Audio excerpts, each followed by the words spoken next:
Hello. What? I'm not showing. Now I'm showing. Hello.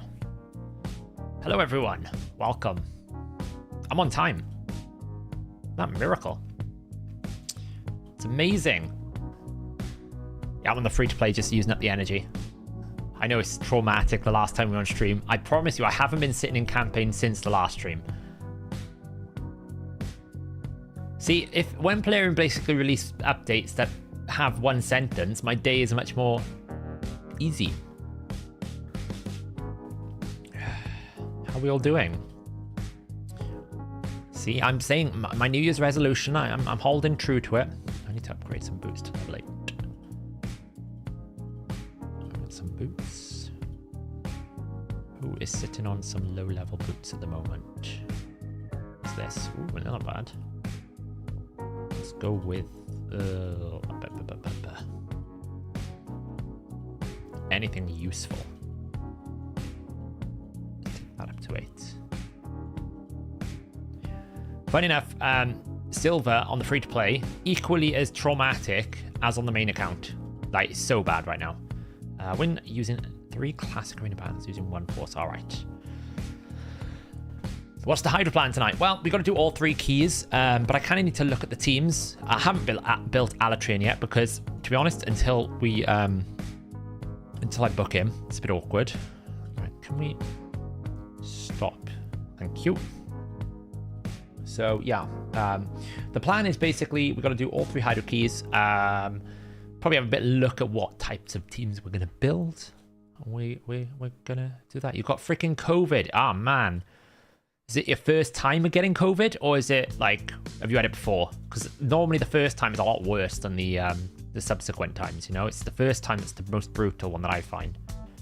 It's not great, no matter when you get it, but regardless, it's not brilliant. So I'm just trying to get everything set up here. I'm trying to do a bit of arena on good old Dragonair at the same time for this silly little arena event that I got going on right now that finishes in a few hours. So trying to do that at the same time as everything else. Cool. You're now 14 months. Oh, look how far you're going. Crazy. You're one of the OGs. I'm so far holding in like silver, but these teams are proven to be much more challenging now. We're starting to get to level 60s and stuff, and like the player power is just a bit too high. So I've been really enjoying Alatrian in protection. Was great in Hydra 2. Did Griffin with them, is laughing how weak Griffin is without buff strips. Exactly. I mean, that's it. Griffin's fuel is his feather stacks. So if you can stop his feather stacks, then yeah, it's really strong. And when you need a weak, when you don't want a weak hit, like, oh, come on. There we go. There we go. Hey, Thomas, thanks so much for the $5 super chat. How's it going? Welcome back. It's going well. I worked really hard on my video today. It was very in-depth. You know, I did a lot of math analysis, had to pull out a lot of, like, I had to learn new functions for that video, honestly. There's lots to dig into, you know. I jest. I have asked the moderators if they could get me some clarification on what damage increased actually means. Is it just like a damage multiplier change? Is it, you know, is it something else? So I've asked for some clarification if they can at least expand on what they mean by damaged increased. Now, whether or not that's going to actually make it better, I have no idea, but that is better than nothing, right? It's better than nothing at all. And I will say, like, I don't want to hate on it so much that they never do a champion rebalance again. That being said, the champion rebalance is rather worthless, so if that's what they're going to do, I'd rather them not do champion rebalances at all. Now, I need to upgrade something to level 16 here. I don't really have anything like cheap that I can do to level 16. We could probably take you up to level 16, couldn't we? Can we do it in 797,000 silver? The answer, yes. Just about. Lovely. We can clear that. And then we're ready for this tomorrow. Force Potion Keeps. So we probably should use a bit more energy, but, you know. Doom Tower in this account is a nightmare because I literally have no crowd control so far. Like, I've not been able to pull a champion that gives me crowd control. I've got Prundar, but look how many books this champion needs. It's disgusting. Like, I'm never going to book this champion. Look at it. It's like 7, 14, 15, 16, 17, 18, 19, 20 books. 20 epic books. And it doesn't even guarantee me anything. Like, it doesn't even guarantee me it places a provoke on 100% chance. It doesn't even, like, make this 100%. It doesn't make that 100%. Like, it's not even a 3-turn cooldown. Like, I thought Alika was bad, but damn, this guy's terrible. I've got Buckethead, but again, he needs, like, you know, 9, 10, 11 books. Mordecai's pretty, like, Benchy's pretty rough as well. Look at this. I don't know why epic books, like, are so bad. Like, seriously, like, Kale needs less rare books, and these guys need epic books. It's brutal. But yeah, I haven't really pulled a crowd control champion yet, and that's the problem. Like, you can see I've got some epics, but I've not had that, like, miscreated monster, Hoscarol type champion. Oh, why am I on full screen? So yeah, so it's a bit rough. Hopefully Clan versus Clan should give us some more rewards. Look, I'll probably get, like, you know, an epic book if we get to 100,000 points. Maybe we will. But yeah, my summoning is not, it's not gone well. It's a bit rough right now. I think I've done my daily quest today, so that's fine. I'm still, like I said, I'm struggling a little bit with the CC crowd control. So yeah, we are a little bit struggling. Yeah, it was quite a funny video. I thought it would be quite funny.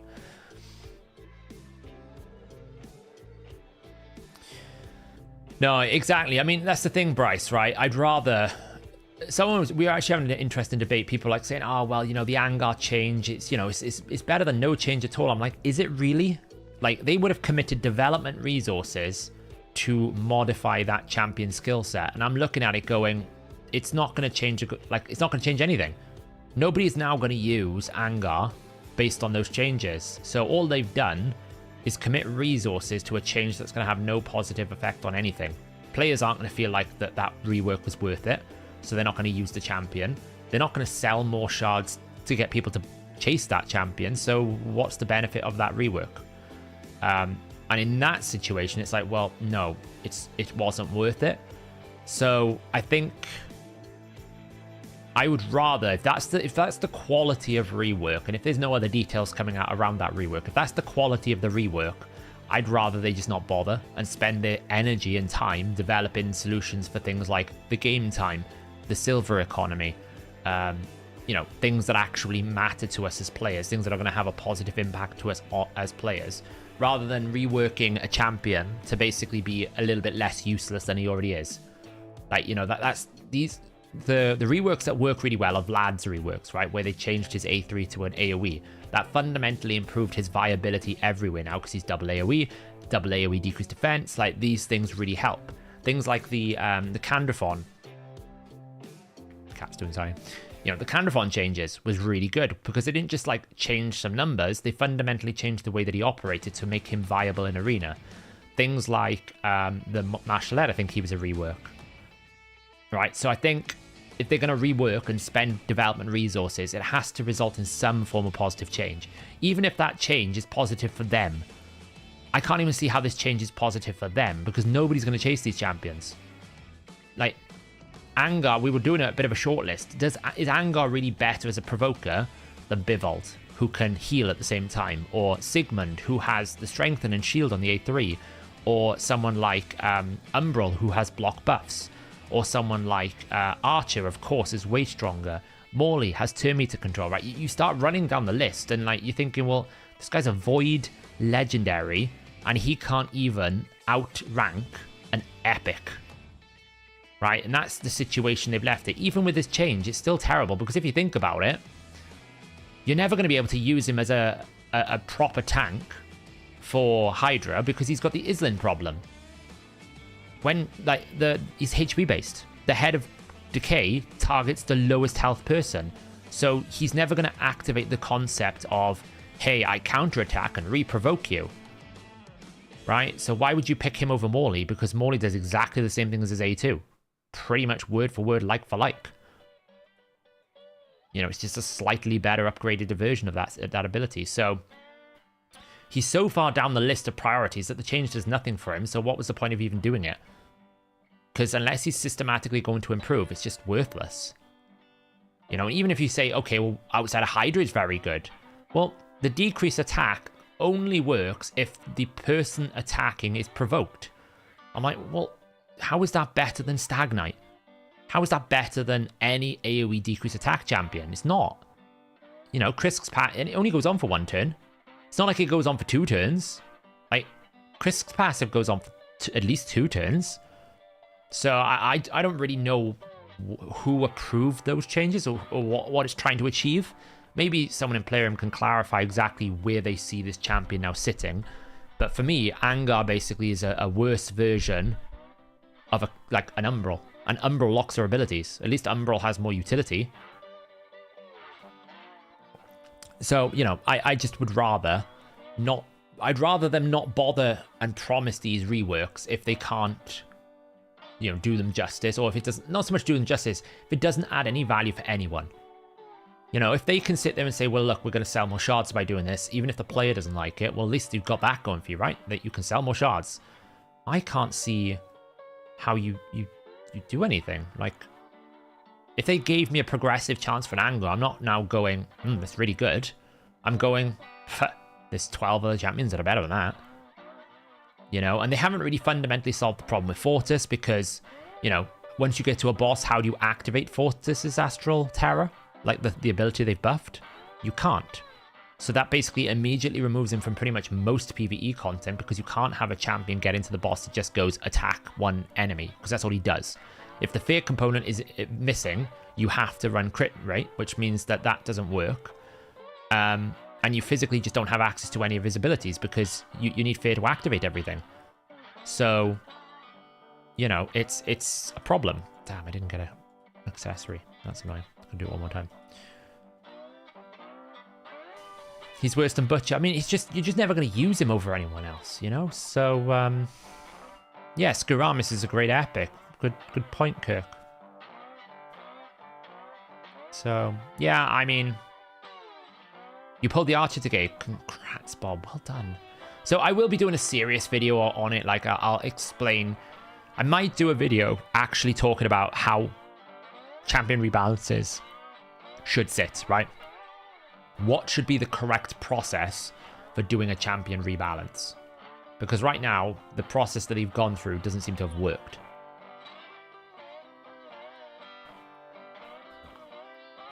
The overall free-to-play challenge community leaderboard is not working properly. Should be there since Friday at least. My points have been updated, but I'm not on the list. The overall free-to-play challenge community leaderboard. What do you mean by that, Samuel? Do you mean like when you go to the tracking leaderboards, you're not showing on the list and you think you should? I'll have a look now.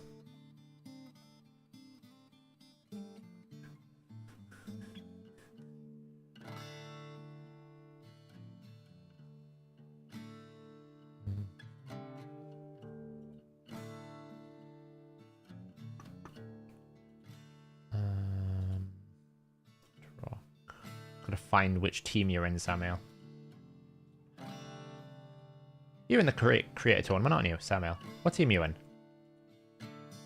Oh, yeah, there you are. 1486. Got yeah. 1486. So you're not showing up. Have you applied via the Have you applied via the via the free to play? Right, you've gone onto the optimizer. Stop giving me a brew, honestly. Have you actually applied via the optimizer in game? What? You're running around like a mad animal. Yes, hello.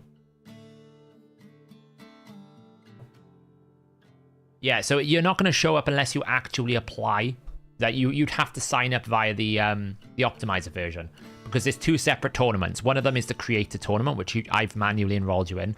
The other one is for everyone, the public. So if you want to show up on both, you just need to enroll your account by going to the challenges tab in the optimizer, and that will then sign you up, and then it'll update within 15 minutes. So yeah. What are you doing? Oh god. So if anyone doesn't know, we've updated this page today. I'll give you a showcase. I'll just authenticate my account quickly. Yeah, so they're essentially two separate tournaments, right? One for the creators and one for the public, for obvious reasons, so that we can separate and query them together. I do have an opinion on Garrel. I pulled her and I could use her in the arena, but rather Hydra. She's very, very viable. MT7. Like, you build her with lots of damage and build her in a team that has a lot of buffs, and she will A1 constantly. It's crazy amounts of damage. So what? Don't you? Cat's going mental. What? You've had food and everything. What? Don't look at me like a crazy animal. What are you doing? Hang on a sec.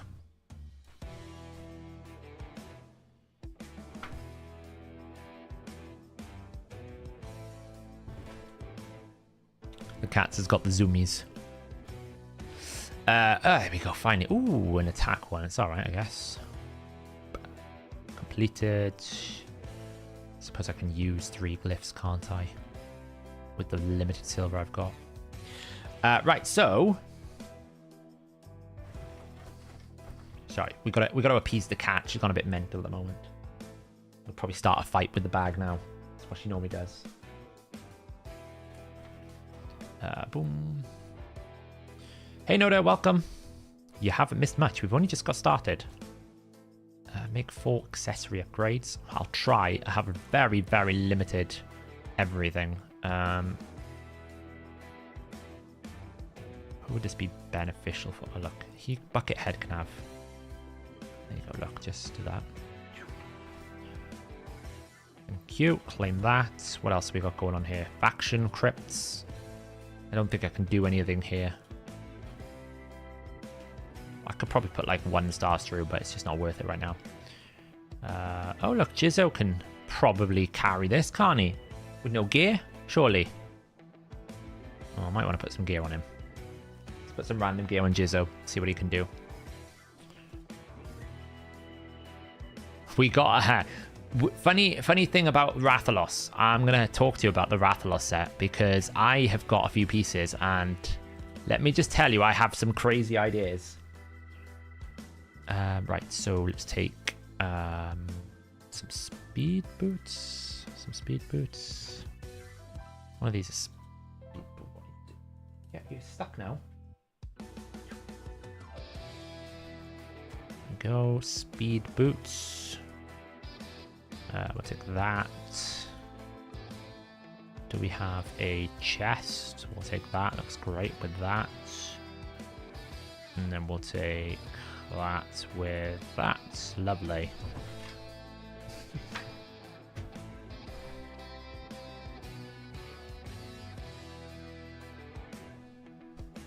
You know, cats don't make it very easy to stream. Do you know that? Especially when they've got the zoomies going on. Like in and out here like a yo-yo. Alright, so, bit of basic gear. Now Jizzo should be able to do this. Hey, Conobix. Taha, welcome. There we go. Just let him do this quickly. Seth, any good idea for a decreased defense Hydra champion? Not Michinaki and Lydia.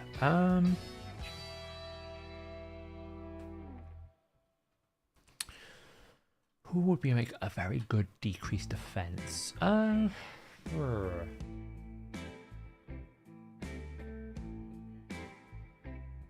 Trying to think off the top of my head who I use for different things.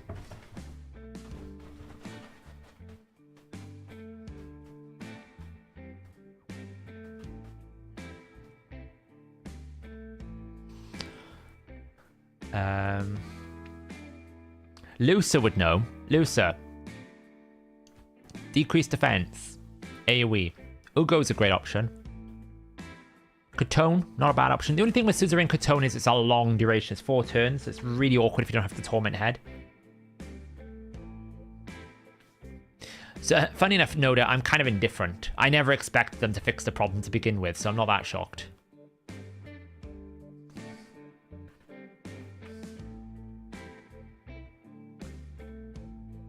Makes you want to watch Sons of Anarchy. Yeah. I felt a bit southern today. How's it going, YST? YST spent a long time analysing those champion rebalances. His head's, you know, we've really had to work hard trying to figure them all out. Have you noticed the pack calculator primal shards are now named mythic shards? Are they? Primal. Primal. Where am I looking?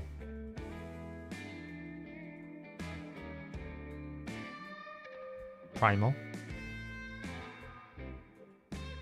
Where am I looking? Primal. They all look primal to me. It's all looking primal to me. Working on how to use like that force buff. I know, right? It's crazy.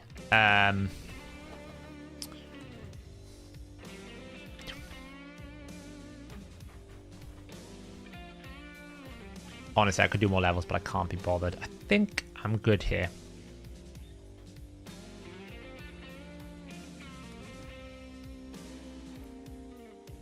We're making progress. We've got one rank 5. We've got enough rank 4s to make another one, look. And probably another one on top of that. So I've got 3 rank 5s once I level up these rank 4s. So I should be on to my next rank 2, rank 6 soon. I'm a bit behind everyone else, but, you know, these things happen. We'll get there bit by bit. Am I close to a summon rush? Don't think I am I? No, miles away. Right, let's swap over accounts. Let's make sure this doesn't break. Oh, you're looking at Dragon here for a second while I switch accounts. It seems to like picking up like Dragon here and stuff. I don't really know why. It's a bit weird like that. There's an arena tournament on right now, so I'm like silently doing fighting in the background. Yes, if you wondered, Arena is just as bad in this game as it is in other games. It's not much better. Right.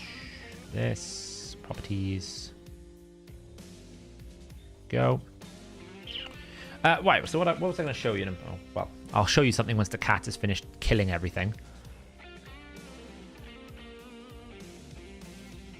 You got 8.9 thousand points for Summon Rush. Should I spend 2 more Secrets for the Eternal Soul Stone? I mean, it depends if you really want to burn the Sacred Shards. I would suggest that potentially it's worthwhile.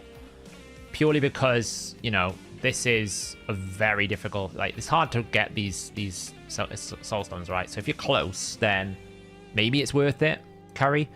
You know, and it is a 5 or 6 star soul, which is always valuable. If it's the right champion... I mean, what even is in this one? I don't really need these.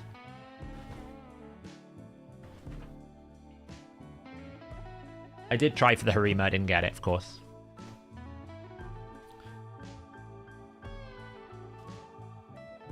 Are we against you? What's your clan, Green Virus?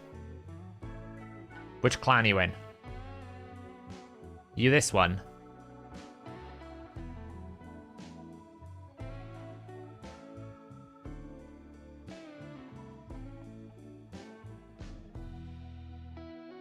Sin Betrayal. You're not in this one, no. I'm not seeing you. If it's BT4P, that might be a different one. I'm BT4C.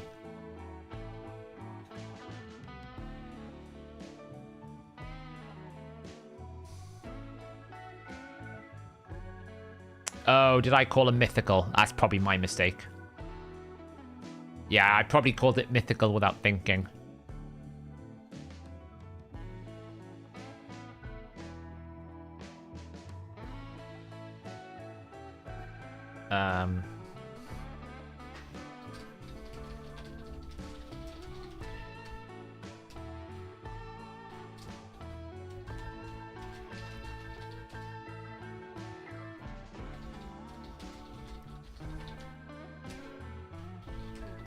Sorry, it's replying to someone.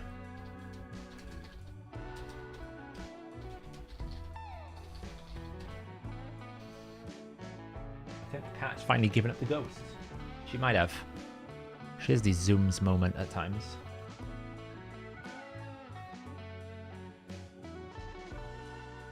Right. We can get back to it now. I'm hoping the cat's burnt herself out. Right, what was I going to show you quickly? Yes. So, we've done an update to the free-to-play trackers. If you are logged in at the top here, right? If you have logged in at the top, once you log in, you'll be able to, if you've entered the tournament, track your personal points and your leaderboard positions, right? So this is me right now against the creator. A new tab will come up here saying show my progress. You can click this and then it will show you where you sit amongst all of these areas and how many points this particular area is generating for you, right? So right now I'm 44 out of 54 on Great Hall Development. So that means I've earned 5 upgrades. I get 25 points, right? Classic Arena, I'm 33. Faction Wars, 37. You know, so you can see I'm at 20 of the fastest champions. Clan Boss, I'm actually 15. It's not bad, really, considering I haven't got a Clan Boss team. It's pretty impressive. So Dragon 15, Ice Golem 37. I'm 4 on Spider. Check me out. Finite. So this is really cool. You can do this if you are signed up for the free-to-play challenge. It will show you all the areas. If there's a particular tile that is not there, like say like there's no, you're wondering why Shogun Grove is not there for me. It's because I haven't done Shogun Grove, right? So I haven't got any points right now. Yeah, me and Drock got something planned. It was going to be like Friday, but I was so burnt out from the path that I just didn't have any energy. But yeah, Drock's going to teach me how to be an arena person. It's going to be quite funny. Yeah, so you can come in here, and the key thing I was trying to do is give you how many points you've earned and where you sit. This will be very important when we start getting into month 1 points, right? We're basically 2.5 weeks in. When you come to 4 weeks, everyone is going to get points, right? Depending on your leaderboard position. So right now, for example, where I'm at with Ice Golem, I would only be getting like 150 points. I think it is. I can't remember exactly. It was down here somewhere. Where is it? So if I'm top below 50%, I'm going to get 50 points, right? So if I don't push my Ice Golem because I'm 69, I'm going to get less than 50 points. Although with this might need to change for the like the creator tournaments. I don't really know. This is like more designed for the public. I might need to double check that because obviously there's only 55 people, so that doesn't really work as much. So, but there's about 1,000 people in the free-to-play challenge, so obviously that the 50% matters more. So, and I don't think I've enrolled my main free-to-play account into the overall tournament. But like this, for example, top 4 Spider will give me in month 1 right now 225 points, and if you finish top, then you're gonna get points. So this will matter more in about a week and a bit. When we actually do the first month, you're gonna get points at month 1, month 2, and then end of season gives you double the amount of leaderboard points. So yeah, so it's really cool. This is just a very clean way for you to see where you are sitting amongst the midst of everyone else, in the thing. So yeah, just a little update. That was a bit of a fun thing to code. Right, so what are we doing today? We are doing Hydra on the main account. I'm logged in and still can't find my progress. If it's not loading anything, it could take just a minute for it to cache, Nick. Okay, when you make the request the first time, the server has to basically cache your details. So it can take like a minute. If you basically wait 5 minutes, refresh the page and try again, you'll find it's probably there.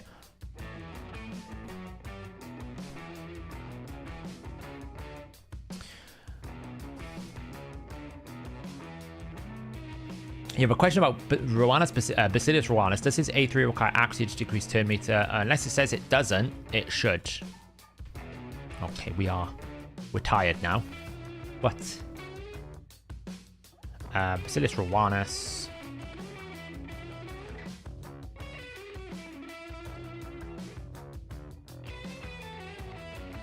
Yes, it will need accuracy.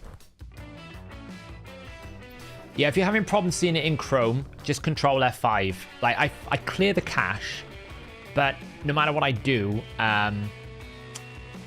it seems to stick around in people's browsers for a very long time, and there isn't much I can really do about it. It's quite frustrating. So yeah, if you're struggling at all, just Control F5, because that will force the browser to seek new files, essentially. It's just annoying. I can't really do anything about it. I don't really know why it does it. I need to farm a bunch of these potions, because look, this is what I managed to get instead of Harima.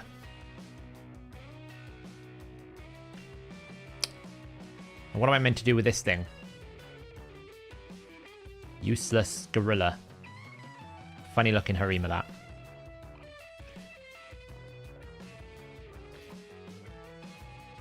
Yeah, Archer be like that. 40 million to 106 million. That's crazy. So stupid that it's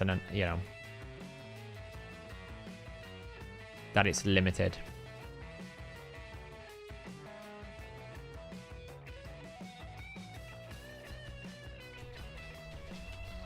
So yeah, I mean, it's crazy.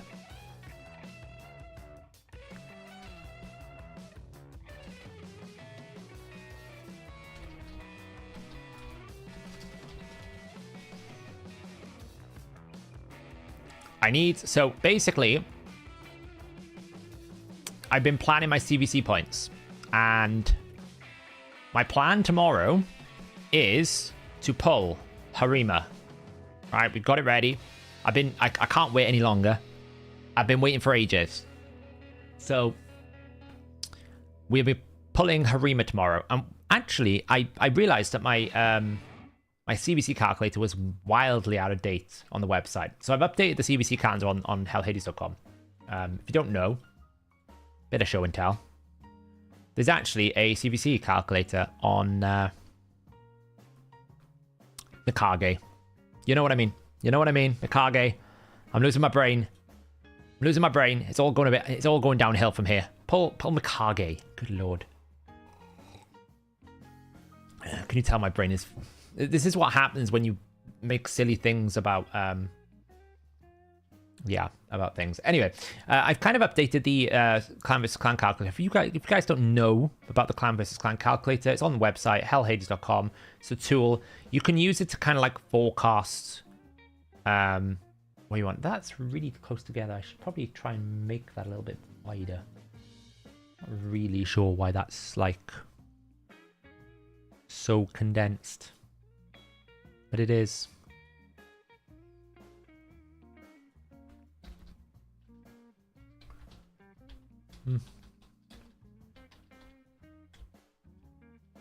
Weird. Anyway, I've got to improve that view. Yeah, you can use this to basically just plan some of your points. So, for example, I'm going to be getting a new mythical champion tomorrow, and I'm probably going to have to level it. And I'm going to want to at least do one book, right? Because I want that A3 booked. So just the acquisition of a mythical is going to give me this amount of points. Actually, it should be one of these. Right, it should be that. I should make this like the combined of that and that. But technically, if you fully book Mikage, it's a lot of points. 102,000 points just to basically pull Mikage and fully book her. It's kind of crazy. I didn't realize you actually had to ascend the mythical champion. So when you add in that, there, you can see my points are going up. I want at least one book on it. I don't really want to book it fully. I just want the A3 on the base booked. And then you can add all your different things. So like, for example, tomorrow, there is double points for Shogun Grove. So I will probably run 50 Shogun Grove. I will probably do my 18 keys, my 6 keys a day. I will probably do around about...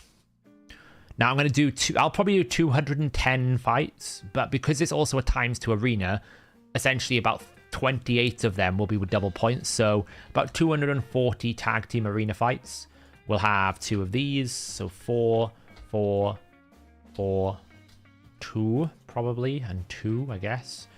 Now I'll probably do about 200 forging. So you can see my points are adding up big time. And this is basically, we're just doing the bare minimum. Like, I haven't really burnt much else. But one thing I would definitely recommend to people, right, is ascending champions is very, very rewarding in clan versus clan. And if you look here, I have got a boatload to ascend. I've got 1, 2, 3, 4, 5, 6, 7, 8. 8 minimum. 9 if I want to do Uge. 10 if I want to do Xena. Which might actually cut, like, they're all spirit champions as well. That's why I need to run a boatload of spirit keeps, because look how many I've got to do here. But actually, watch, if I put in 9, right, if I go back to my CVC calculator here, and if I actually put in 9 to ascend to rank 6, that is the equivalent of like 20,000 points. Just sending them to rank 6. Now, it's a bit annoying you have to wait Shadow Legends, but, you know, I would wait with my ascending. But if you went 9, 9, 9, 9, for example, if you fully do it, like fully ascending 9 legendaries is equivalent to about 40,000 champion training points. To 40,000 CVC points, sorry. So, you know, definitely, like, I would say if you play CVC, play sensibly. If you've got a legendary you need to ascend, do it during a CVC because you'll get a lot more points. It's about 2,500 points. So, you farmed 120 T3. Yeah, I need to farm them right now before the reset. So, does anyone know if there will be more events? I'd imagine there'll be at least one more, Papas, based on the way that they've been pumping them out, right? They've got till the end of February, so there'll be one more. So yeah, so I was just planning this out. So I'm at 354,000. Then I've actually got a bunch of energy left over. So I'll probably do, like, you know, faction wars. I will do 21, 2 days. So assuming that there's 2, will be 1, 2, 3, 4. So 8 times a day, 8, 16, 24 of those. That adds another 20,000 points. What else we got going on here? So then if I throw in the rest of Spider 10, for example, most of my energy, I can do like 200 runs. Like, I'll be pretty flying high up here. I'm going to be pulling Zenogre as well. I might even pull Gwendolyn. I'll probably level up Zenogre. You can see the points really add up. I've also got about 32 legendary books. That's adding up. I've got 10. So, you know, my point estimation is probably going to be really high this CVC. It's going to be a big CVC. Will I do Fire Night Sunset? Not during CVC, no. The only reason why I'm doing Shogun is it's double points. So because I can do it in 30 seconds at double points, it's better. It's as good as Spider 10 hard. But once the double points runs out, I'll stop doing Shogun. I'll go back to Spider. It's just better. So, but yeah, you can really see the value of where you should put your points, right? So, for example, just doing Gold 3... If I did 100 Gold 3 tag team, that's 70,000 points, which is the equivalent of 10 refills, right?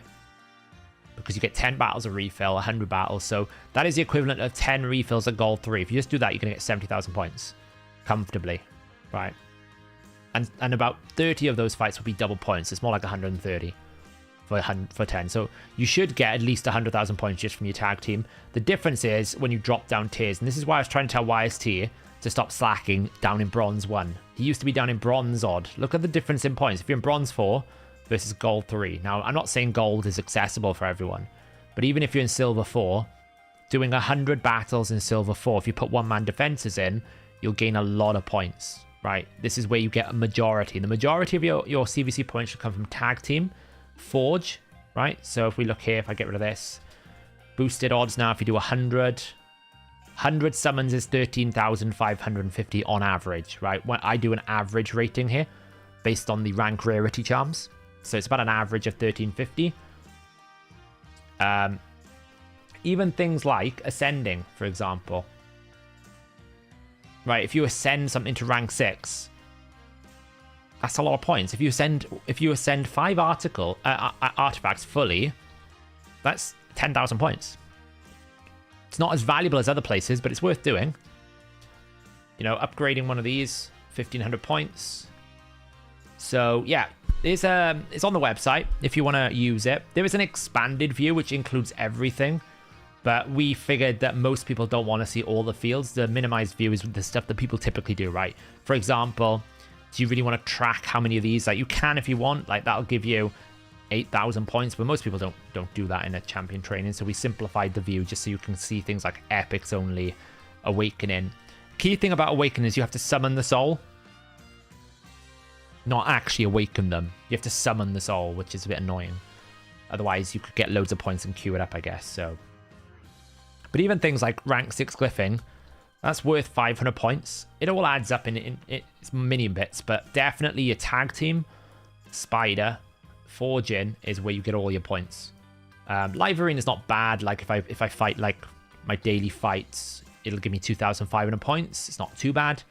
If I do that over 3 days, like I do have a lot of Live Arena tokens, so I could potentially do 60. That gives me 15,000 points, but it's not crazy. And the same as Classic Arena, right? If you fight 10 times a day, it's going to give you 800 points. I can basically make the same equivalent amount of 10 fights in Classic Arena as I can in like one fight in Gold 3 in Tag. So Tag is definitely where you want to put your points. Gear upgrading not good. Used to level them 50 before 70. Yeah, it's still good. Like if you upgrade 10 pieces, that's still 15,000 points.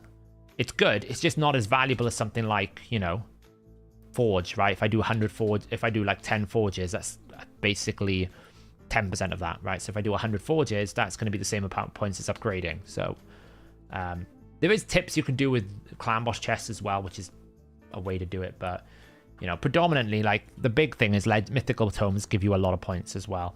So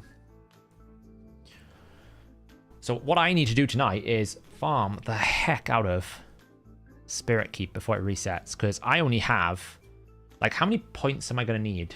Let's have a look. I need to check how much it requires to I didn't realize you had to ascend a mythical champion. I actually need to figure out, right, how much is it to ascend a mythical champion? I need to check. I don't know. I don't actually know.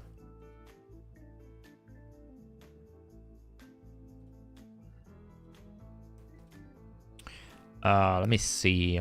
See if I can find the information.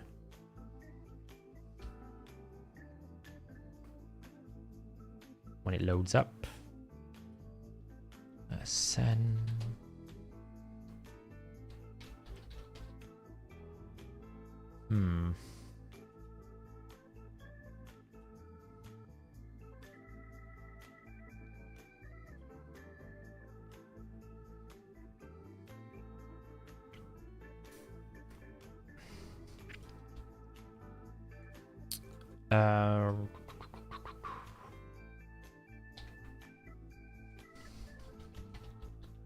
I need the data for Ascension. I don't even know where to look for that.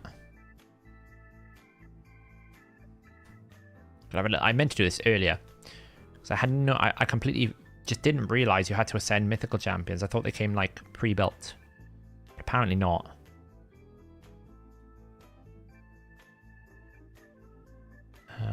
Double Ascend Grey. Double Ascend is Awakening. Ascend Instant Artifacts.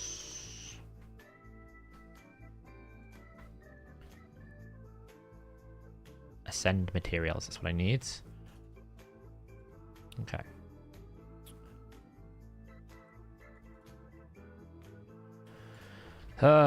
Mikage. I know it's probably going to be double, because mythicals are pretty much double everything. Let's see. So she needs... Send 8 and 7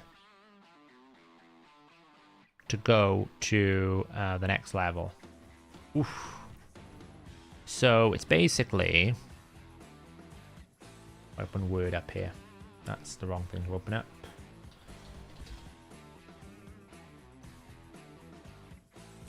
So rank 6 is 8-7. So that means that rank 5 is going to be 7-6. Oof. That's a lot of potions. Because I need to work out how many I actually need, because I haven't really done that. Because otherwise we might spend all night in Spirit Keep, because I got a lot of Spirit, like, champions. I got like 8 Spirit champions I need to do, which, you know, it's not great. So rank 1, let's have a look.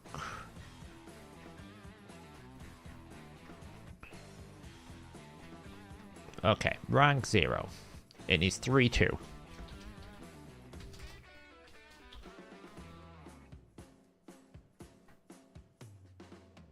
And rank 2 needs 4-3.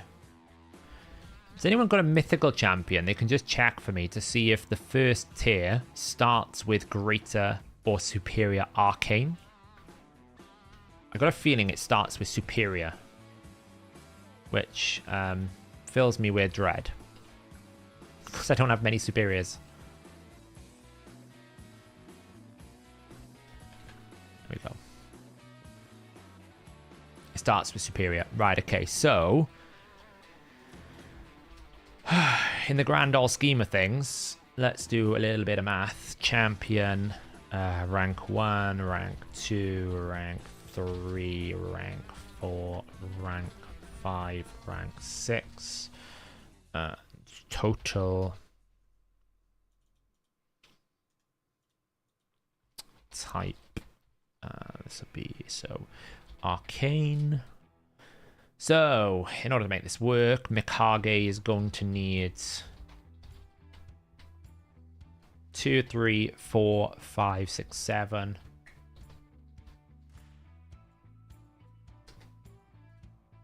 Write that down like that. Mikage. Affinity. She's going to need to make 3, 4, 5, 6, 7, 8. Oh, 33. Like, seriously, affinity. What affinity is Mikage? She force, right? She's force, right? Yeah. Oh. So we also need to do Kira the Watcher before we can get her. So that's going to need some.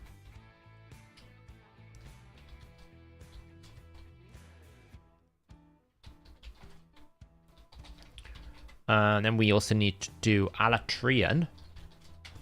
He's going to need some. We're going to need to do... Oh, we can just do that there. Why have I got...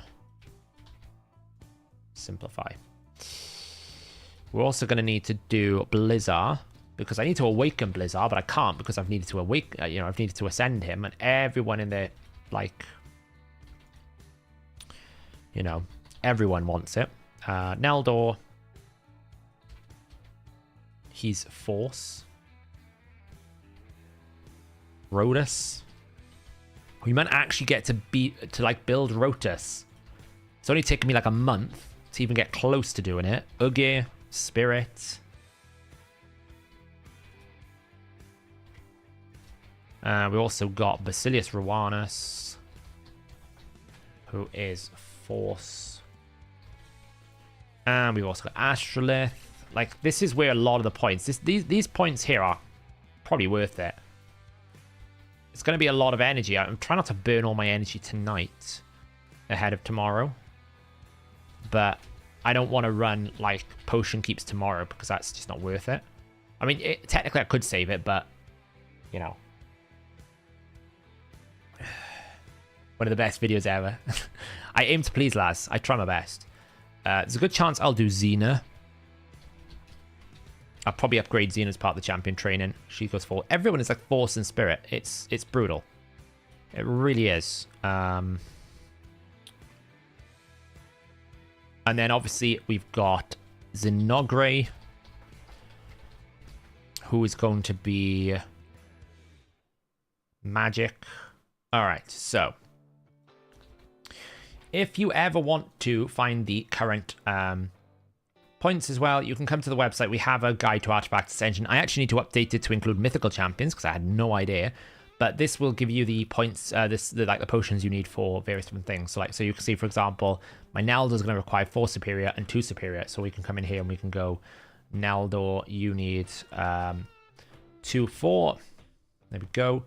And then in terms of like Rotus, he's all 0. So 0, 0. Pretty much Kira is fine. Latrin isn't. Blizzard is. Neldor is. He's fine. Rotus is fine. Uge is fine. Rowanus. Fine. Astrolith. Tomb Lord. Xena, absolutely not fine, not fine. So, to max out a legendary, it's 1, 2, 3, 4, 5, 6. Very straightforward. So, 1, 2, 3, 4, 5, 6. 1, 2, 3, 4, 5, 6. This is actually making me throw up in my brain a little bit. How many potions I need. Okay. So, and then greater is actually 5 greater. We don't really worry about greater. So 2, it's only the superiors I care about.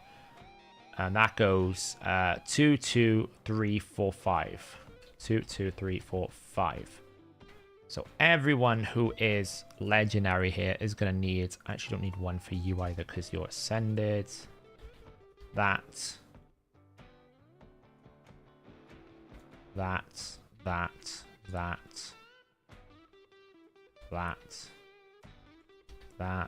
Oh, look at this.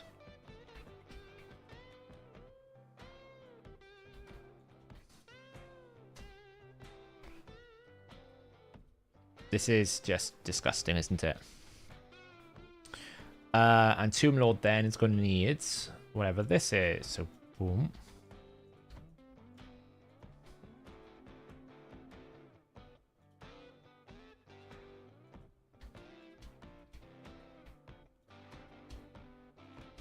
So, in total,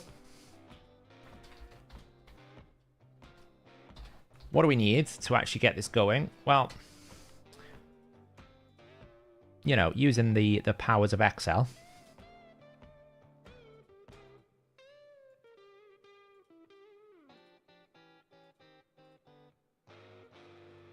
Bold, central. We're going to need, let's see. So, Arcane. 181. Oh, I want to throw up a little bit. 181. I've got 11. I've got 11. All right. Okay. So that was bad. Let's move on to something more positive. Spirit. Oh, 114. Only 114 for Spirit. I've got 5. Do you know how expensive it would be to make 114? It would cost me 11.4 million.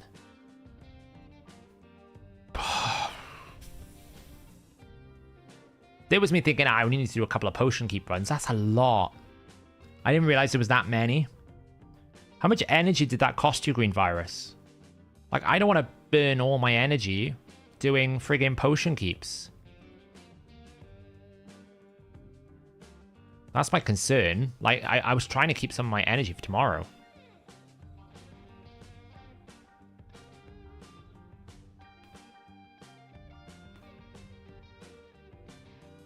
Like, we can use the stages tool to see the average.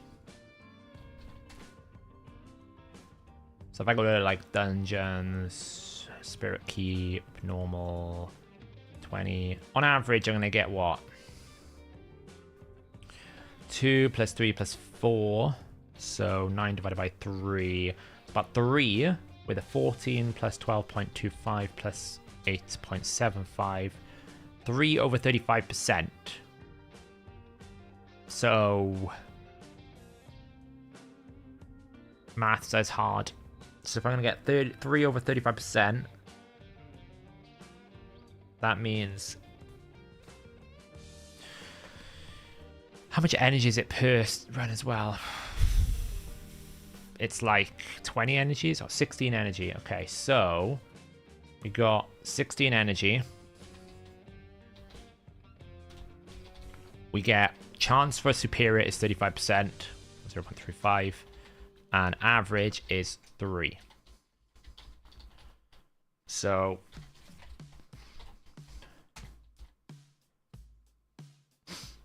I need 45 energy to get 1 roll of 3. It's about 15. It's about, I think it's about 15 energy per superior. Is that right? Have I done the math wrong there? Someone with math save me from my madness today. It takes me 16 energy, and I've got a 35% chance of getting it.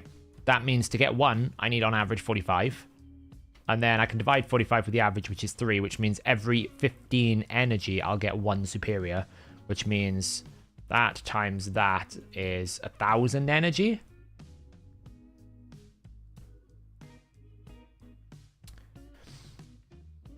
Rough. I mean, you know, that's pretty bonkers. That was not what I was hoping for. I was hoping for something far better than that. I'll be honest. That sickens me a little bit. Worst part is I need the potions. So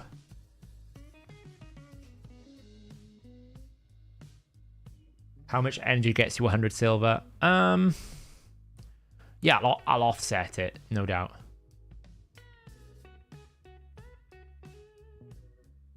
You know, I will offset it. But there's only so much I can do. Yeah, you get 2 to 4. That's what I meant. So basically there's three different opportunities you can get. So you get 2 to 4. So you can get nothing. So what I took was I basically took the individual probability, like the combined probability of getting a superior potion is 35%. And those are 3 different opportunities. So you basically add them all together is 9, and you divide them with 3. So on average, you'll get 3 per 35%. That's how it roughly works out.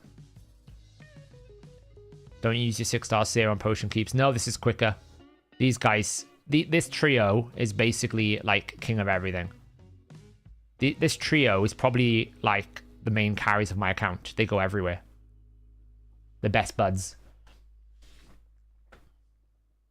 So, you know, very rarely do I ever run Spirit Keeps, but I've built so many champions from the hero path, and I've built so many champions from like requiring City of Centranos and pulling different champions and stuff that I've just ended up in a bit of a backlog. And this backlog, because I knew I was pulling Mikage, I felt I wanted to go big. So I might as well try and do it all in one go. But it's like, it's brutal. Like, you saw how many champions I've just got to ascend. Now, I don't necessarily need to ascend them all, but it is points within a CVC window that will help the clan win. I want more of those. If we keep getting 3, that's nice. You know, I can offset them. I think probably if I get to like 70 spirit potions, I can probably make the last 40 with silver and just farm spider. Because one spider 10 hard run is probably like 75% the cost of a conversion. So in terms of like, you know, I'd have to be getting superior potions all the time in order for it to pay off to do potion keeps. Otherwise, it would just pay off for me to do spider. But what I'm trying not to do is I'd like to keep the majority of my energy until tomorrow. I'm already going to have to burn like a couple of thousand. See, this is where it doesn't pay off when you do that. I'm already going to have to burn a couple of thousand energy tomorrow in Fire Knight because I still got to do the tournament. But I only have to do about 1,000 energy in that, and then I'll need to do about 1,200 energy in Shogun as well for the double bonus. Yeah, it's 1 superior per run on average. Is Spider 10 more money than 20? No, but it's more CVC points. So in CVC, you always run 10 hard because you'll get 400 points. It's way more. Thanks for convincing me to go for the 10,000 summon rush. Pulled 1 void to reach 10 count. Oh, nice. Well, that's a positive curry. That definitely makes it pay off. That's awesome. And you've got that stone now you can use in a summon rush, like a soul chase or something. So, when getting superiors, average is 2.85, not 3. Probably. My basic math is add the 3 individual opportunities and divide them with a total, which is 3 plus 4 plus 5 or something like that. And then divide it. Yeah, this is my Harima. This monkey. He was my times 20. He was my times 20 pull. Because I got Ultimate Death Knight from a random pull. And then I got this dude. So, yeah, I'm not pleased. Let's just say that. Oh, no, sorry. I didn't get Ultimate Death Knight. I got Blood Gorged. What am I talking about? I got Ultimate Death Knight on the Ancients on another event. Yeah, I got Blood Gorged, which, to be honest, is kind of useless because he just doesn't hit hard enough. And then my times 20 was Samson. Now, I don't actually know if Samson's going to be terrible. But, yeah, I mean, he could be quite good in Cintranos because he's crowd control, right? His counter-attacking is quite annoying. That's what I've realized from fighting him in Curse City Cintranos. Actually, he's quite annoying if you can't one-shot him. It's just that he doesn't do enough damage. But, you know, he's not the terrible. He's not the worst champion in the game. I need to take a break. Yeah, no, it's not going to happen.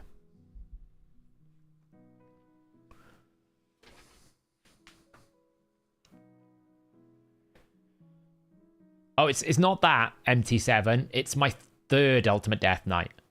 So, like, third dupe is really bad. There's nothing you can do with it. You can't make it a Faction Guardian. You can't empower because you lose your Faction Guardian. And, you know, I don't really use Ultimate Death Knight anyway. So it was almost like it was just a wasted summon because it doesn't give me anything. There is no value to it. So that's why Ultimate Death Knight was a bit harsh because it was, like, the worst, like, of all scenarios. And I can't replace anyone in my Faction Guardians 2+2 him yet. So he just kind of is going to sit there and be, like, dead weight for a while. So...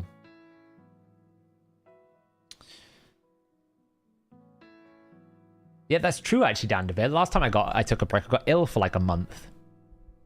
Not as bad as Hal Hades. He got really sick from it. But I kind of, like, burnt through it while I was out there. You're one dupe away from maxing Undead Guardians. Nice. Token for 500 points. Yeah. I mean, I think it is the only champion I don't own from that lot is Sir Nicholas. That's probably the only one I would consider pulling for. But then what do you use Sir Nick for? It's like, I don't really know. Why are we farming pots? Because I need 114 superior potions to ascend my champions tomorrow. Ooh, 4. I mean, we have a pretty good rate so far. Like, we're up to 21. We only need another 70. Honestly, it's the arcanes that scare the hell out of me. But I'll probably run those tomorrow. The clan will just have to accept some of my potion keep running. Seeing as though I've got 10,000 energy to burn, they'll appreciate whatever I give them. A little bit. Yeah, my Great Hall's maxed. Randomly pulled Corvus. Corvus is one of those soloable champions. He's very good where you put him into any situation. He can solo and keep himself alive. He's very good. Very good for clan boss. Dungeons will be depending on the dungeon, but if a dungeon is very good with poison, like normal dragon, Ice Golem normal, then he's very good for those scenarios. The problem is, as you get to harder dungeons, poisons become less valuable because they cap the poisons, or it's just like, it just doesn't work. Like in Ice Golem Hard, poisons just don't work. In Sand Devil and everything else like that, there's just not much poison damage. He would be quite good as a debuffer against Sand Devil though, right? He does pump out a lot of debuffs, so... yeah. Yeah, I know, that's the thing, right? So I'll get it to like... I'll probably get these potions up to like 70, and then tomorrow I'll just burn the rest in making them. But, I can't make 100 potions. That's like 11 million silver. Like, that's just a waste of silver. Yeah, so Nick's been power crept. Although, like, there are some stages in Cintranos, last rotation specifically, where Sir Nick probably would have helped me, so... so, yeah. Yeah, he can dump a lot of poisons out there. He's very good. Did you do the Cintrano stage with them as a reward? They give quite a lot if you don't in the early sections. I'll have a look. I'll check now after this.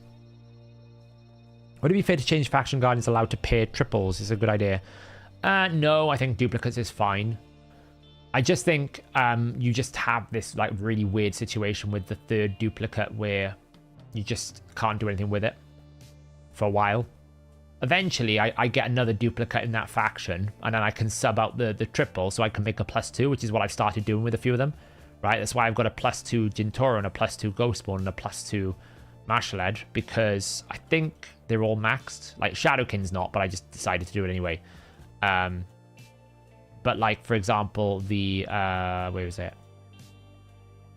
Dark Elves. I'm capped.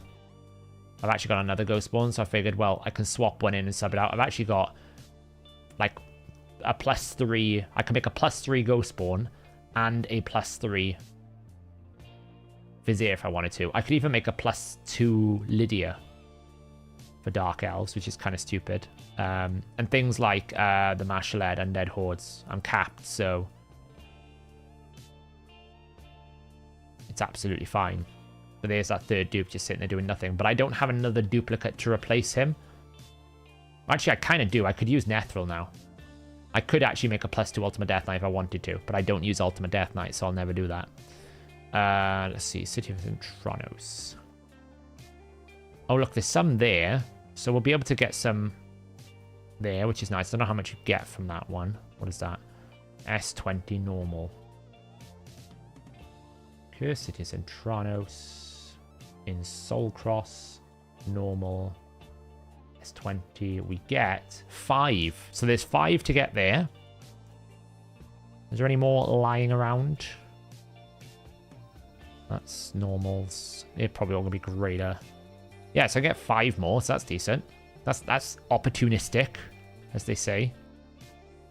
Hard-wise, I've pretty much completed all the hard. I haven't done this over here yet. This one is actually just annoying me. I probably just need to put some time and effort into it. But that's the only one I haven't done over there. The rest I've fully completed. Look, I'm just in this awkward phase. Managed to get past S25 the other day, and I also did S1. I was a pain in the backside. But now I'm stuck on, like, this is fine. I just need to, like, RNG the CC. This one I just don't even want to look at right now. This one is even worse. I just don't even want to look at it. Once I can get through S14, I can probably do this double boss quite comfortably. And then I'm probably going to try and take a path through S19. I just think Mr. Red Die, he's going to be more achievable than this nonsense. And then probably I'm not going to do 21. Just not even going to go there. I'm just skipping 21. I'm just not going to go there. I'm going to try and get 14 done and this one done so I get all the Cursed Remnants. And if I can get that last Awaken stage, that gives me the candles. It's very important.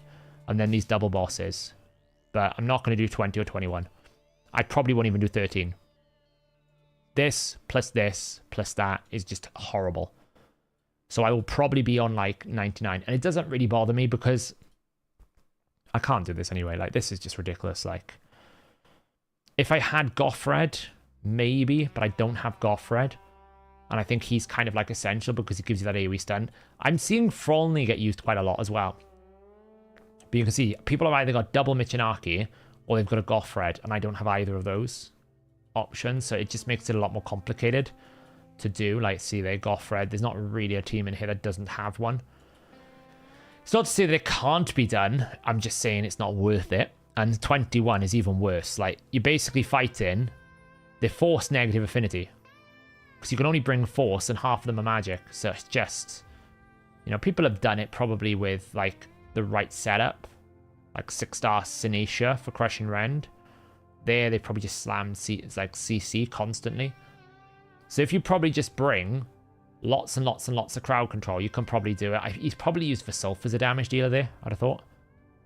So Gronjar's not a bad shout, actually. I think I've got Gronjar. The annoying thing that's happening with a lot of these is, to be honest, I probably should pull out Vassal of the Seal and Gronjar.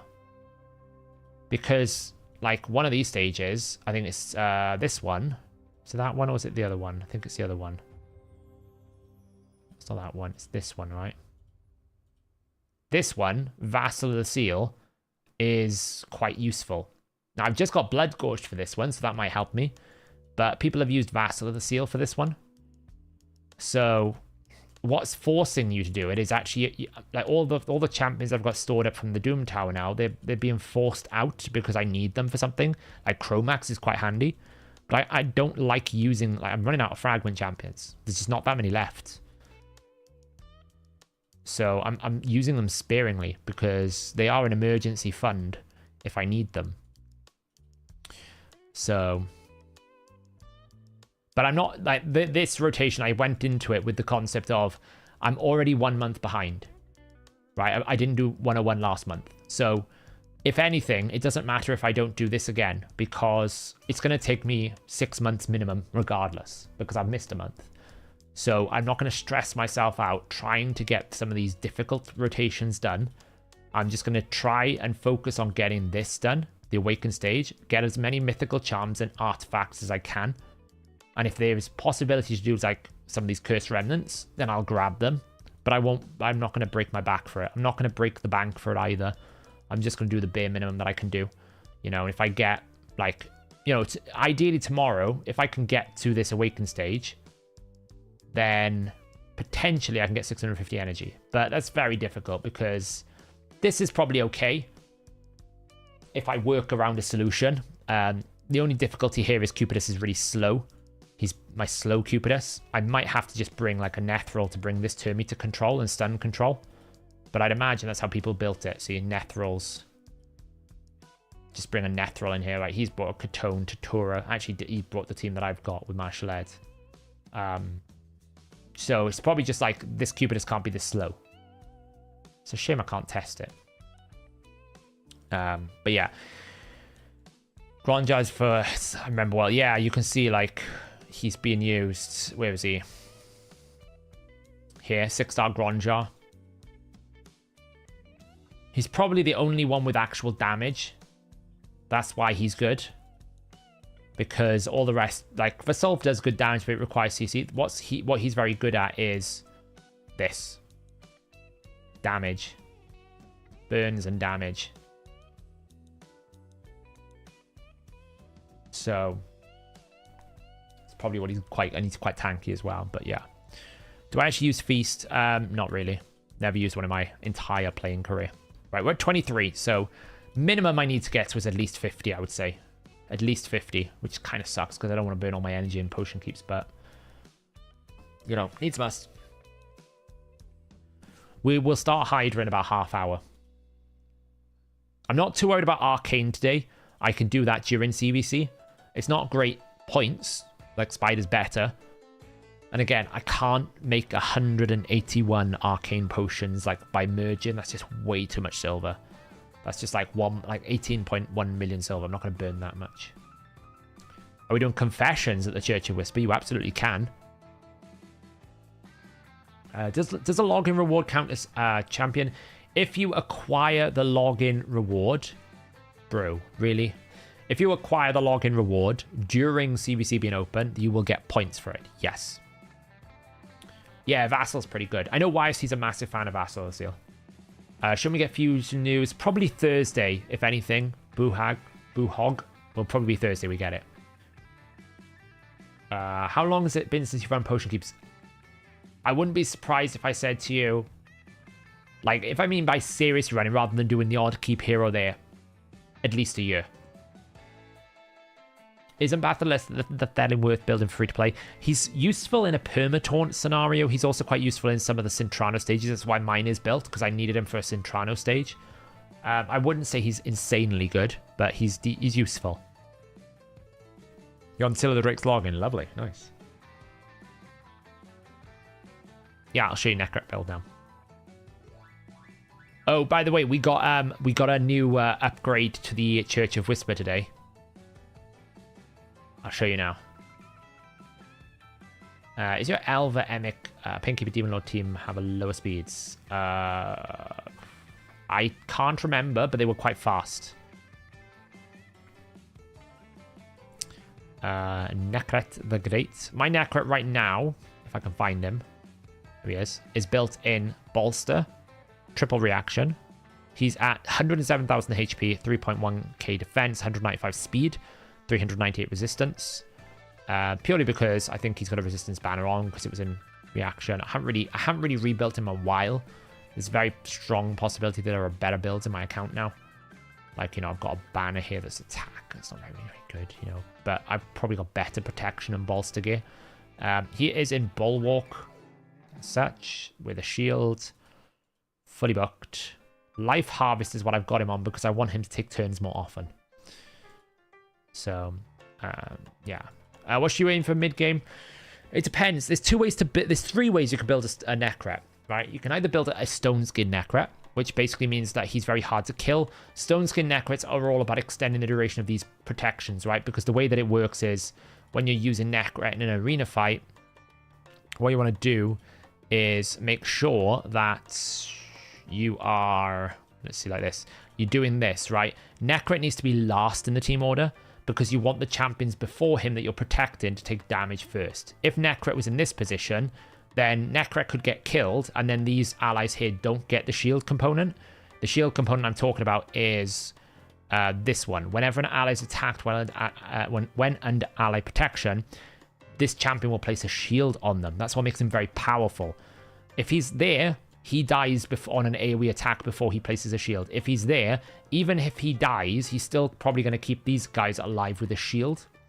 So that's what Stone Skin is for, right? You basically, the goal of Stone Skin is to basically improve and extend the duration of protecting your allies. Bolster is more if you want some like rotational. If you want to go faster, then you'd probably want to go more towards Bolster, because you'll heal every single turn. You'll give yourself a big shield right at the start to absorb it, to mitigate the loss of Stone Skin, but you can go a lot faster then, because obviously he's got that continuous heal. Also works quite nice if you're running someone like a Brogni with it, because the Bolster will activate the Brogni passive. Then there's a third option, which is Protection. Whilst he will place an ally protection that can't be removed, he can't do it for the ally for the block debuffs or the strengthen. So the other thing people like to do is strengthen, because a protection set, because it will protect these two as well. And if you get him in 9 out of 9 protection, it will increase the damage of your protected champion as well. So that's what I would suggest is the 3 ways you can build him. If you build him for mid-game, I would suggest like a bolster or a protection set, because often or not, you probably don't have like crazy strong Stone Skin, and you kind of need to take a turn. So anything that's above 80,000 is good. He's probably a bit slow here. I would aim for 200. That's how I would structure it. Okay. Let's just make sure I don't get relegated here.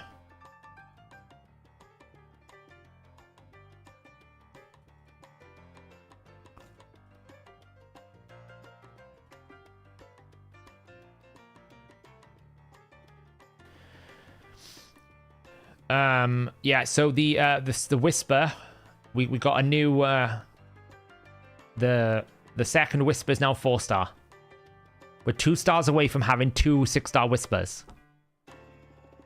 The 4-star's a big upgrade as well, because it's 20% crit damage. So for this now, it makes this a lot safer. When she doesn't... Why does she keep resisting? She's got plenty of accuracy, but she maybe hasn't actually. I probably need to check. This run might fail because we didn't land Weaken. So we're going to lose all of our damage. It's so brutal. See, she's got enough accuracy. She's 3%ed that. Terrible example for me to show you.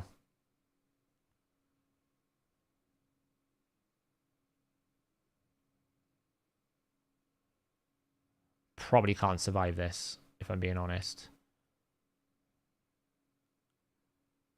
Ugh. Yeah. This is what happens when... I'm pretty sure she got enough accuracy, but maybe I haven't finished building her out. She needs like 600. Oh, she's not far. She could do with a bit more. I'm pretty sure I need to rotate the... I need to like Chaos Dust this into accuracy. Then she's good to go. It's expensive though. It's not easy to do. That's the problem. Like, when she's got accuracy and accuracy, she's fine. But at the moment, she's a little bit low, unfortunately. And look, it's not really like I can find it anywhere else. She's pretty maxed out. But most of the time, it's enough. She just needs like another 30. But yeah, this now, when it does this, is much better. Because look at the damage here. Boom. 415 on one. 585 on the other. So you imagine now what happens when I actually optimize the second Whisper. I kill this in this 2 rotations. Right now it's not optimal because she hasn't got the right ascendancies. Like the ascensions on the gear is missing like at least 50% crit damage on that second Whisper.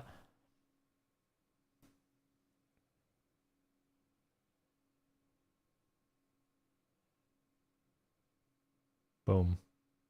Lovely, right? Pretty good.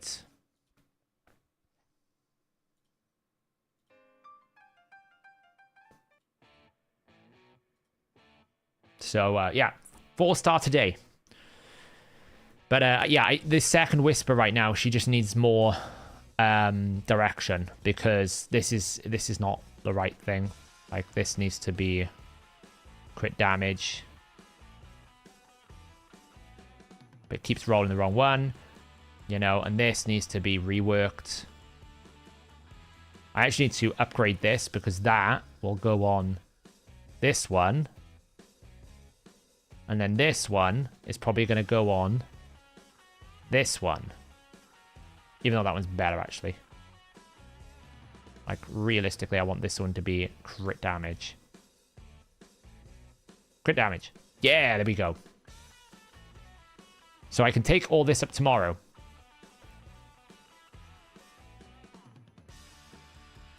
So this is why I need to do some Shogun, right? So that's going to go up tomorrow. Now, that'll get her up bigger. And then this one is going to go up. And that one is going to go back onto this Whisper. So then also, look, Whisper's also got an upgrade there. So this plus this is going to boost her attack by like 75, if not more. So that's going to be like, because that's going to go up to like 14. This is going to give me 51. So that's going to give me 65 more attack on top of like the crit damage changes there, which is great. This one is going to get now all of that crit damage boost. So she's now going to gain another 12%. That needs to be reforged. That needs to be reforged. That could be maxed out. That could be maxed out. That could be maxed out. That needs to be reforged. And then this needs to be reforged. But attack's okay. I can endure that one. But again, I can fully ascend this one as well. So tomorrow, this Whisper's going to be up 200 attack, right? She's at 6.7k, 317% crit damage. By the time I finished with her, she'll be much higher. She needs to stay below 330% crit damage, or I need to go and boost the Renegade's crit damage. But she will be much stronger tomorrow. And then once we get that into a nice window, those little damage changes should mean my goal is, can I get them to kill it in 2 rotations, right? Right now, it takes like 2 and a bit. So like this is 1 rotation where we basically come in here. You can see the damage profile potential. See, the 2 of them together get it to like 60% damage. What? Hello. Thank you. Just barge your way across. Come on then. So you see, it just takes a little bit more to kill them at the moment. If I can get it in that first rotation, it's a 30-second run. So that'll be tomorrow's plan there, to basically run this and try and get her up. When I get to 5 and 6 targets, even better. So yeah, that's the evolution of the double Whisper team. We're getting there. We're getting there. How's the free-to-play going? It's going okay. I'm just still... I'm not getting very good epic luck. I'm still looking for that, like, one epic champion to help me carry me through waves at the moment. Which is my problem. I don't have a wave carry. Like a Misdreaded Daihi, a Miscreated Monster. Someone to basically carry me through the waves, so... Yeah, she wakes up. Then she goes and, like, runs around. Oh, yeah. Yeah. Yes.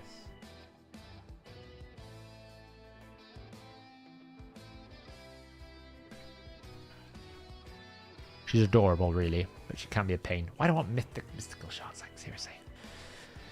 Yeah, and the thing about it, crouching, is it's the top rows are going to be a lot harder, right? Because there's just so many possible substats. Like gloves, for example, I could go very deep. Because I can go crit rate, crit damage, attack, flat attack, HP. It's like, it's going to take a while before I get the luck.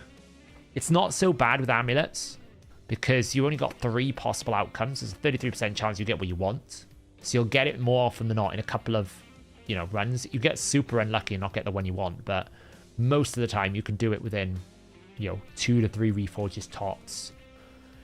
But yeah, the chest pieces, the gloves, those things are going to be nightmarish. Yeah, I'm probably going to have to burn 600 energy here just in Spirit Keeps.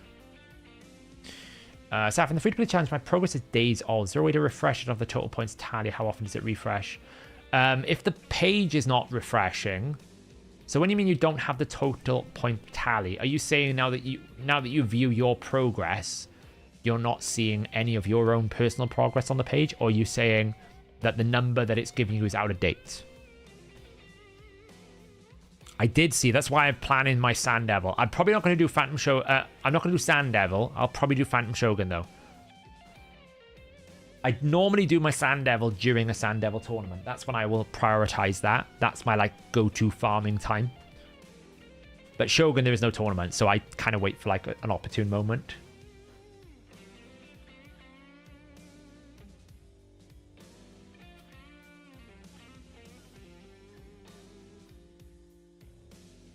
They should do times towards your desired stat. I don't really think the system's a problem. I could see an argument that you can't earn enough dust, that the dust is a little bit too rare. That I could see an argument for. Yeah, I could see an argument for that. But are we seeing the Rathalos set you have? So the Rathalos set, yeah, I mentioned this earlier in the stream. Rathalos set. So I've managed to get a little bit, like the Forge Pass, we haven't been able to get to the legendary crafting yet unless you bought it, and I'm not going to buy the levels I can achieve for free, right? So I've only got some of the accessories, but the faction that those accessories have gone into, wow, let me tell you. 29. Good lord, I'm going to need so much. Can I buy it for clan gold? Sometimes you can. Oh, I can. Oh, that's worth clan gold. I'd never normally buy it for that, but the amount I need, I'll buy 5 for clan gold. I need to do this as well, but that's never going to happen. So yeah, so the Forge Pass, you can't actually get that far. I was trying to work out, will I get to, where is it? These, with the weekly reset tomorrow, and everything else, and you can't. You can get to like level 30, so I can't actually get this. So I can't make any of the pieces, and I'm not going to buy the levels because that's just a waste of money. You can get the levels anyway, so it's a bit annoying. But look where the accessories landed.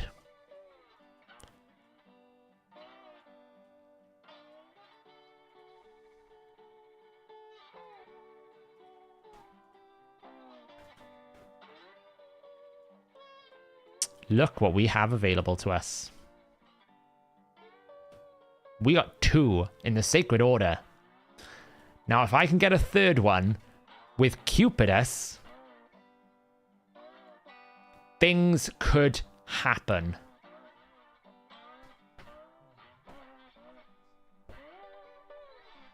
Like, imagine a Cupidus in 9 out of 9 Monster Hunter. It's a little bit gross to think about. Yeah. Cupidus Venus in 9 out of 9 Monster Hunter. It could be a little bit disgusting. Because the thing is, what you need is opportunities. Because it's a 30% chance. Yeah, it's a 30% chance. It's a 30% chance to repeat the damage. So what you need to do is roll this as many times as you can. Which is why I said it's probably better for someone who isn't a one-hit wonder. But like someone like Cupidus, every single time Fairhead comes out, counterattack, counterattack, counterattack, counterattack. Like, you're going to roll that 30% chance almost like 3 times as much any other champion. I'm like, this could be interesting as an option. So now I'm like, and it's not terrible. It's crit damage. We'll take it. Is it the best amulet in the world? No, but it's crit damage. It didn't roll Ascension very well, but I'll take it. Accuracy is not a terrible substat. We've got, okay, defense with attack percentage. Ironically, it's better than this one. Like, it's more attack than the one that's primary attack, just because it's rolled well. I haven't glyphed it either, so... And I could ascend it, so that's probably okay. It's not the best. So it's just a case of, will I get the banner? And there's no way to control that. I need a Sacred Order banner. If I can get a Sacred Order banner, I would be, like, shocked. And it will make everything I said in the video, like, stupid. We'll know probably in 2 hours. Because in 2 hours, I'll knock out a bunch of these weekly challenges, and that will unlock the banner. because there's 60 points here, so there's 6 levels. And there's a daily challenge tomorrow, so that's 8 levels. So we'll go from 20 to 28. So I won't quite... Tomorrow, actually, I won't. I won't quite. I need to basically have one more daily reset before I can get this banner to try it. Oh, wait, we'll get 5-star banner. We might get lucky with a 5-star banner. We might. And I think even if that banner is an average attack banner, it's probably better than any other set that you could possibly put on Cupidus. You have 9 for Ogrin.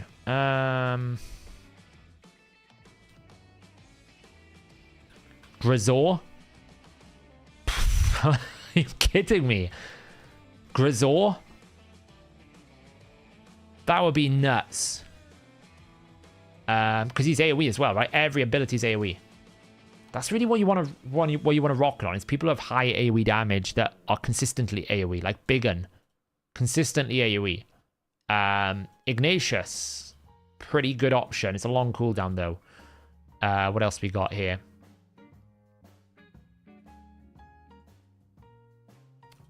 Siege Hulk is mostly single target, not the best.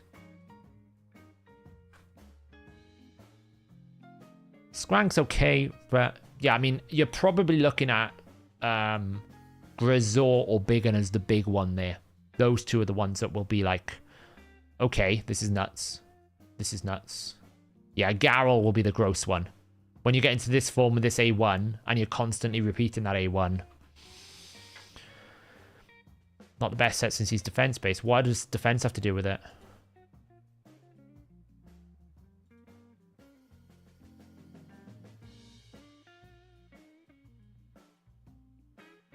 What does defense have to do with it?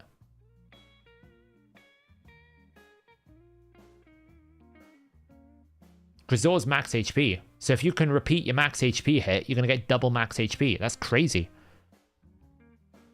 Like, this isn't giving you any attack. This is perfect. This is a neutral one. This is really good. That's what makes it really good.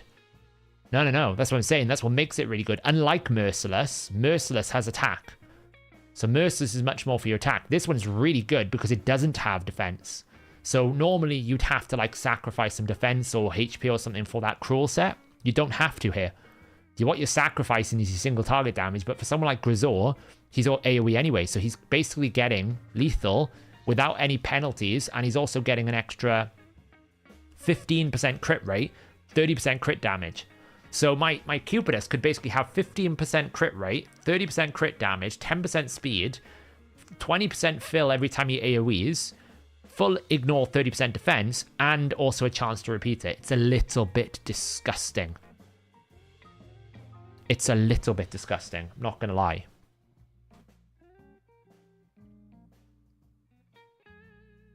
It's going to be gross. So, but it depends if I get lucky with, and this is what I don't like about it. I just don't think there's, why am I doing that? There's not enough accessories in that pass. I just don't think there's enough. Like we need like so much, like I could basically get that close, 8 out of 9, but without the 9 out of 9, the value of 8 out of 9 and 7 out of 9 is much lower. Can that chance to repeat proc off counterattacks? It's a good question. Let me check.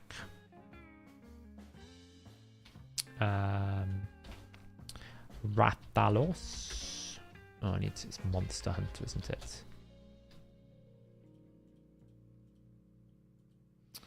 I think it's 60.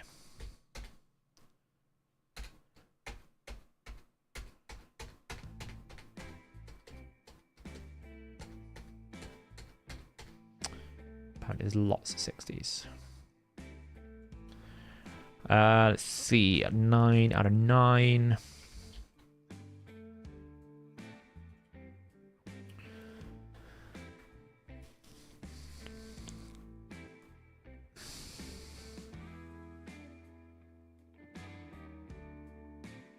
Yes. Certainly can't see any reason why I can't. Looking at the code, it looks like it's absolutely fine. There could be some sort of hidden parameter that we can't see just from reading the code. That often happens. That often can happen.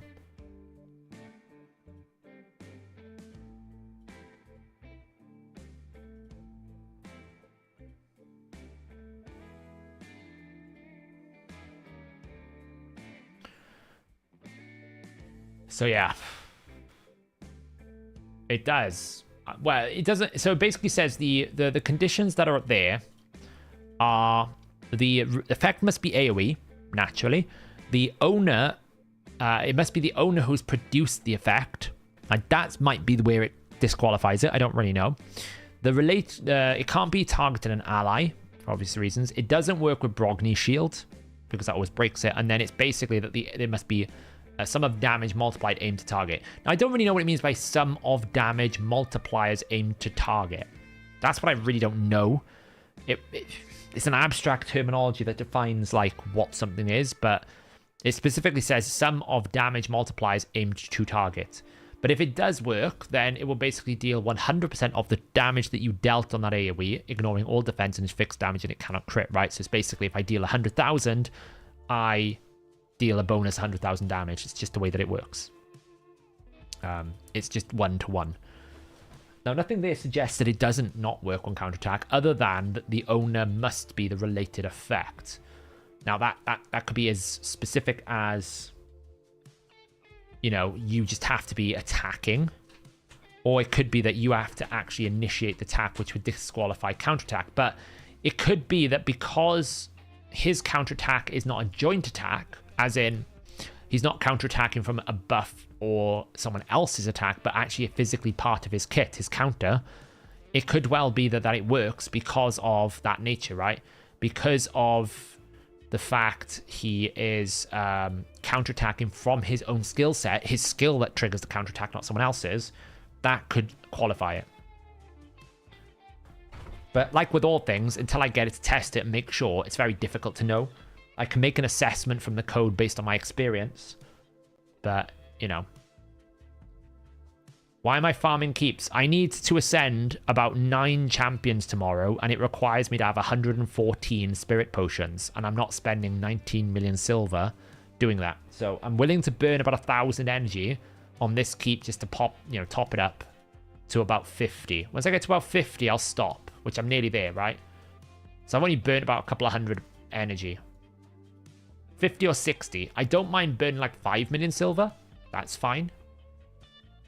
Because I'll farm that back up in Spider, right? It'll be better energy use. But when I had 100 to make, that was a bit too much, really.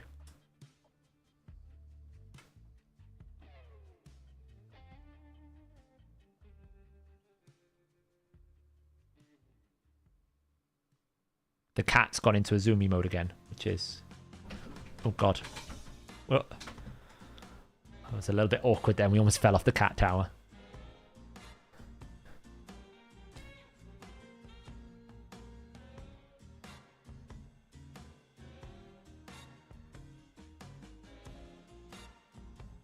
Do you think it multiplies multi-hit fully like Big Gun?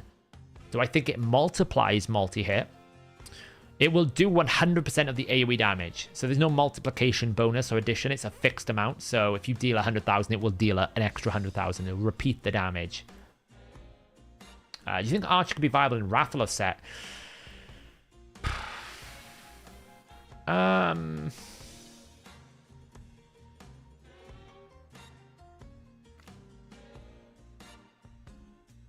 Yeah, I don't see why not. The thing about Archer is you don't need her rotating so much. But I could see some value in having like 4-piece Rathalos, 4-piece like Relentless. 48 tier 3 Arcane. I'm going to do all my Arcane tomorrow. Like, there's no value in me doing Arcane today because I'm just wasting CVC points. I'd rather spend the energy actually getting that. I just want to get up to like about 50, 55 points. Yeah, it repeats the damage. So the multiplier specifically is take the damage that I dealt and deal that as like true fixed non-critical damage. So it takes the value, deals the exact same damage of that, and it can't be reduced. It can't be critical. It's fixed damage. So it's fine, right? It can't be reduced. And it will ignore 100% of the defense. So it's basically going to do exactly what you did before. I think one more bout of superiors and we're done. What's Angar's buff? Pretty rubbish. So Angar's buff is basically giving him Morley's A2 with a bit of an upgrade. And then they've given him a passive where if an ally is attacked when they're under provoke, so if an enemy whilst under provoke attacks an ally or Angar, Angar will place a 1-turn decrease attack on them, which in itself is rather useless. I'd much rather just bring a guaranteed decrease attack for 2-turn duration than bring someone that has to hit me first whilst they're under a debuff. That's like extremely conditional for a void goddamn legendary champion. Yeah, or a change to all.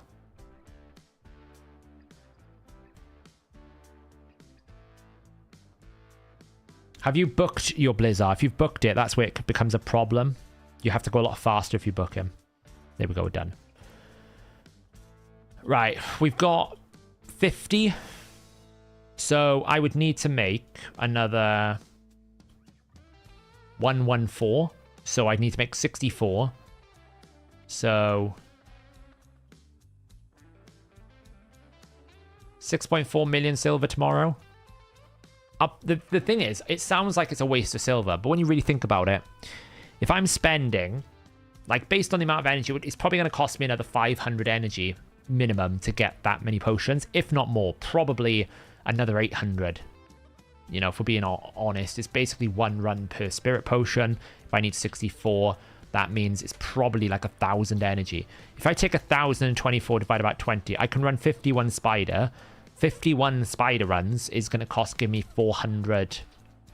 That's going to be 20,000 CVC points, right? But if that 51 artifacts comes out and I sell everything, for example, well, that's probably going to give me on average around about 100,000 per run.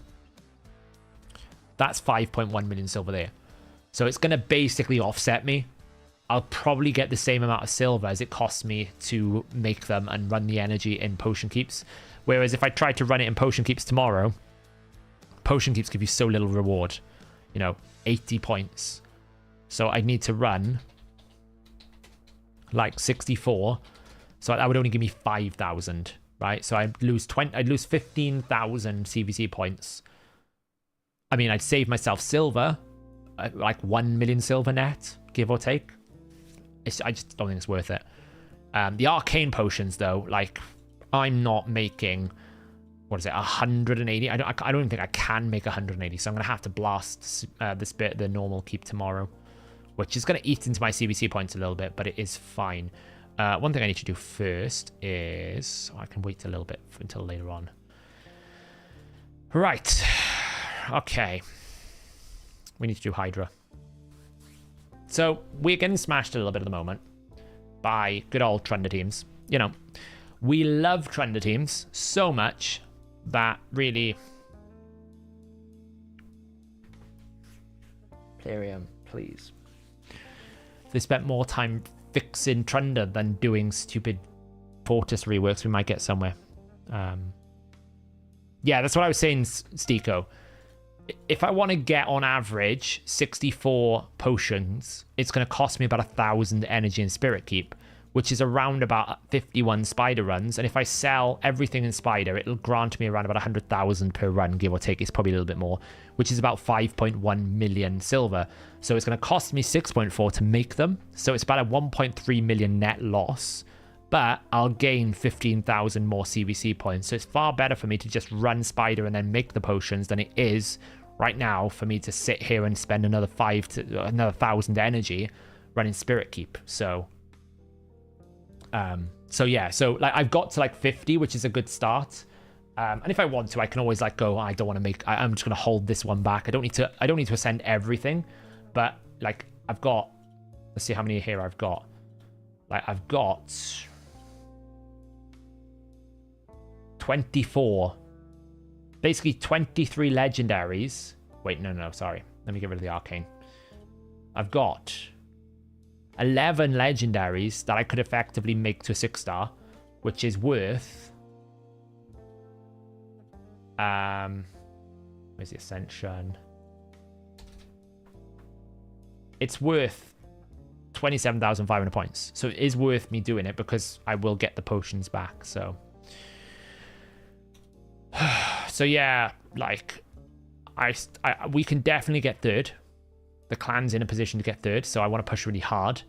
But this kills me. This kills me. This ruins, like, you can see how much it ruins the motivation. Now, they are probably going to win anyway, because they just, like, a lot of them are running the near team. Like, this is running some sort of near team, or some sort of Trunda team. It's very difficult to build this team if you don't have a reset. I would happily build the team, but I don't have a Kaima, I don't have a Yumiko, and I don't have a Shujen. So because I don't have those three, I just can't run the Trunda team. It's just, I think maybe I could. That one there, Rathalos pump in. Oh, he's not running a reset, so you can do some sort of combo, but it's not, like, you see how much weaker it is without a reset. Now, I'm wondering if I can do it with triple Nia. That will be it. That's something I will test, but right now I don't have the capacity to do so. But these guys, they're all doing consistent keys at least. It's just this one key when I saw it, I was like, yeah, we're not going to get number one with this one here. It's weird. I don't really know how the matchmaking in Hydra works. Like, there's no way that these were lower last time round. I think Captain Donlad is someone that DMs me a lot. We're up against him. He's kind of pumped a bit on damage here. But even his damage keys here are fine because, look, they're all normal teams. This 5.4 billion I don't really mind because he's pushed 667 million on hard, fine. 471 million here, it's fine. 6.7 there, it's fine. 3 keys combined gets to 5.4 billion, awesome. 1 key on its own is doing 7 billion. That's my problem. So yeah, so I think we can push 2 here. Sorry, Captain Donlad, if you're in chat. Yeah, I mean, that's not normal. I'm not saying... I mean, he's got 3 and a fully whacked out Taras as well, right? So he's a pretty strong kit. That's what I'm saying. This, to me, is what I would suggest is hard to build. Right? This should feel this rewarding when you have all of these champions here because he's got, like, Void Legendaries layered upon Void Legendaries. He's got a 6-star Taras with a +4 Lydia, right? This is what I would expect...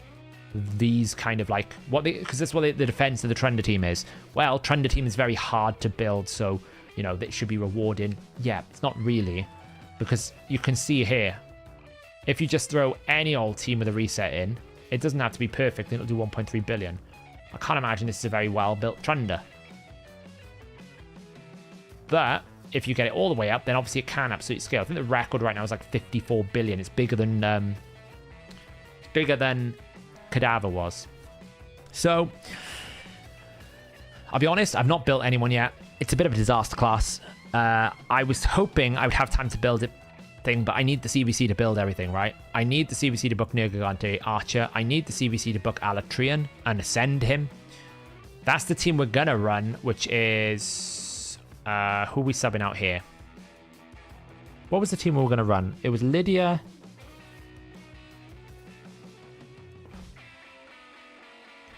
Alatrian was one of these. I thought I took that one out. And one of these is going to be Alatrian. Wherever he is gone. There. Obviously not that aura, but you know what I mean. Mikage instead of Gembo. Yeah, that's it. That was it, Mikage. So I can't even run that team yet, which is what I want to run. That's going to be my new team. Can't run that yet. That's my hard team. It could work quite well, but it depends. We're still on a rotation where there's no Torment. The burner would be Mikage. Would be Michinaki. So we would basically use Mikage's A1 with Michinaki to set up the burns. So this would be Mikage. So in this team here, you pretty much have everything, right? You've got damage in Blade Master. You've got Provoke and Hex here with decreased speed. Great. You've got block debuffs, cleanse, increased defense, shield. Great. You've got decreased defense, weaken, increased speed, strengthen, and a block buffs if you need it. Great. We've got AoE decrease. We've got basically a cleanse and a hex on him, and also an AoE decreased defense and decreased attack. And then Mikage is going to give us increased attack, increased crit damage, so that we can use Rathalos as A3. And she's also going to extend the duration of all debuffs, increase the duration of all our buffs. So when Mikage comes into this team basically has decreased defense, weaken, increased defense, block debuffs, increased attack, increased crit damage, increased speed, decreased speed, hex, provoke, Yeah, pretty much has everything. The only thing it doesn't have is AoE block buffs. But apart from that, it has everything. So the only thing we got to be mindful of is the Poison Cloud. That's the only thing we got to be mindful of. So, yeah. Should you level up a second Michinaki? Well, it will help you in Centranos. He is very good. He's very good. So, but yeah, I can't build that right now. So I could try running my... we use Mikage for burns. There's a block buffs on Lydia, yeah, but it's not going to spread, right? So we can try run my Emic team. The only problem with this team is I just cannot, in Nightmare, I can't protect the Whisper. I don't know how to solve it.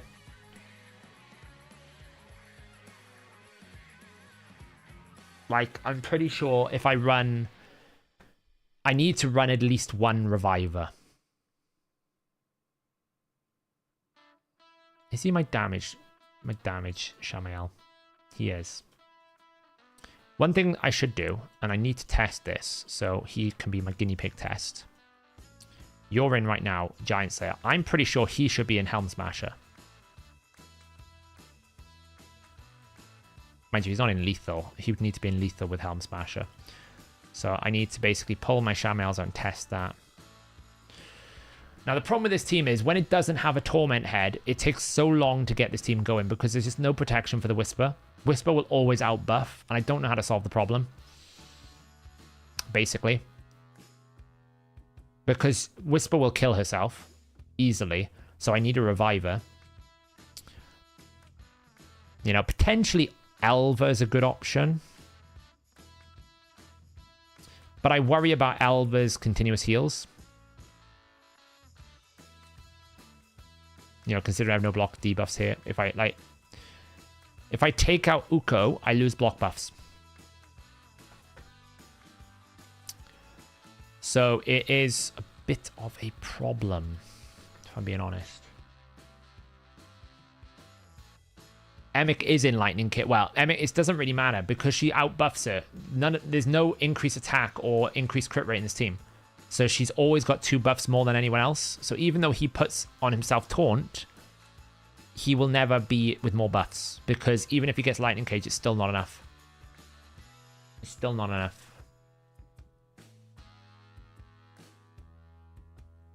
I don't know if YouTube will let you post it. You'll have to DM me, Laz. I don't know if YouTube will let you post a link.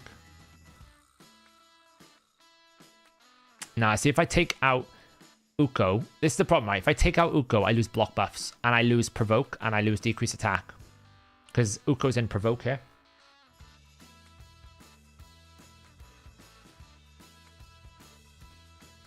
Or I don't run this in Nightmare, and I run my other team in Nightmare. Right, so that's one team. My old Nightmare team was this team. Which just lacks damage.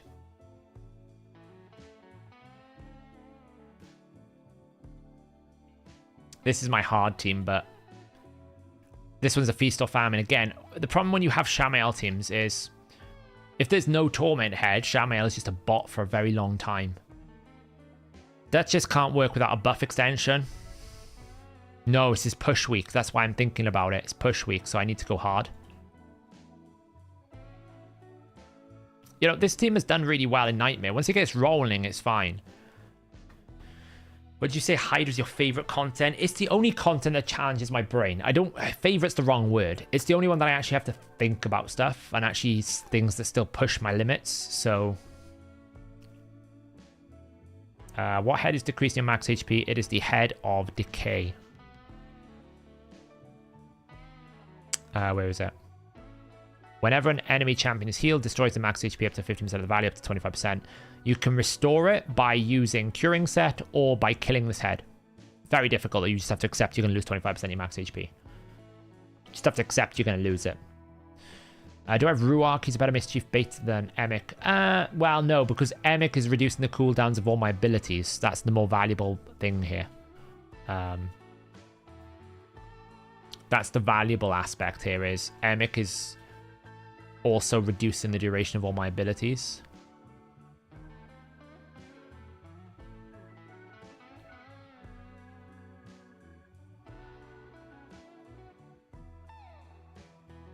Where does it say that?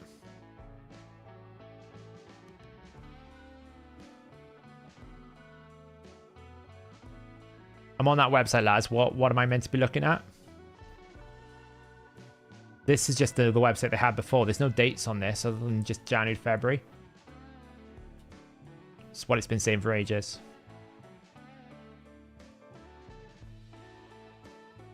Yeah, it's no dates on it. It says January, February.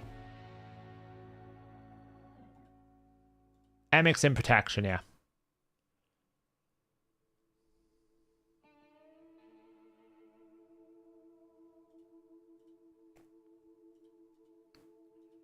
Not 9-piece, no, I don't have 9-piece. Lydia's in curse set, yeah. Lydia's in curse set, Uko's in stun, provoke set. I mean, it's fine, it works, look, I'll show you, it works. It's just, I'll show you the problems this team has got, and I don't know how to fix it. We set the team up here, and then we go, this needs to start with a provoke. If it doesn't, we just restart. I mean, they'll probably do more, lads, but this is the information we already knew, right? We already knew that this would happen in February, March. This is where we knew about the Prism event. So they'll probably do more summons because everyone keeps talking about the Archer. If you keep talking about the champion, they're going to go, people want this champion. Let's give them more opportunities, like printing money for them. So they will do it. So the first one is fine, right? So realistically, I have to kill this Mischief Head as quickly as possible. So if I open with A2 here, I can do like a little bit of damage. But you'll see what I mean now. There's just no way that I can stop the buff differential. So she's going to get provoked, which is a problem. Because it slows down my ability to take a turn. And then steal all my buffs. Now I've lost the increased crit rate buff, which means my damage is down. And I've also lost half my turn meter, which means it's going to slow me down even further.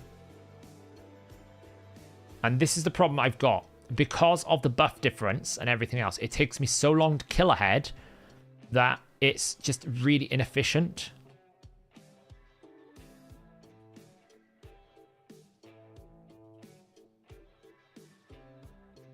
The other problem is I don't have decrease speed going out significantly enough. Like, we're going to get cleansed here. Nothing I can do about that.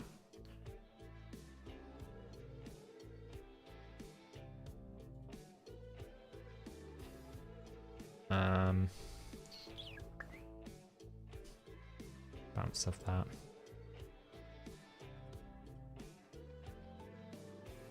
Right, the cleanse is going to come in here. There's nothing I can do.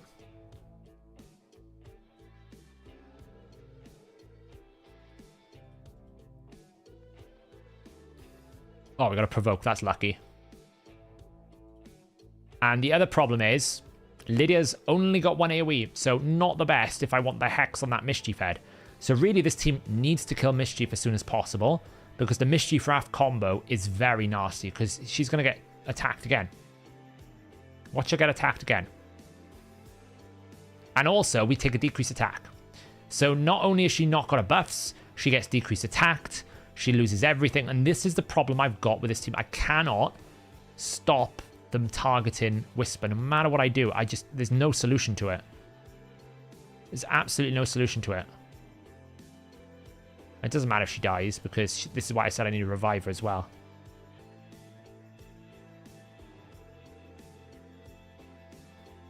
Now, once I kill one of these heads and I get rolling, it's absolutely fine. It's going to cleanse anyway, so there's no point.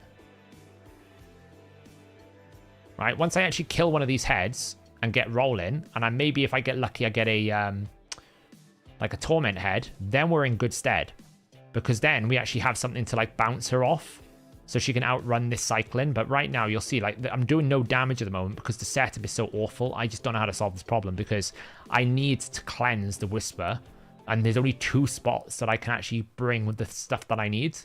So Elva could work as a cleanser, but then, and a reviver, but then I don't have block buffs. So how do I get around things like Poison Cloud? I can't. And if I can't, I mean, the other thing as well is who's going to be the provoker. So right now it's great. Because I can bounce off this, do some damage. I haven't got crit rate on, so it's a bit of a problem. The moment I can kill this head, the better. But see, the value of that decreased attack, it's ruining my damage capability. If I didn't have decreased attack, I kill that head. If I kill that head, I reset the turn meter, and now I'm off, you know, off to the races. Didn't get Hex again. Steal the buffs. And this is the problem I got. And I need to find a solution for it. Specifically on Nightmare. It's too much. It takes too long to get going. And it's this rotation more than anything else because there's no Torment Head. And this is the problem with having a Shamael team. Now, I have to have Shamael in this team because if Shamael isn't in this team, then the moment I get a Torment Head, the team's dead. So, yeah. No, because Alatrian's not going to solve the fear problem. Shamael's job is to make sure that the Emic-Nia combo never gets feared. Because if they get feared, that's it. It's done. So... But the team is capable of doing well on Nightmare if I can get it rolling. And I'm just struggling this rotation. You see how much she's always under some sort of control. She's either under a decreased attack, or she's losing her turn meter, or she's something else going on. And I need to find a way to protect her better. Because right now, it's just not working.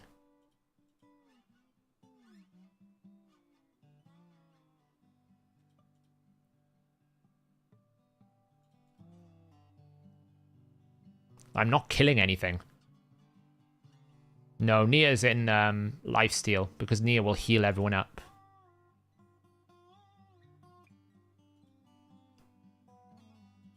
See, he's full healed now. That's disastrous. Because now I've got to go through the process of trying to kill him all over again.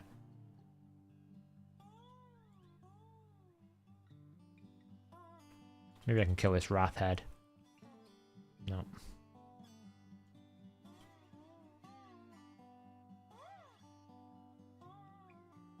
That's good damage. It's just the setup, and the lack of Torment is probably the main culprit.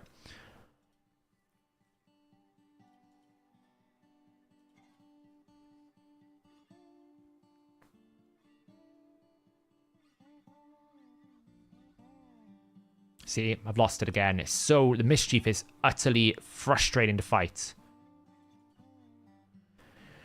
Right, well, we've killed one head now, so that's something. The Wrath Head is gone, so we can do some damage here. And of course, the other nasty thing about all this is every single time that Wrath Head, that Mischief Head attacks me, he's speeding himself up as well. So it's not even like we can get away with that. But watch what happens now if I get a good Torment Head set up here.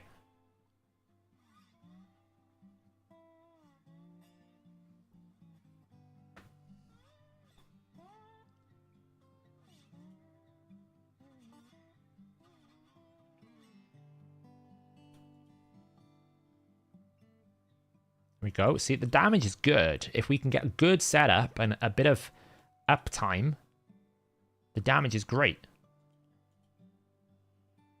Not having a... I would probably need another Hex set in this team, if I'm being honest. Because if I can't keep Hex up on the Mischief Head, it's a real problem. I have to almost like one-shot the Mischief Head. And probably on Brutal, that's what I was doing. This team used to be my Brutal team. But see, it's the wrong head. It's not Brutal. At least I'm not getting decreased attacked anymore. So that's something. I can probably focus on trying to kill this head off. Full cleanse, great. It's what you want just after you debuff. Then we're back to the same problem again. It's such an infuriating setup because it requires... I mean, this is why I went away from Shamael teams, actually. Because this is the problem with Shamael. If he doesn't have the Torment Head, Shamael's just a pile of rubbish. He's nothing to kill. He's not going to do enough damage. Like, he just sat here basically waiting for his opportunity to shine. And now I can't actually do anything because it's Poison Cloud. This is even worse.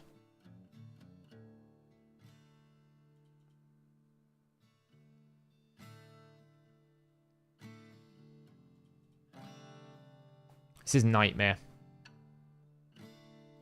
Hey, why don't you just give Unkillable to everyone? That's great. See, that I need to stop now. I need to stop that thing from healing, because if that fully heals, it's an absolute disaster.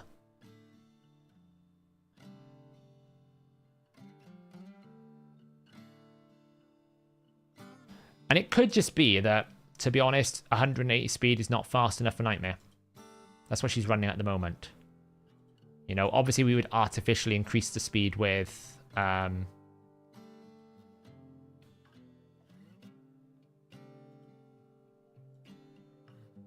like 18 million up to turn 50? Terrible.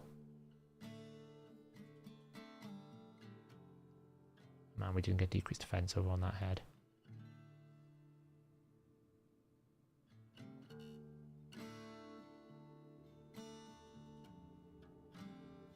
Emic is with damage.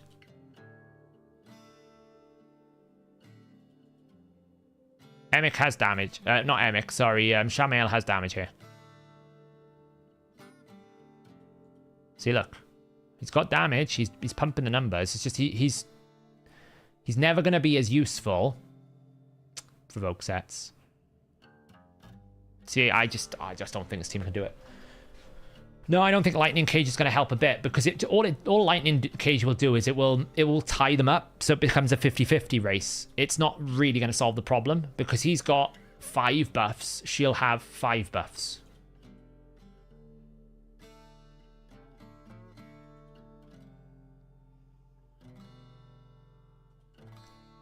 I just need a Torment Head. If I get a Torment Head out, then we're laughing.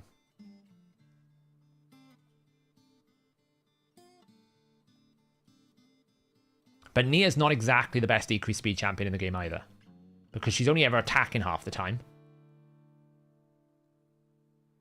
At the moment I got Giant Slayer, but I need to change it. Right, kill you off. Right. So the question is, can we...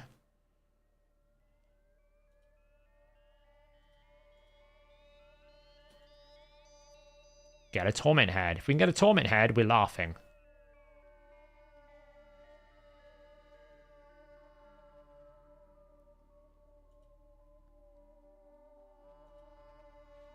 See, I'm just going to have no uptime on this Dead Head, because I can double boost, but it's probably going to not crit because I haven't got crit rate buff. Oh, nice. Got an extra turn there. That's nice.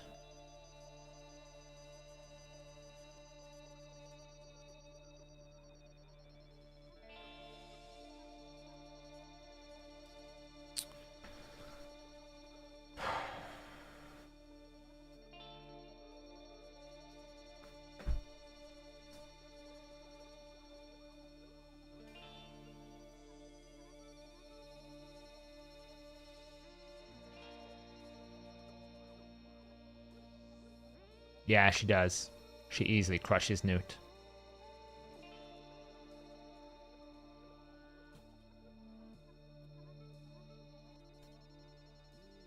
As much as I'm complaining, this key will, even though it's terrible, will probably still out damage my normal Nightmare team, right? Because it can go so long.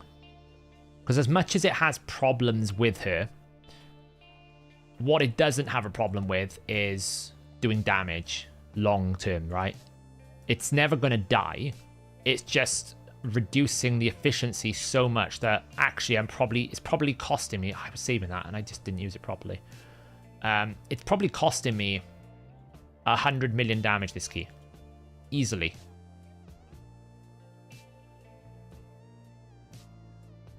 Because now we got this down, we'll probably accelerate this damage quite a lot. That provoke's not going to help me.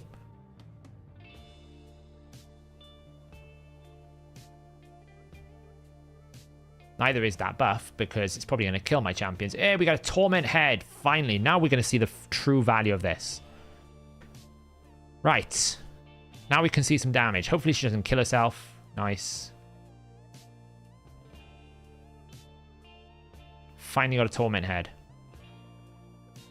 Boost. Mischief and Wrath is an awful combo together. I really despise it. Let's do that for some damage. That. Annoyingly, I cannot touch this head on the right until he gets rid of those buffs, so I'm going to have to just whack this for some damage.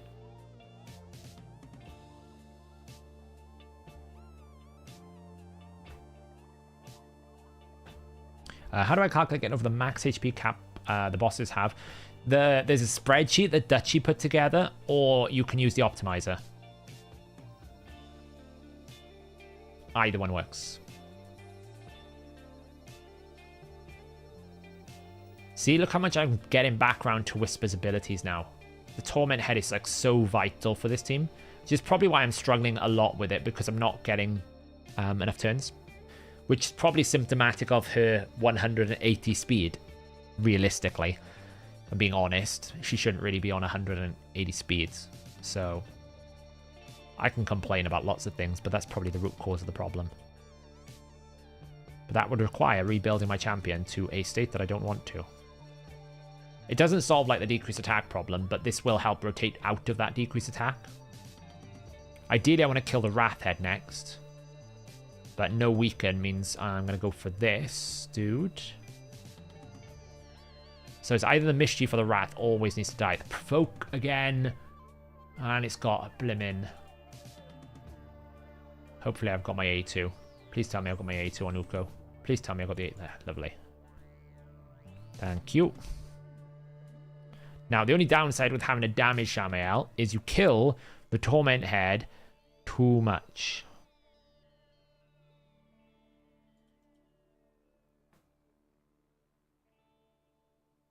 Because not only am I counterattacking with Lydia, I'm also counterattacking with Shamael and Whisper, so not the best. But I want to kill that Head of Mischief as quickly as I can. The nice thing here is I don't have to worry about provokes either, so I can... Watch how quickly I can kill this head if I actually get some uptime with some buffs.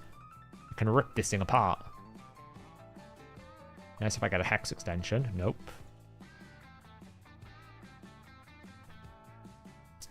When will the optimizer have the currents in Trans rotation? I'm still working on the filters. For now, what you can do is put a filter that basically retrieves teams from the last 7 days. Or the last 14 days now. It's probably fine.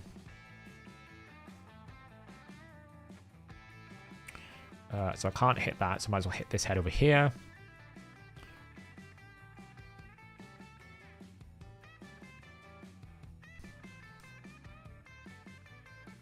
So as long as I keep getting a Torment Head out, I'm okay. The Wrath Head is quite bad for this team. Purely because it's the decreased attack. Not because it can one-shot me, because I got unkillable, but the decreased attack is pretty horrendous.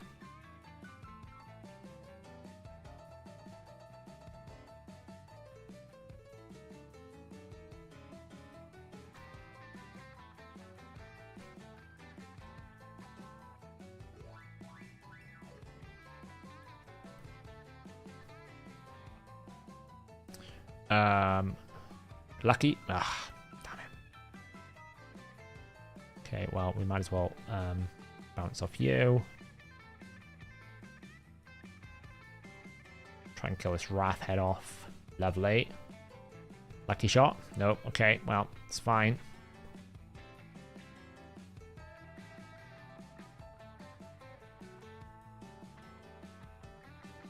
You figured it out? What's the problem? How does Newt whisper out damage Newt? Newt's capped. So Newt will only ever do 10% or 30% of the boss's HP, right? So if you can get bypast that. So Whisper for me right now has Crushing Rend, lethal, full maxed out gear, fully awakened. So her ability to do direct damage exceeds... Damn, I'm going to lose that. It's annoying. Her ability to outdamage Newt will exceed the max HP that he can do on average. So you'll see when I actually hit a dead head, you'll see what I mean. Without decreased attack, ideally. Oh, I'd really love to kill that Mischief Head right now. I'd really love to kill that Mischief Head right now.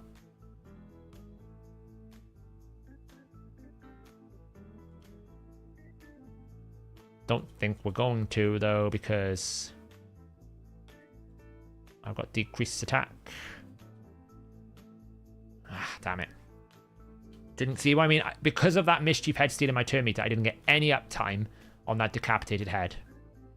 Really frustrating. And killed this off as well. Nice.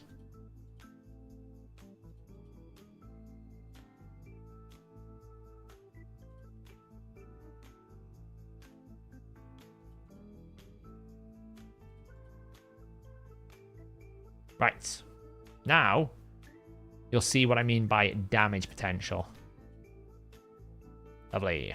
So, I want to be hitting this head here because it's the squishiest head. 824,000. Unfortunately, that wasn't her big hits, which is what I really like, but hopefully I can get back round before it's too late. Am I going to get back round to her? No. Alright, though, because we can still attack the left head.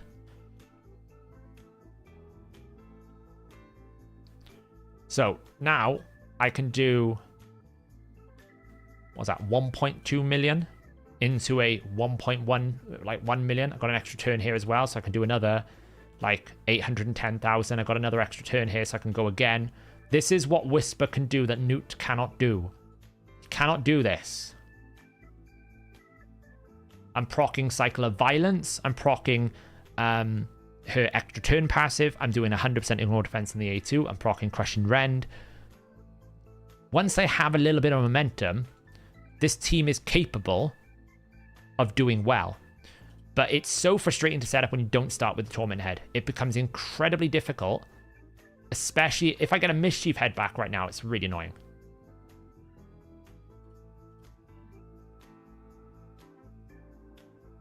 Like, it's really annoying when there's a Mischief Head because it just slows down my ability to do damage. Into a Poison Cloud, of all things. I love that combo. Luckily, I can attack this head over here. Might as well do that just for strengthen, decrease defense. How often has that happened to you? Where it's like, oh, the heads respawn straight into Poison Cloud. And there we go. Welcome to my pain. All those buffs I'm not going to be able to do anything with. The other wonderful downside to Mighty Uko. He can't place block buffs if the boss has a buff. And what does the boss revive with? A goddamn buff. So right now, I literally cannot do anything until that Poison Cloud drops off. Fortunately, I'm able to still target this head on the left, so I can stop it from, like, reviving. Like, we can do an A2 into an A3. That'll pump some damage. And an A1 kill it off. Lovely.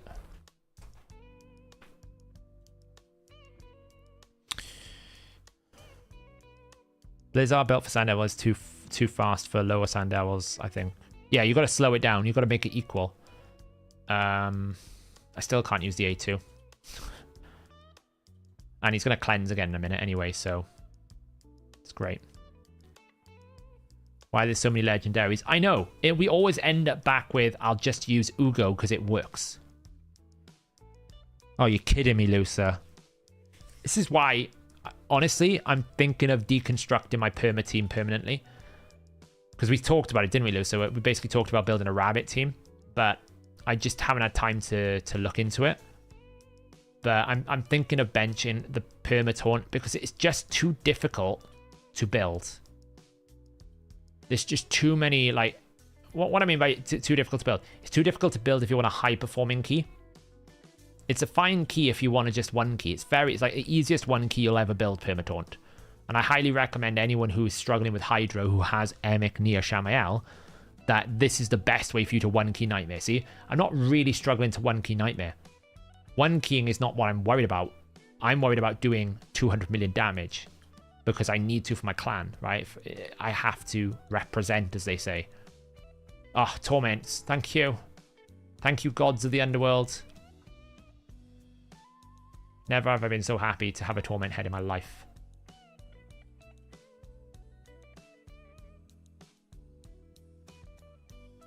The fight takes way too long. No, that's not really a problem because fights take long anyway.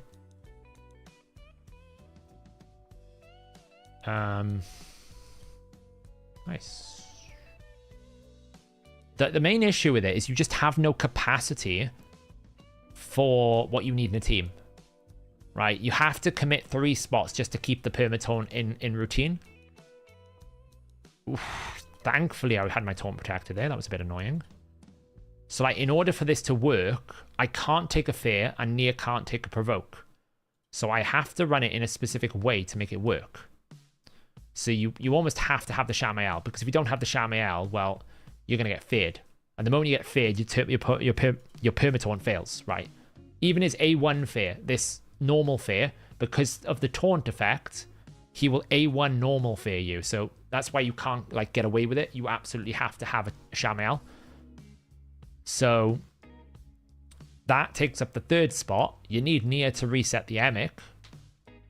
So you've basically got 3 spots to choose everything in the team, like block buffs, decrease defense, weaken, increase speed, decrease attack, provoke, hex, damage. That's just too much to have in one build.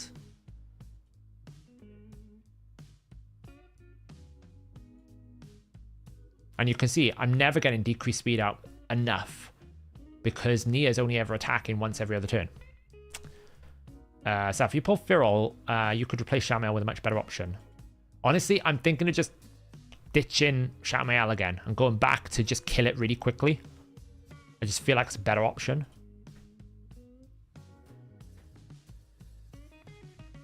But as I said, I'm not being critical of the permataunt team, because for the average player who just wants to 1-key Nightmare or 1-key Brutal, it's actually a really fine team for doing that. That's actually really ideal because I've got Poison Cloud. That's actually super good because I won't kill the Torment Head as quickly now. That's super good. That is super, super good.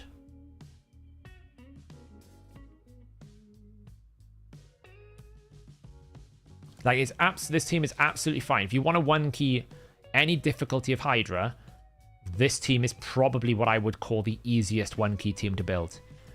It's not necessarily the most available because you need very specific champions, but you can substitute them, right?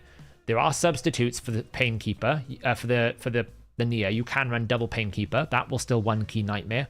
There are auto variants. Ruark, Lethelin, both of them can do the taunt mechanic. You probably need a 2-turn taunt, right? You probably need a 2-turn taunt. You can't really do it with someone like Dwedan. You need a 2-turn taunt, in my opinion. But you can see that the damage is great.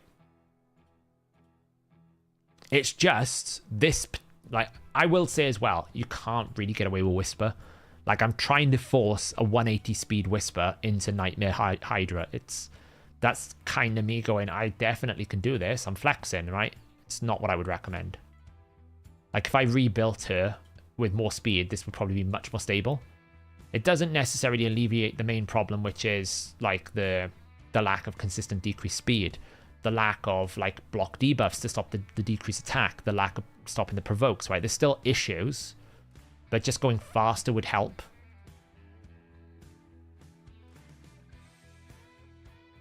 Got the Archer today on my first shot. Wow, so many people are getting the Archer today. Today is Archer Day, apparently. No, she will out damage. And, like, Geomancer, Geomancer is not the answer. I have completely dropped Geomancer because he's just... There's a ceiling with Geomancer that you just cannot... You cannot break.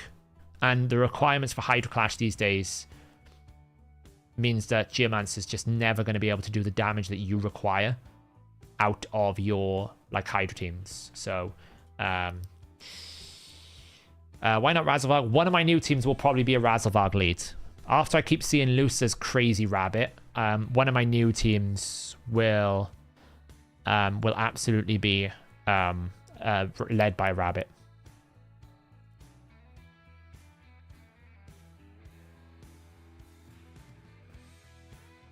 Yeah, Geomancer just doesn't hit hard enough anymore.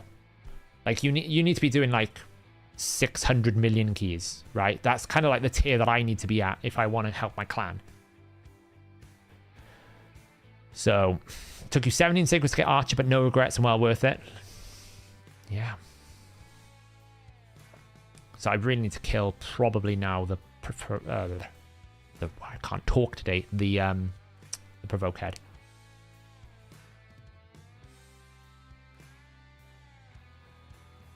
Throw that out. Get some hex. Lovely.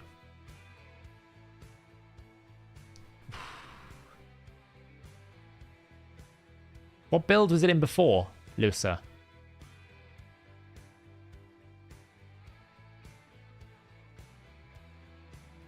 If it wasn't in Lethal, what was it in? Relentless? Merciless? Dare I ask?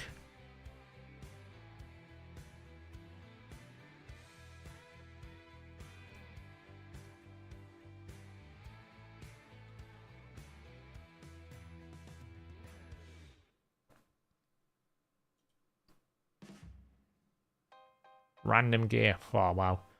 If anyone doesn't know, the reason why I mentioned Lusa's Razelvarg, his does like 200 million. It's absolute bonkers. But big part about that is you've got your area bonuses maxed up, right? And that's something I absolutely need to start investing time in. I need to get back into doing live arena and trying to max out my Hydra area bonuses because they will help. They will absolutely help. And Trunda works as DPS. No, it's even worse than Whisper. Trunda really only works if you can reset her A2. If you cannot reset her A2, Trunda will not do any damage. Right? A big part of Trunda's damage is all about the ability to keep doing A2, right? The way you cycle it is you just kill the heads before they can respawn back to a reasonable setting. That was a bit of a waste of the A2. I shouldn't have done that. But if you actually, like, can't... if you can't reset her A2 and then instantly kill the heads, then you just don't get the same level of value. Right? You just don't get the damage output. The way people use Trunda is they'll use Shugen to give Trunda the increased attack in a turn, so you can run Trunda really slow, and then you use Yumakos to reset the Trunda's A2 and the Shugen. That's how you do it. If you can't, you don't have to have Shugen and you don't have to have Yumiko, but I think you, like, the concept I'm trying to think about doing is 3 Nias, but it's very, very difficult, I think, because you limit your ability to actually scale her damage in other ways. And that's the, like, you know, people use Gurptak. People use things like, you know, Lydia is normally in there. Arbiter is normally in there for the increased attack. If you haven't got a Shugen, someone has to be an increased attack champion, right? That's either Shugen or Arbiter. So your spots are almost like, again, it's a bit like the Permataunt. It only works if the right champions are in the right spot. Got another thing. Look at the damage now that we've got the Torment head out. It's kind of stabilized into this like 0.5, like 500k a turn. We haven't really been falling back. When we started like 20 to 50. It's stabilized. Why? Because we're able to get like the rotation going. And we're getting like better startups. So the quicker, so with this team, I think the quicker that you can kill one of the heads, whatever that head be, Wrath head is fine to kill, Mischief head, the quicker you can break one of the heads and start cycling to try and keep this one going, that's when it gets better. But if you can't, then this becomes quite difficult, especially when it's the Wrath and Mischief. That's the combination I struggle with most here, is when it's Wrath and Mischief together. Because they one places decreased attack, the unprovoke, the other one then steals buffs, and it just becomes like really frustrating to fight.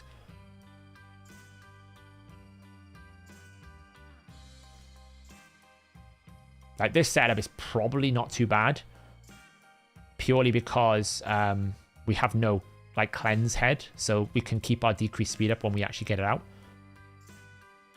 The decreased attack's a problem, which is why I'm killing the Wrath head first, because the Wrath head is what I actually want to get rid of. Storm buffs. It's annoying. I haven't had decreased speed out yet on that Mischief head either.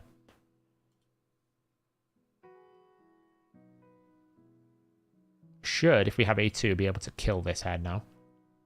Oh, nearly. Thanks for leaving me with your decreased attack. See, when you kill the Wrath head, in my opinion, it should remove decreased attack. In my opinion. right? The other heads do a different effects, like restores max HP, gives you a shield. If I kill the Wrath head, it should get rid of my decreased attack. Now I'm left with this thing.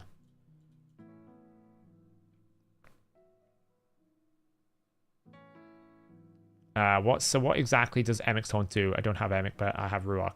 So when a target is taunted in Hydra, the taunt will force the Hydra head not to use the consumption. So if you look here right now, if you look at Nia, she's on 0 on the consumption, but because I always have a taunt up, the Hydra heads can't target the Nia to consume her. So when you have a taunt in the team, even though all these heads are ignoring the taunt, that's because their mechanics ignore taunts. Like, for example, the Mischief head will prioritize the highest buffs. The head of Decay will target the head with the lowest amount of HP. If you ignore the overriding targeting, then the taunt forces these heads to target the taunt target, which means that you can never have to worry about consumption. So it's the easiest way to go 1500 turns. So you can see right now, I've had 158 boss turns. The boss has never consumed one of my targets. I've not been consumed once. So that's what Taunt does. Ruach can do it as well. The nice thing about Emic is you get the cooldown reduction for all of your team as well. So it actually helps me rotate Whisper more often. Because effectively, I'm reducing the cooldown of a double attack, which means I'm reducing the extra turn count. Could Arbeus do it? I think she's a 1 turn. I think you have to have 2 turns. So to make it work, sound waves, I'm using Nia to reset the 2-turn cooldown of Emic, right? So I'm using Nia to reset the cooldown of his taunt, which is also resetting the cooldown of his A2. And then I'm using his A2 to reduce the cooldown of Nia. So the two of them in tandem are doing this rotation. I'll show you the rotation now when it comes to the start. So see here right now, this is how you'd start it. You taunt, sets up 2-turn taunt. Nia will A1.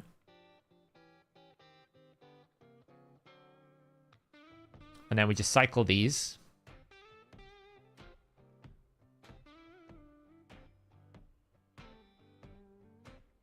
Extra turn, come on, give me an extra turn.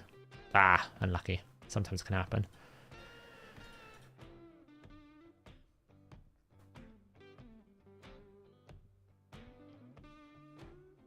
Boom.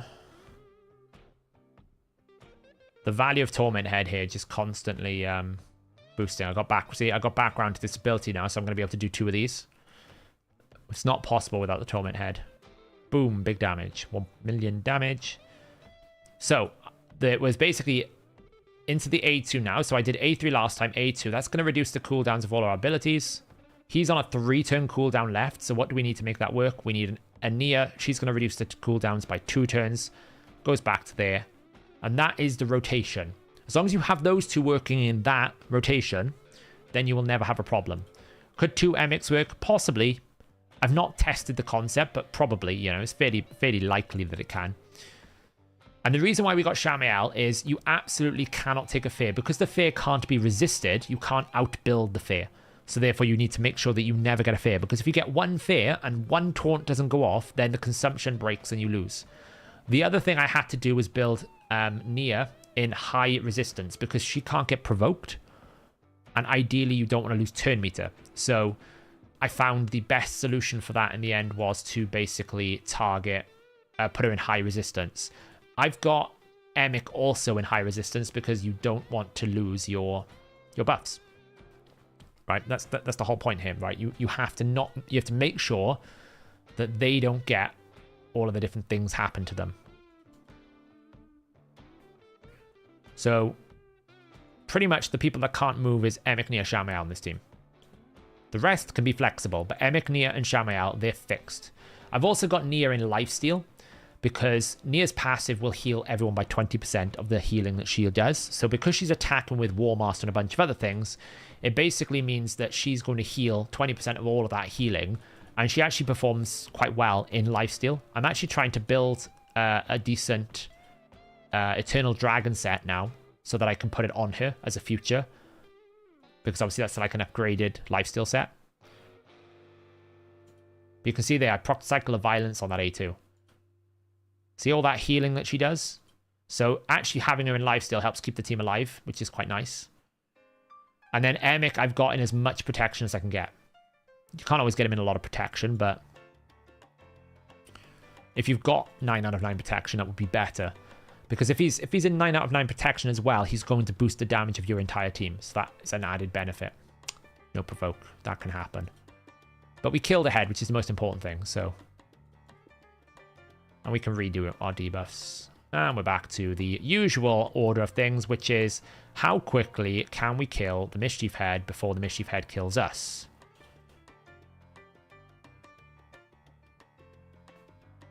Yeah, this isn't an auto team. Now, there are auto teams out there. If you want to go auto, I would suggest you look at someone like Tyraco, I think he's done one. Bronco, I think originally came up with the original like solo auto kind of team. I don't auto Hydra. Never autoed Hydra. If you ever want an auto team, I am not the creator for you. I manual every single Hydra run. Now we're getting the good luck. Look how we're actually catching our turn count. Right? Because we're now getting some good RNG, we're actually catching our turn count. We didn't have weaken over there. That's kind of stupid. I made a mistake.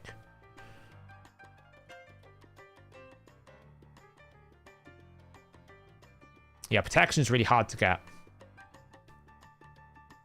He's so ready for firing out hard team soon. That'll be one of the teams I build next. Well, it would have been nice if I had Hex over there, because that would have killed that Mischief Head. But now I'm going to lose all my buffs, because I haven't got Mischief on it, and it's going to be annoying. So as long as you keep this rotation going... Oh, that's when this can fail. Now we're in trouble. But we can recover this. That was bad luck. It can happen. So now we're going to get a consumption, but it's okay, because we've only ever been consumed once. As long as Emic doesn't get consumed, you can recover this, right? So all I have to do now is just get back in rotation. She is going to get consumed. Absolutely nothing I can do. I kind of need to get rid of the buffs on the enemy.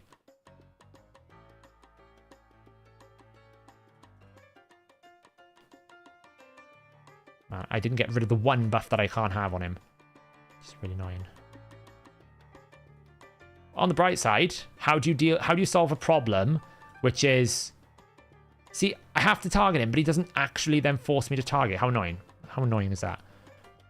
It's not a problem, because all we need to do is just get our Nia back out, which we'll get out pretty quickly. Yeah, Uko is in provoke set. Nia will be back out almost instantly. It's bounced to Whisper, which is fine.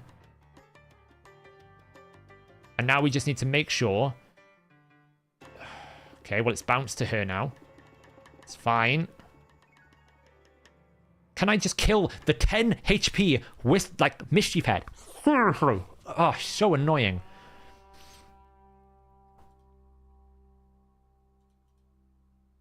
Like, it just needs to be whacked once, and he just will not die.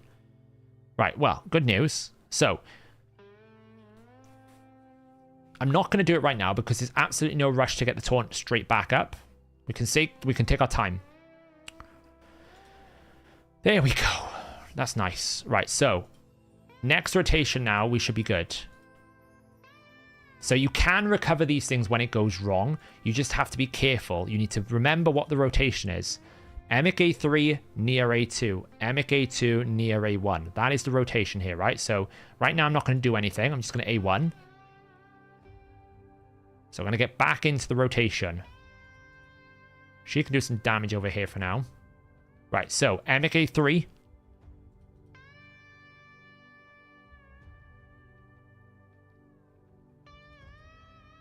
Shamael's in reflex. It's probably not the best build for him, but he's just in a reflex build.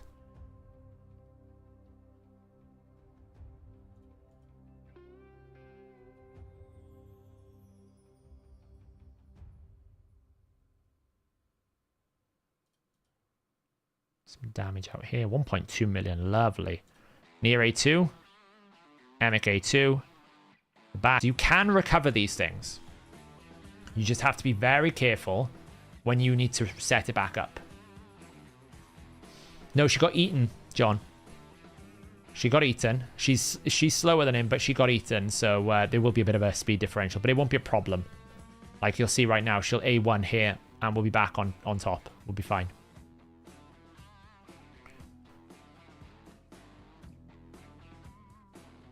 I'd like one rotation without the Mischief Head, just once.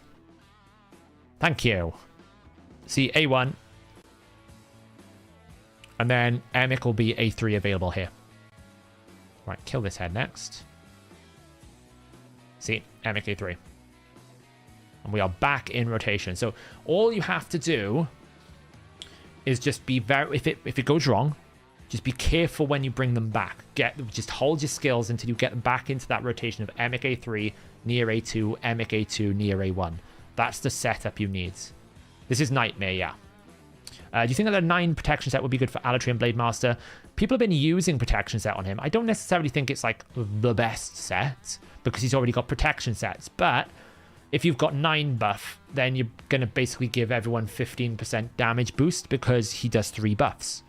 So as long as that shield doesn't get depleted, which at a 30% shouldn't, you're probably going to get 15% damage bonus to all of your champions. Do not ignore a multiplicative damage bonus. It's very good. We'll kill this head off. Look at her go. Look at her just like load up the extra turns like she's a queen. Okay, 2. Which champion would you 9 out of 9? Say Feral. Feral in 9 out of 9 protection would be exceptional because you get his passive and his buffs and protection bonus. It's like 20% plus 20% or whatever the buffs is. I think he does 2 buffs. It's like 10% plus 20%. It's really good. Oof. 1 million.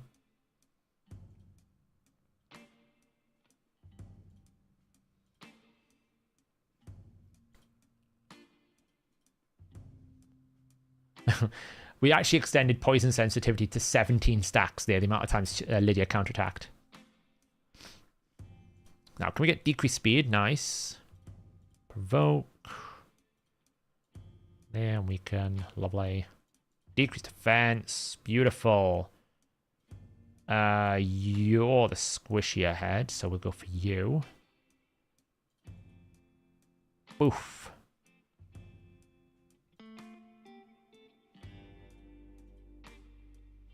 So pretty much what we just went through was like the worst case scenario. We lose Taunt and Nia gets consumed. That is pretty much the worst case scenario. You can recover it. So don't instantly give up. As I said, even though the start of this was rough, this will still outdamage any Nightmare Key that I'm capable of because it can go so long. We had 1 rotation without the Mischief Head. We're back to it now.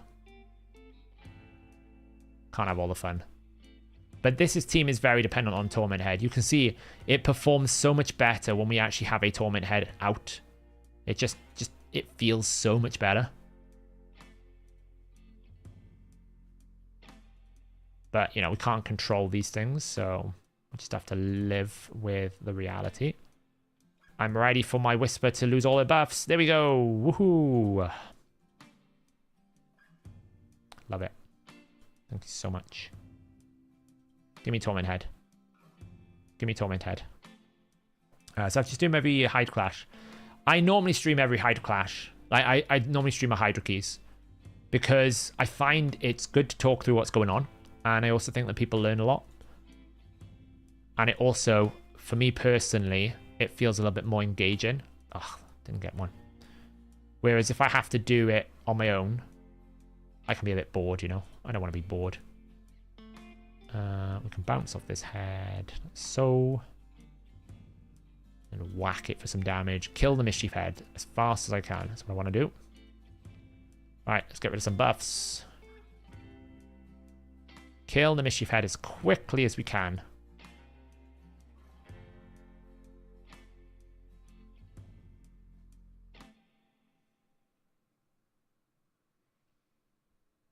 Yeah, that's why we did the 11-hour stream doing campaign. That was brutal. Yeah, Harima's very good in Hydra. Mikage makes her even more powerful. Mikage is the one that kind of like powers it forward.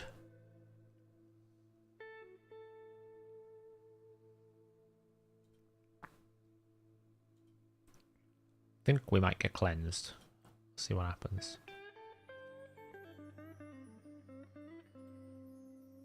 Oof. Gotta kill that head so fast.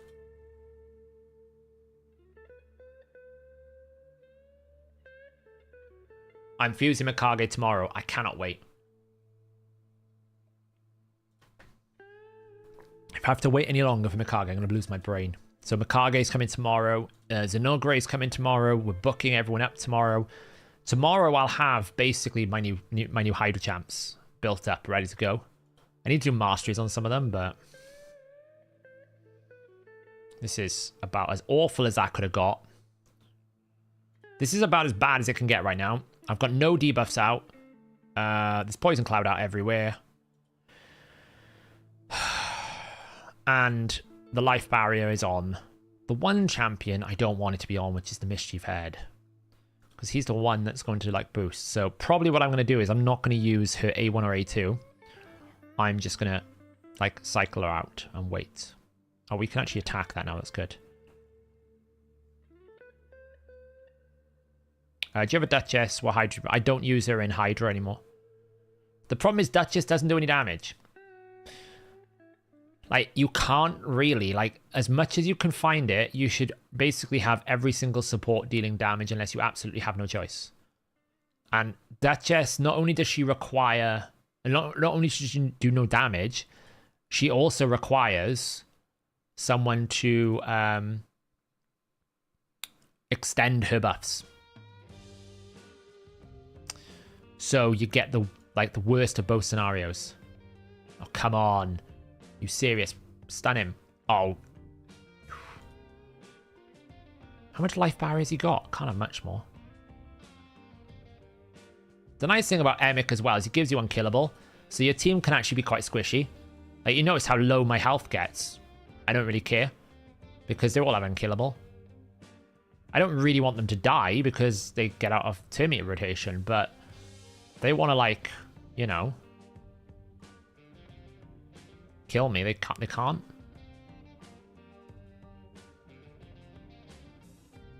And he also gives a nice chunky shield as well, which is also quite good. Can I get some damage? Lovely. Boom, boom, boom. Doof. Doof. We're going to get a full cleanse again. There's nothing I can do because that provoke set is just not working for me. I probably should save that. It's fine. It's alright. The head that we wanted, to be honest, okay. Zenogre tomorrow, yeah. Zenogre and Mikage.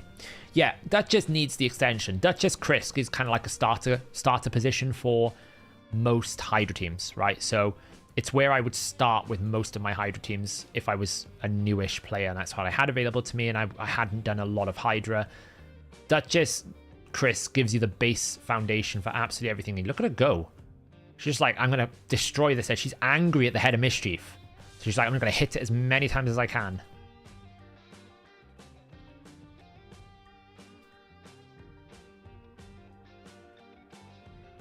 Everyone's like, destroy the head of Mischief. That's Wrath. Okay, well, no Mischief. That's good. Now we need to kill the Provoke head because that's the head that's going to cause us most problems. Right, let's get rid of those buffs. Get decreased speed out. Provoke. Is Zenogre going into Hydra team? No, she's going into my Fire Knight team. That's what I want to test with Zenogre. You're going to pair Elatrium with Duchess. They kind of do the same thing. The only difference is you get a Veil. So, outside of the Veil, they do the same thing. And obviously, he does it better because he cleanses, she does not. Elva Krisk is where it's at. Yeah, but you don't get the Veil, right, Andrew? So you're going to have to bring a solution for the Torment Head. That's not really a Torment Head solution. I'm in a bit of spot of bother here because the Head of Wrath has poison. I just don't like that. It's going to hurt. Oh, that's pretty chunky. He's got Well, this is going to be brutal. This is a bit nasty. I'm going to be careful here. That's all right. Cody, $5. Thank you. Max summon rush plus $55 to summon pool and still no archer. Talk me down the ledge. Stop spending money. I feel your pain. That sounds awful. That's... Yeah, I have no words. That's brutal. Truly. I feel for you. Absolutely feel for you.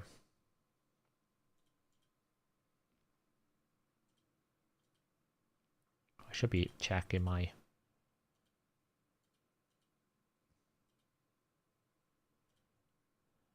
the music has run out, so let's play some of this.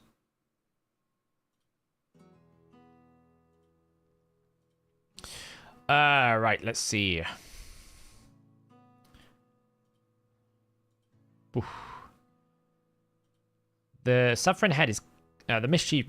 This, what is it? The Suffering Head is kind of a priority because I don't really want it to full heal. Yeah, man. I don't know, Cody. That sounds painful. I would stop, but then I can't talk because I've got the archer, right? So anything I say is irrelevant. There'll be other opportunities to get it.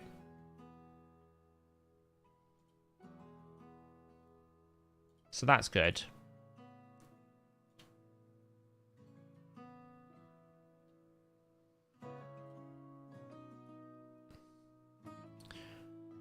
Try and do it. The problem is the decreased attack is killing my damage so much. On everyone that needs to do damage here. It's going to full heal. There's nothing I can do about that. Oh. See, this is when, you know, I always have in the back of my head, everyone's like, provoke sets are great. This is that. Honestly, there is no substitute for a stable 100% provoke in this game. Provoke sets just don't do enough. It's probably okay when there's a torment head, but you can see right now, I'm having so many issues because I keep losing my debuffs. Decreased speed not going on enough. Oh, we got absolutely smashed there.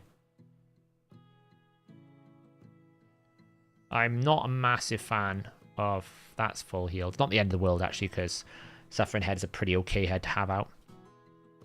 But our damage is suffering right now because we just can't quite breach. These are some of the tankier heads. At least with the Mischief Head, you can kill it quite quickly. But the Decay Head and the Poison Head, they're some of the tankier heads.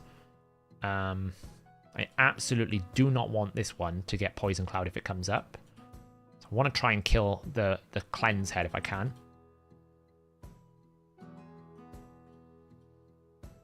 That's more like it. Pump some damage.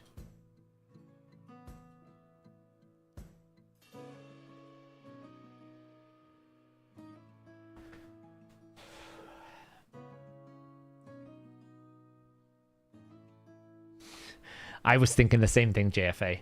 But actually, I felt like I couldn't have won. Yeah, I don't really know. Like, the difficulty with these collaboration type things is clearly there's a financial obligation involved. Otherwise, they wouldn't lock it, right? They're locking it because there must be some sort of financial implications, which forces them or has forced them to not so much lock it, but clearly they didn't want to commit the financials, right? They didn't want to commit the long-term investment for whatever reason, so they've cut it short. That's the only thing I can think, because I can't imagine there'd be any other reason why they would want to have like limited time summons, because as much as you could say, well, it's more money for them because people are going to pull, they would pull anyway. They're actually, like, if you think, they're creating a digital asset to generate profits and money off that asset that is going to have a limited lifespan. You know, and sure, you get like limited edition versions of something, but that's normally something that already exists, right? It's almost like if you go into a supermarket, for example, you'll get like, oh, there's a white Cadbury cream egg this time, right? Or there's a They've done chocolate buttons, and they're like twice the size as normal for limited time only. They're not making something new, they're making something they've already done. To actually generate 5 brand new champions, that's a lot of development investment that I think doesn't make sense for them to go, oh, well, we're just going to like make them exclusive. So there must be some sort of contractual requirement.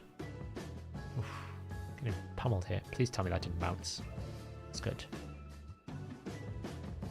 The Wrath Head got on top of me a little bit. I need to just focus a second.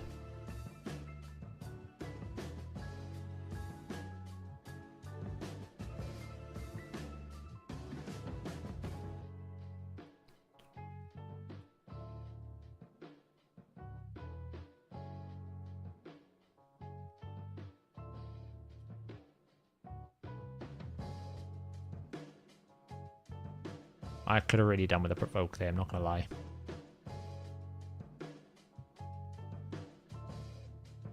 Please give me a turn.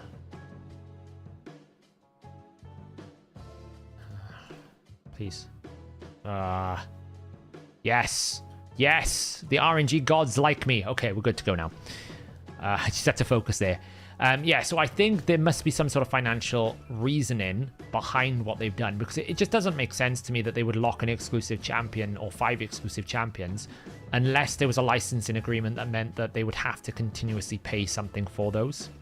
So I would imagine there is some sort of licensing agreement, which is why the duration is so short. Now, you can argue the merits of, you know, was it a good idea to have an exclusive event, blah, blah, blah. I will say, based on my experience, the Monster Hunter event has attracted quite a lot of new players. Now, whether or not the events are new player friendly, it's attracted new players. So from that perspective, it's been successful.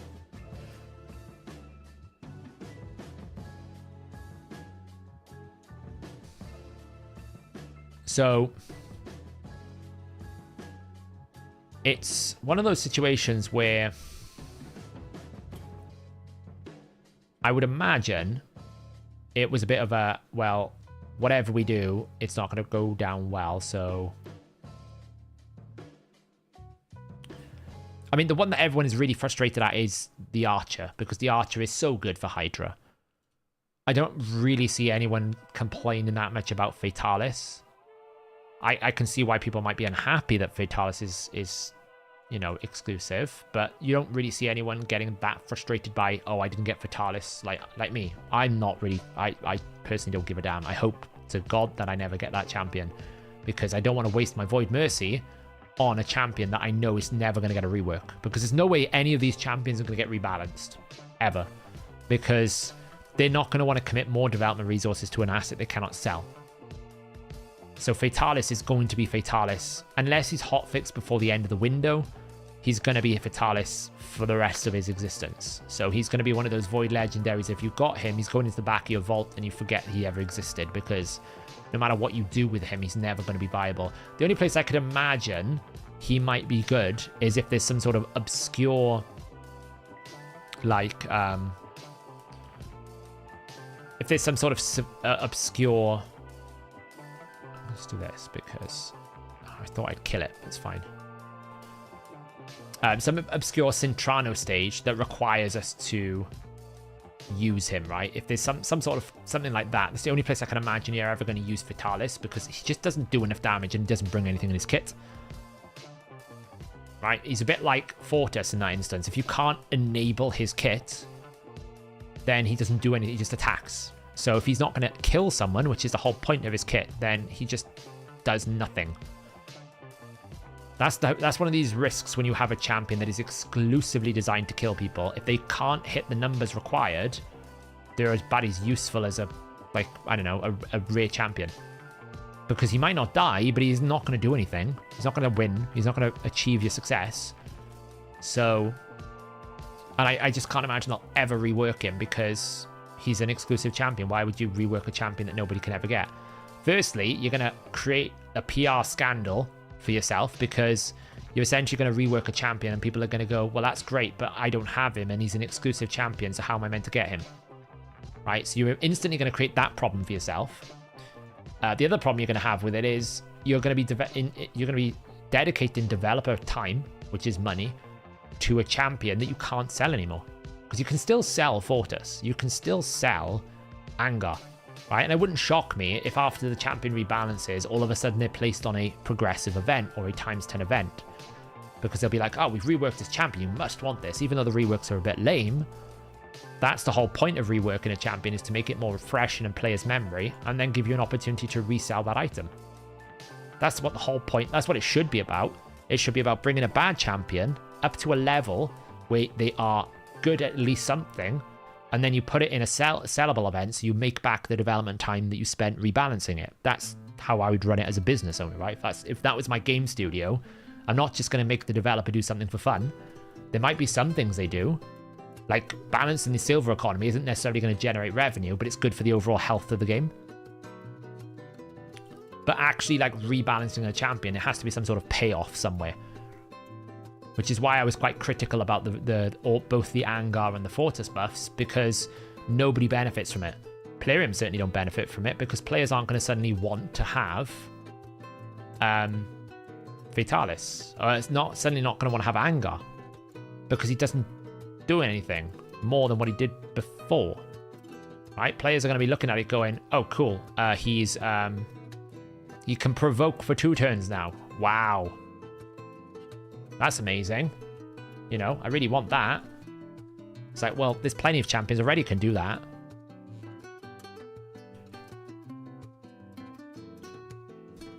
So yeah, if I was running the thing, that's how I would. What should we have? Should we have epic music?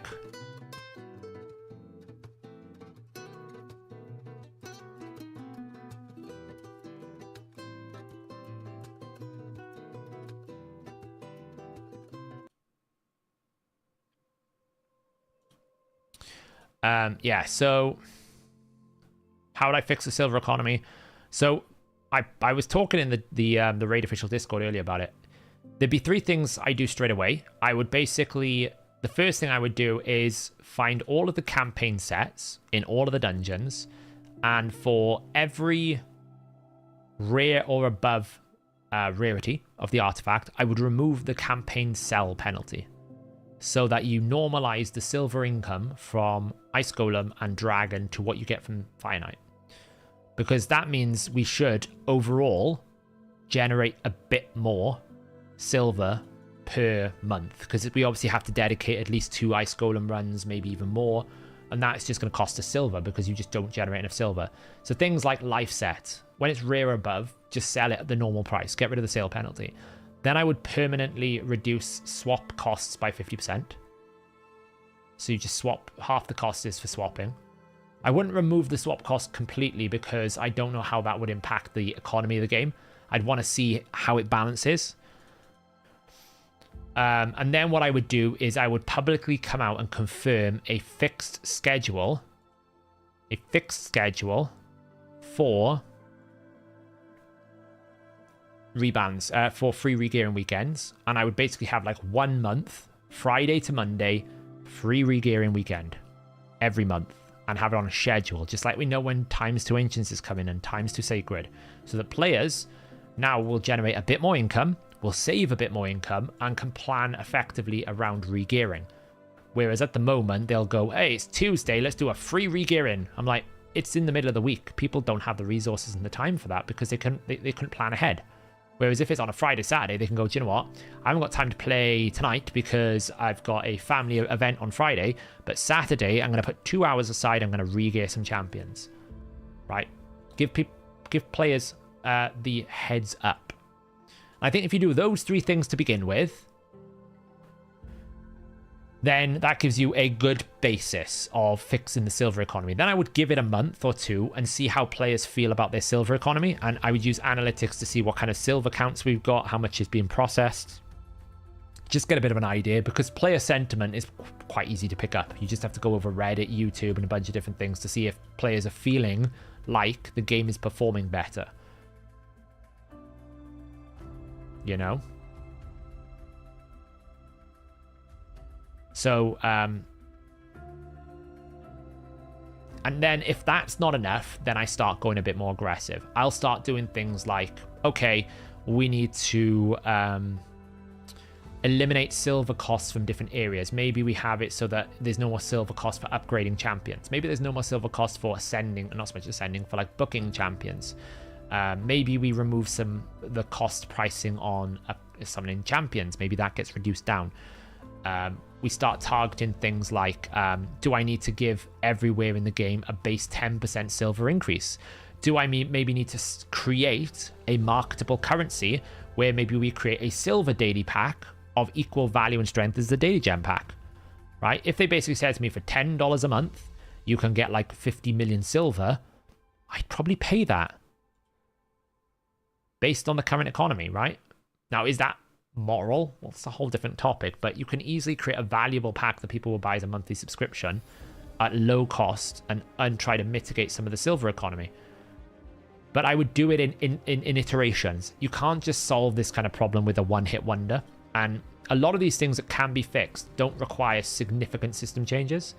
I hear that a lot where people go, oh, well, you know, I'm actually going to kill myself here, aren't I? Probably. I think she's dead. Yeah, it's fine. Revive. I hear a lot of people kind of go, you know, oh, well, or they'll say over at Player, I'm like, oh, well, you know, it's not a simple problem. We need a lot of time. It needs this. It needs that. I'm like, honestly, a lot of the fixes are numbers. You don't need to invent a new system to solve the silver economy. Just move the numbers around. Tweak the numbers. That's all you have to do. It's pretty straightforward. Like, this is performing 50% weaker than it needs to. Okay, we'll boost it by 50%. You know, things like, oh, well, we need more time in the game. All right, then. Reduce the amount of tag team arenas, double the gold bar rewards. You know, oh, Doom Tower takes too long. Nobody's using silver keys. Okay, then. Well, take the Doom Tower keys, drop it to 5 a day, triple the rewards. Right? It's numbers. You're not changing core system identity. You're just basically moving the numbers around. So that's what I would do to kind of solve the problems, is just look at the numbers and tweak them around until we get to a more stable situation. You know, realistically, we all want things like, you know, I'd really like to have gear loadout so that I can have 2 builds that I can just switch between with ease. Or maybe I have like free regearing just in the city of Sintranos. Or maybe Sintranos itself has its own gearing section, right? Those things take dev time. Those things would require engineering in the game code that, you know, would require testing. It's going to require like making sure that it all works. It could require a whole dev team. It could require weeks and weeks of effort. That is something you just can't do overnight. But there's absolutely no reason why overnight you can't come up with a simple, you know, halve the amount of gear swap cost. It's a number in a spread. It's literally one line of code. It's either 200k, just drop it to 100k. It's as simple as that.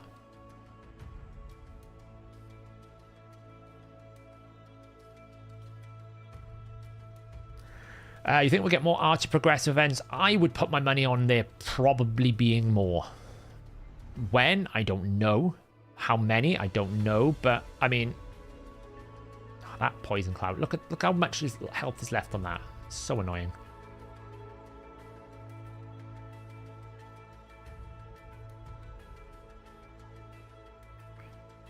Yeah, like those sorts of things. Things that like... So what you do is you target legacy objects. This is how you deal with most coding or different things. Like, you'll go in and you look at the things that we created back when the game first came out because it made sense back when the game came out. Like the campaign sale, right? When there was only 12 artifact sets or something in the game, I can see the logic why they would have wanted to control the campaign silver, because maybe that was fundamentally too much silver in the economy. Well, you've added loads and loads of things to the economy now, which means that silver is at a premium and you don't need to worry so much. So go back, refactor it, and just adjust your code down, right? Because the situation is different. So that's how you do with it. You go back in and go, okay, well, we used to charge silver for like potion mixing. Do we need to do that anymore? No.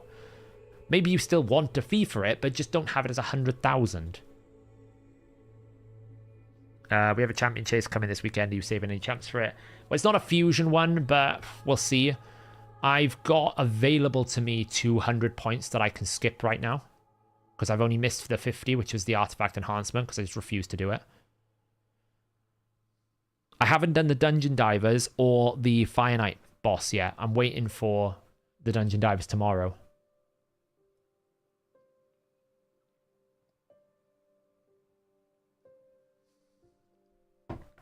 Hey, Russian. I mean, you're not wrong, Josh, because let's face it, I've said this before. If player time was an absolute major problem for them, they'd have fixed it by now, because it's not that hard to solve. It's numbers, as I said.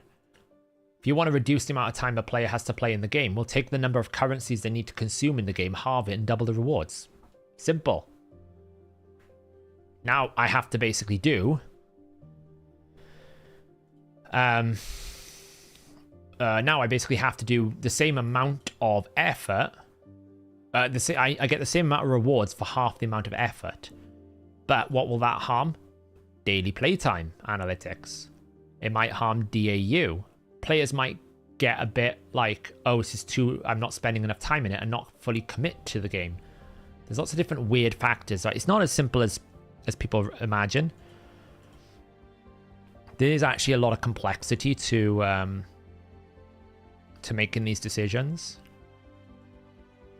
My issue isn't with them not doing it.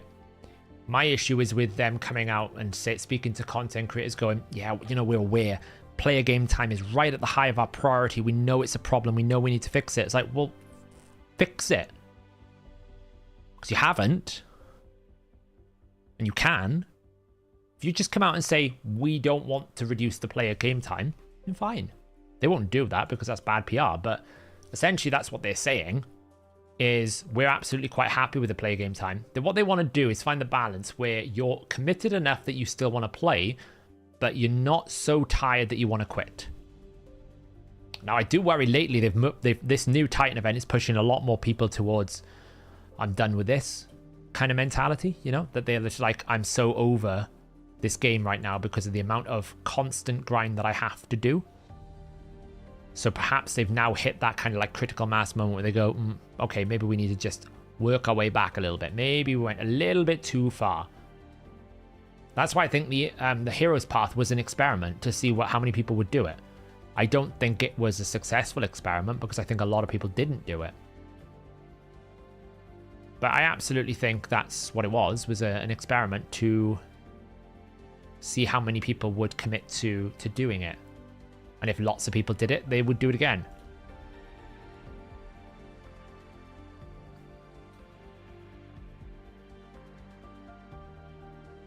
I don't think every fusion was bad. Like, I felt like Xenogre was pretty good.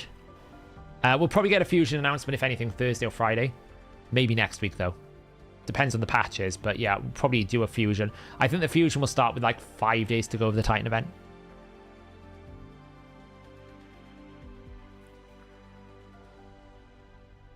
Do you think reducing the max turn limit in Hydra would be good for this time saving? No, what would be good for time saving in Hydra is they fundamentally changed Hydra Clash. We wouldn't be running this if we didn't have to run 200 million damage. So what they fundamentally need to do is fix the concept of Hydra Clash. They've created Hydra as a competitive game mode with actually no competition because of the Thunder teams. So if they want to fix this, they have to stop Hydra Clash somehow. They have to fix that concept. And it's not as easy as it sounds because they've committed to the game mode now. But again, simple things they could do to make Hydra Clash better is just make it so that everyone gets something. That 4th and 5th place wins a reward. Because at least then people wouldn't feel such a need to go all out. Right now, people feel like they absolutely have to go all out because if they don't, they won't get anything.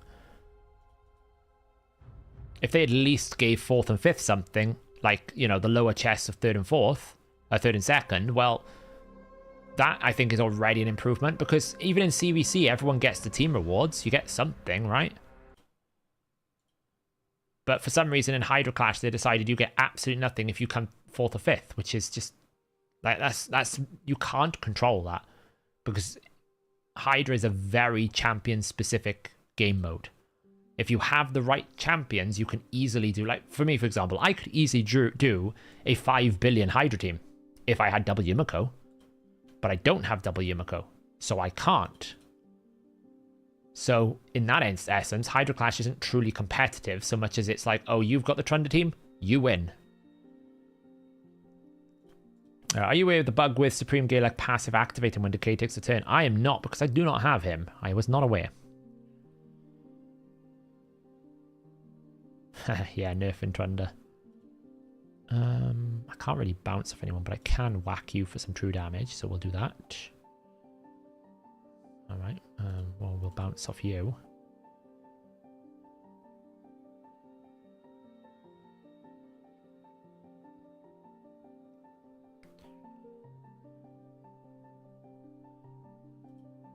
You wonder how many made off the coin pack.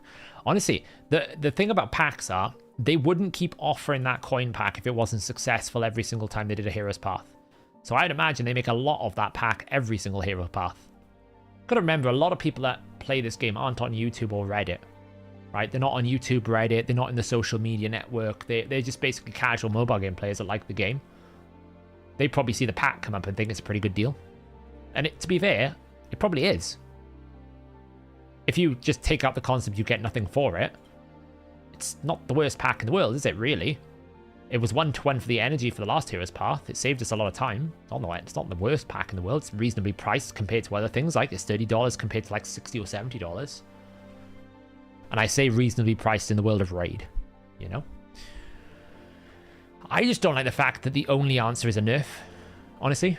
Like I heard the feedback was something like, well, if we stop the Trunda team, then Trunda has no place in the game. I'm like, well, isn't that more of an example of why you need to get on top of champion balance? Because what you're basically saying is this champion is irrelevant because we've made only like 3 champions relevant. So instead of nerfing Trunda, why don't you reconsider? It's not the right word, but you know, imagine a scenario where Trunda is relevant. Basically by taking her skill set and going, how can we make this champion relevant in Arena but not broken in Hydra? It's very straightforward. It's not too difficult. It doesn't just have to be make Trunda useless or make Corpulent Cadaver useless. You can absolutely make champions balanced without nerfing them to the ground. Like, even when I was calling for the Corpulent Cadaver nerf, I didn't want them to nerf it to where they did. I was just saying things like, it probably shouldn't do 4 billion damage in... Just going to kill his head because I don't want it to provoke. It probably shouldn't do 4 billion damage in Clan Boss because it doesn't need to. Just make it, like, if you can still make it 1 key comfortably, like a good team 1 key, you can still do that. They've nerfed it to the ground. Like, that was not needed. It strikes me very much like they have no, like, middle ground with these things. It's almost like all or nothing with a lot of them. Which is a shame. Because, you know, people like the team. Just we all acknowledge that it was doing way too much damage and it needed to be adjusted. That doesn't mean it needs to be nerfed to the ground. Ah, we're nearly there. Bounce. Consider how terrible this team started. We've managed to make it to 231 million damage, and we still got probably another 20 million damage, potentially, if we don't get, like, super bad luck. And super bad luck would be now not getting a Torment Head. As long as we get a Torment Head, we'll be fine. Have you been able to take Alatrin out for a proper spin in Hydra yet? I've not, no. I'm basically planning on building everything tomorrow. Booking, ascending, not so much tomorrow, but over CVC. Like getting them all rigged up and ready to go. So yes, after... see, now we're in a situation. We're probably not going to get 20 million out of this because of this up and that. Luckily, we can get straight back into rotation. Hopefully get rid of taunt. Lovely. There we go. Nice.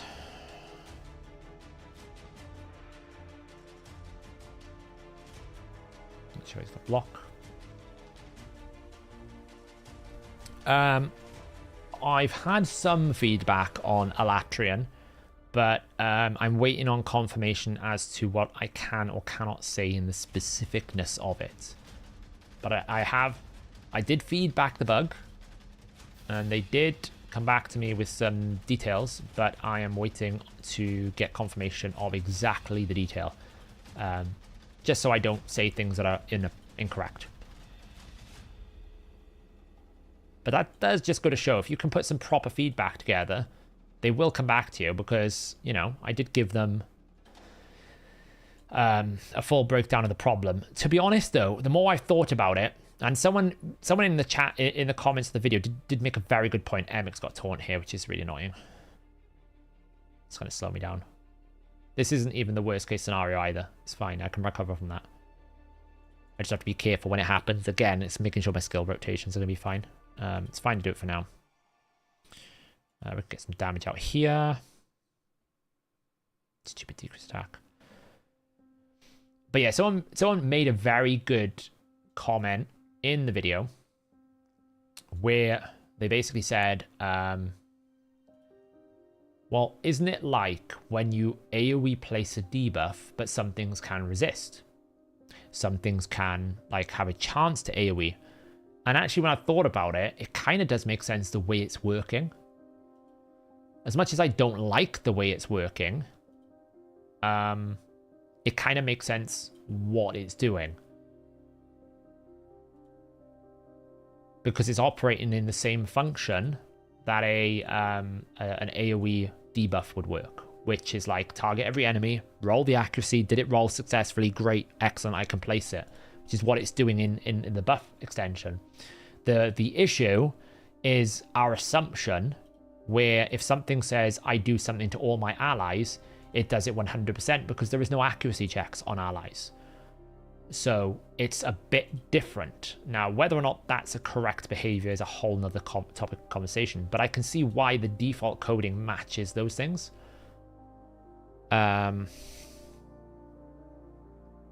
So for me, my biggest complaint was the description doesn't match what the skill is doing.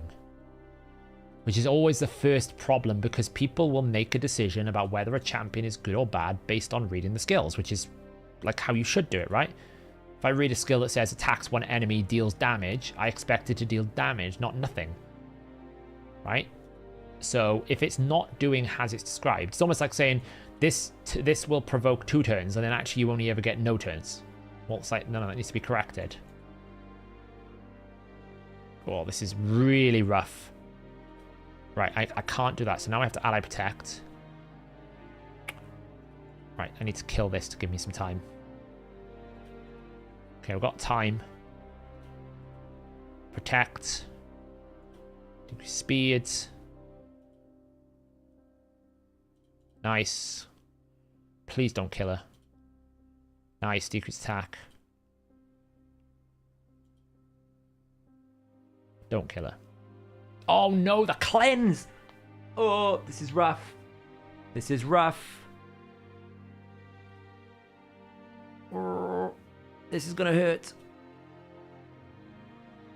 Decrease attack. Oh, thank God. I should have ally protected there, but Emic's out. That's the most important one. Oh, this is really nasty right now. Oh, you can bounce over there. Go on then. Go have a bit of fun. Do a bit of damage. Oh, look at it go. Look at it. Look at Whisper go. It's just pumping out a little bit of damage over there. Right, now we need to get back in rotation. Throw this out. Okay. She needs to do that.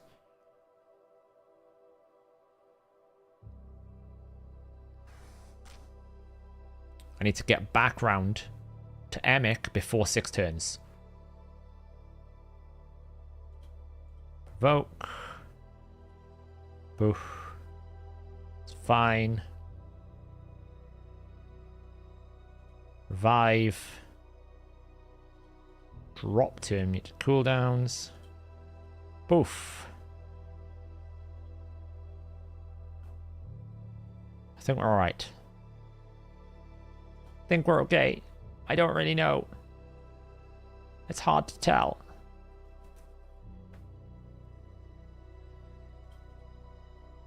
I mean, beyond the poison cloud. We're good. We're good. We've recovered. Whew. Hooray. Hey. Let's kill his head. I mean, we are in, like, how much more damage can I do mode now. But, you know, it's not bad. We're going to talk like 250 mil for Nightmare. That'll do the job. Better than nothing. Oh. But yeah, that was my main point. Was like, if this is working as it should with Alatrian's A1, then it shouldn't be written the way that it is. It should quite clearly tell you that, hey, this ability is going to roll per champion, not like one, because it really does read like I roll once and then everyone gets a buff extension. And I did, like, I kind of fed back to them and I said, look, even if it is working as it intended, it's not ideal for an A1 ability to extend buffs like this. Like, I would lean away from having abilities like this. It's absolutely fine to have conditional based buff extension on A2 or A3 because we can choose to turn the skill off or not use the ability, right? We can choose to just, like, not use that ability. Can you just stop killing my champions, please? Thank you. Very much appreciated if you just stop killing my champions. I probably should have done the Wrath Head there. But because it's on the A1, it's going to make speed tuning and particularly mischief targeting a major problem.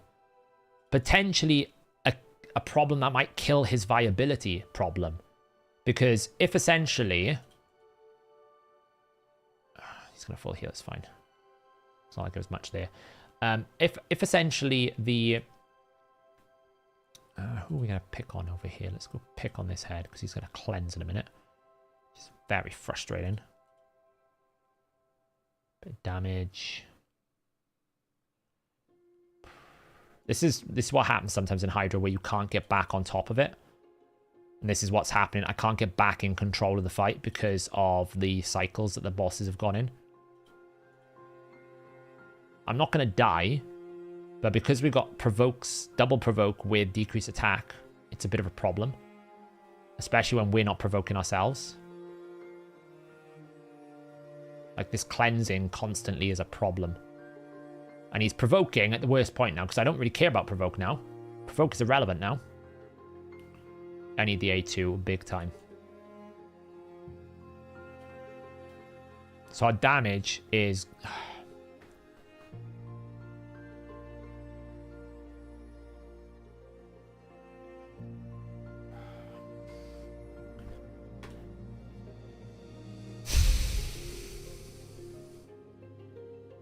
Provoke sets suck.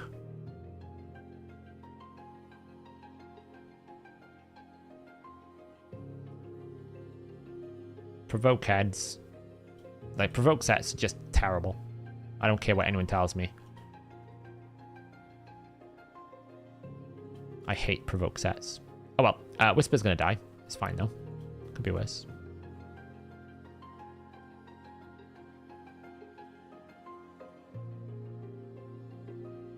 Just got unkillable, it's fine.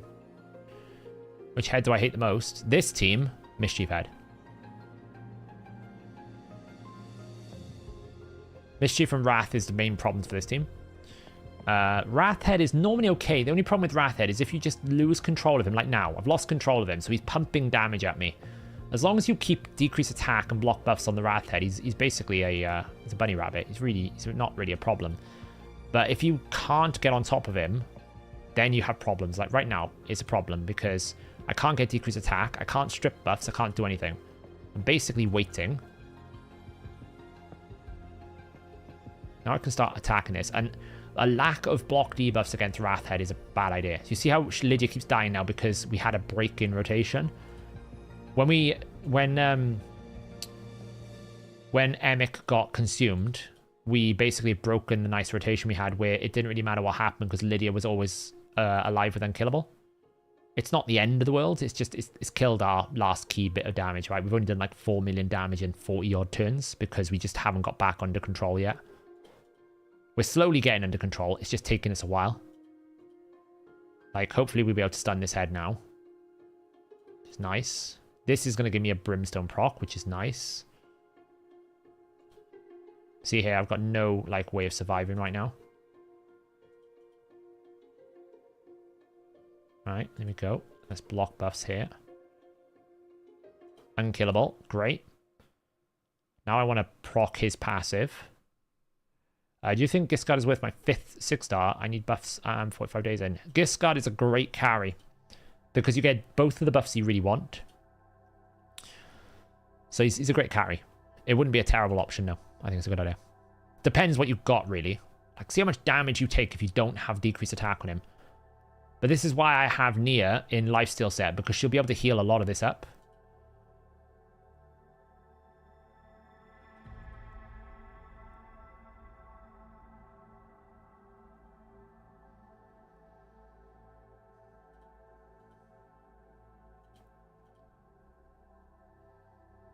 I'm slowly getting on top of it.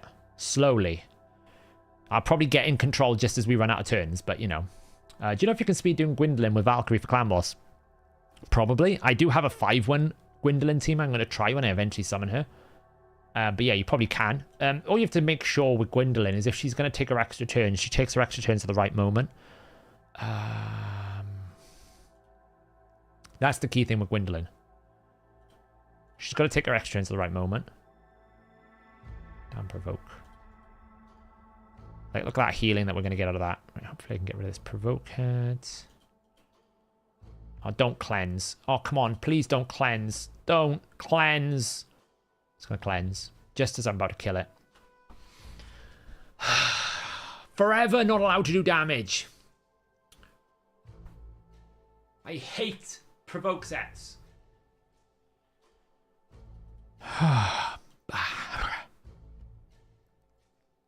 Well, there goes the rest of our turns. There goes the rest of our turns, because now we can't do anything for 5 million turns. Yeah, but in those 29 turns, if I could have killed that head, I could have done like 6 million more damage. Right? I can do a lot of damage in small amounts of turns, but now I can't, because I can't do anything. I can survive, but that's about it. But I literally can't do anything now.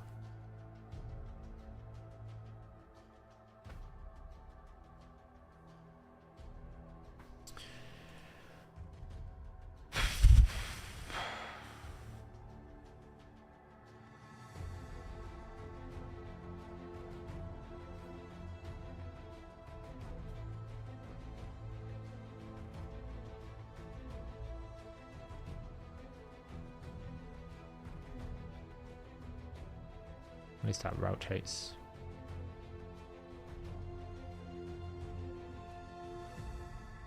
Quintus won't outdamage our Whisper.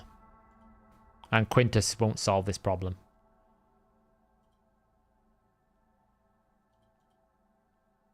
Like, does Quintus have a provoke? Because that's the only way that solves this problem.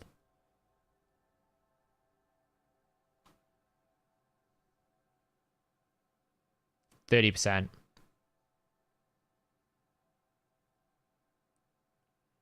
This setup is really bad, though, because it's super tanky and there's just not a lot I can do. Losing Emic really just kind of killed me. Let's do some damage here. It's done anyway.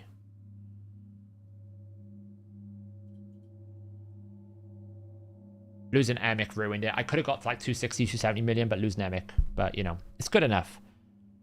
Quintus does pure damage with a buff. That assumes they're having buffs. Most of the time, the Hydra heads don't have buffs. Quintus is good for his A1. Because Quintus can do what Fushan can do. But if you don't allow the heads to buff, then Quintus is not going to do pure damage, is he? That's why he's good. I'm not saying he's a bad champion. I'm just saying he can't match my Whisper here. But hey.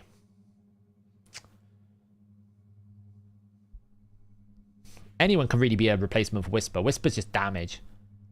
It's still pretty good, but you can see where I'm saying the problem is. Uko does no damage, Emic does no damage, Nia does no damage. So I'm basically reliant on, like, pretty much 40 million of this damage from Lydia is Whisper. So Whisper here is doing about 160, 170 million damage, with Shamael doing 37. So, but 252 million is still more on my Nightmare Key than I would have done with any other team. So even though it's a freaking stressful team to run, it's really annoying. It's still probably better than most of my other options. So what's this here with instead of Lydia? Yes, but you lose your strength and your increased speed, Paulie.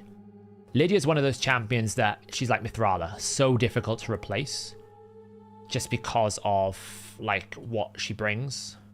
Oh, Shooter hasn't done his keys yet. Where's my boy Shooter?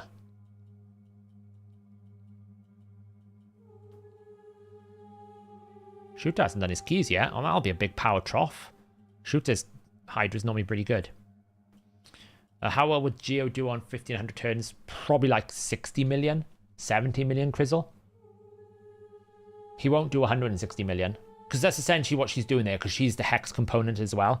So like a good 2/3 of Lydia's damage is going to be coming directly from the Hex, which is all coming mostly from, well, it's coming from Shamael and Whisper, but the big majority of that is coming from Whisper. So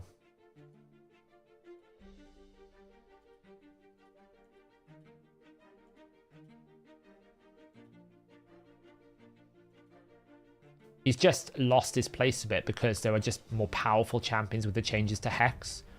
Like direct damage now is just one of the most valuable ways you can do damage. So he's just not able to compete with those types of champions who can just provide lots of direct raw damage, max HP champions and stuff like that. So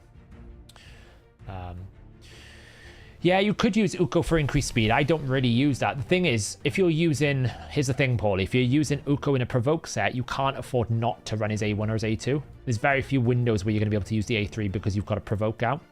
That's a bit of an issue. So... But I'm pretty happy with that because that is basically... Like, put me at, what, 1 billion already? It's pretty good going.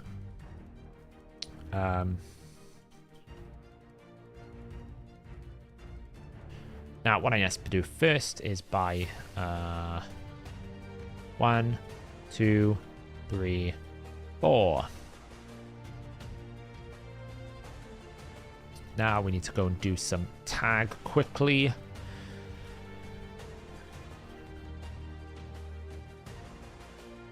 Just want to charm the forge.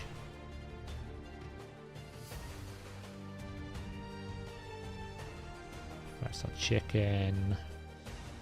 Tag team with a single affinity. Excellent. Yep, that's what I'm doing now. Finishing dailies.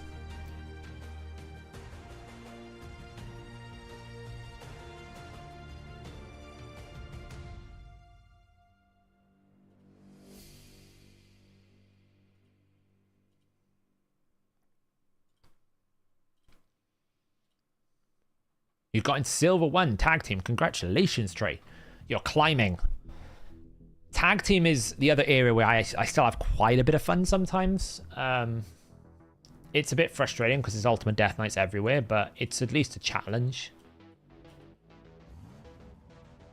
Let me blast through these, and I'll show you Fernax once I've blasted through these. I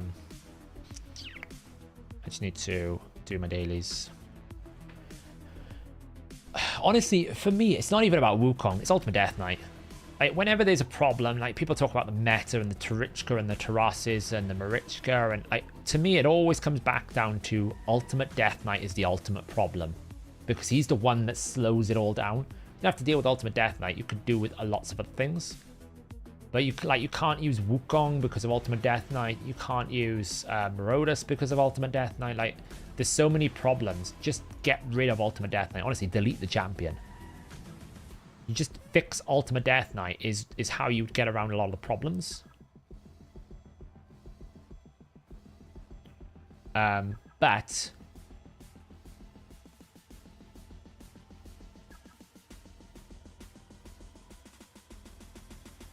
if you just leave it as it is, it's just, you're not going to, you know, they are only one part of the problem to Richka.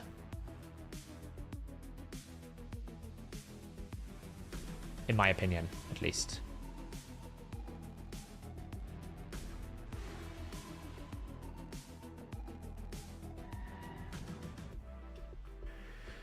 What I meant by you can't use Wukong is you can't use Wukong to take out Taras, because Taras is protected by the Ultimate Death Knight, which you don't really have two chances at. So whilst you can take out the Ultimate Death Knight, you can't then take out the Taras. Whereas if Ultimate Death Knight wasn't there, you could sheep the Taras, and that could be an option for you, right?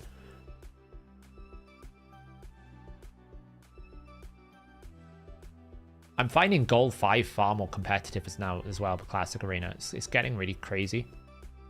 I struggle sometimes when I'm mid Gold 5 to find just quick and easy wins without having to go through the whole Stone Skin Ultimate Death Knight meta.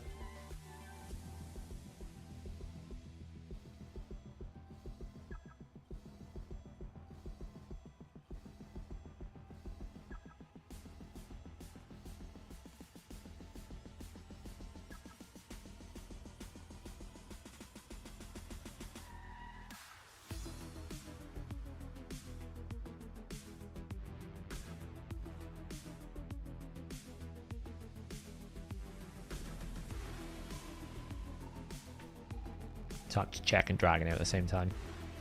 Multitasking here.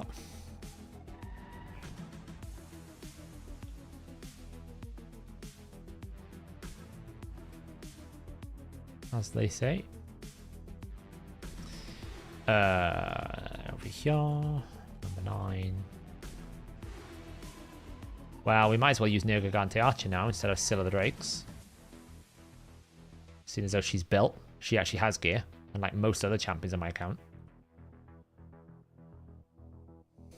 You got to gold 1 in arena. Time to reroll every time I find a person to beat. Yeah. I mean, I got to gold 3 finally because I dropped down to gold 2. And I know what I normally do with arena, like right now, I will probably allow myself to relegate down into gold 2. Because what I'm just going to do is leave my defense at one-man defense after CVC. And just use the rest of the week to farm easy teams. Just so I can get free wins. And try and replenish some of my... I need to replenish my stockpiles of gold bars. I haven't had enough lately. Can I pay you to get me into gold 1? It's not as easy as it sounds, because it's very champion specific. It's very team specific. Like, I am planning on trying to do a collab with Drock, which would be really good, I think, for everyone. Because it will give you the mindset of how you build for arena, what you have to do to approach it. A lot of arena is less about... There's an element of you need the champions, right?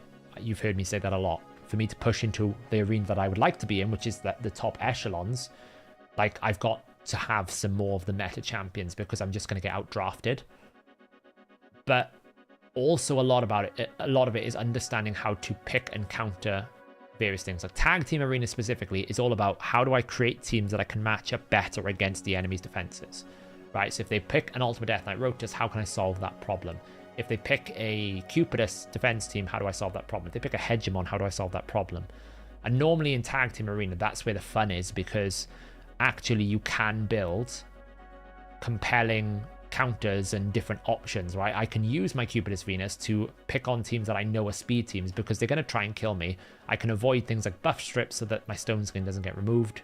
That's where it's fun. And I think that collab will be really good for everyone because I think it will help people learn a lot about the arena, because Drock's arena knowledge is insane. He knows more than I do. But you just pulled Nergigante Archer. Wow, nice one. Congratulations, JFA.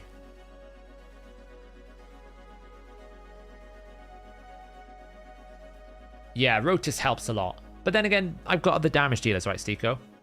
It's actually the biggest thing that I need to do is build them properly. Right? I've had so much, like, I need to build this champion and build that champion. I've never really had, like, champions built for the arena and not touched. That's what I need to do. I need to build champions specifically for the arena in the way that I would use them in arena and not touch them. Baron's just not good enough anymore. Because again, Ultimate Death Knight, if he doesn't one-shot on his AoE, he can't do anything. He's worse than Rotus because at least Rotus can't get one-shot himself. The biggest problem you've got with attack-based damage dealers is how do you keep them alive? If they don't one-shot someone, how do you keep them alive? You pulled Kyoko today, still no Archer, the life of a free-to-play, missing the collab champs. Oof. Kyoko's a good legendary. Very good for lots of different things. Like, she can solo bomb all the way up to the top. She's very cool. Her passive is pretty good for arena as well, right? You can put her as an arena defense because you get the increased defense. She's kind of annoying. He's actually going for Newt since I started after his fusion. I don't have him. Pull Theodore, so I'm kind of happy, but kind of still wish I got Newt. Yeah. I would really love 2 Newts. So, yeah, clan boss is the same. Like, I've now brought my clan boss right back to a very basic, non-committal clan boss. Like, my clan boss team now is either using champions that are only good for clan boss, or who are basically, like, not valuable in those high areas. Whereas before I'd have things like Elva, Riho, Emic, right? They're just too powerful to put into clan boss. My Hydra team right now, my clan boss team right now is Jintoro, pretty much only good for clan boss. Alika, which is good for arena, but not that. Like, there's other alternatives, right? She's just basically a different basher. We've got Ares, farmable rare, only good for clan boss. We've got... Who else do we have? Seeker and then Demitha, right? So it's basically champions exclusively good for and only for clan boss. Whereas before I had champions that were very good everywhere else. So I've managed to do that at least. Right, so we've managed to do 1 Hydra tree. We've got 1 more to go. We're pretty good everywhere else. We've done our dailies, which is nice. We've bought our things, which is good.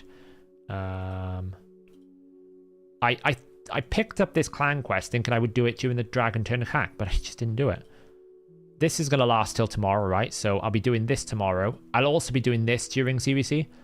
You'll notice I haven't done any champion training. Why? Because I've got 30 legendary books. 30 legendary books is like 6,000 points. So I'll be able to do the majority of this champion training with just booking. Probably take Xena up and then a bit of champion training. Nothing too crazy. I probably won't snipe, I'll be honest, because I think most of these people are going to snipe for the CVC. So, and then I'm waiting on Dungeon Divers tomorrow. So I should, you know, I got all the way up to here. So I should have in the bag tomorrow, like an extra 30 points there. 100 points, so 130. And then whatever the Dungeon Divers holds. So that should take me all the way up to like 890. So I'll get my Chaos Dust tomorrow. I've only skipped 1, which is the Artifact Enhancement. So I'm looking good. I think there's 1 more. Yeah, I got Xena in the end because I figured it was a cheap 500 champion chase points. Because I thought the path was going to contain summoning. And I figured Xena was going to give me a guaranteed champion and 500 champion chase points for far less than buying a shard pack. That was my thought process. Then they released the path and it was all training. I was like, well, that was a bit stupid, wasn't it?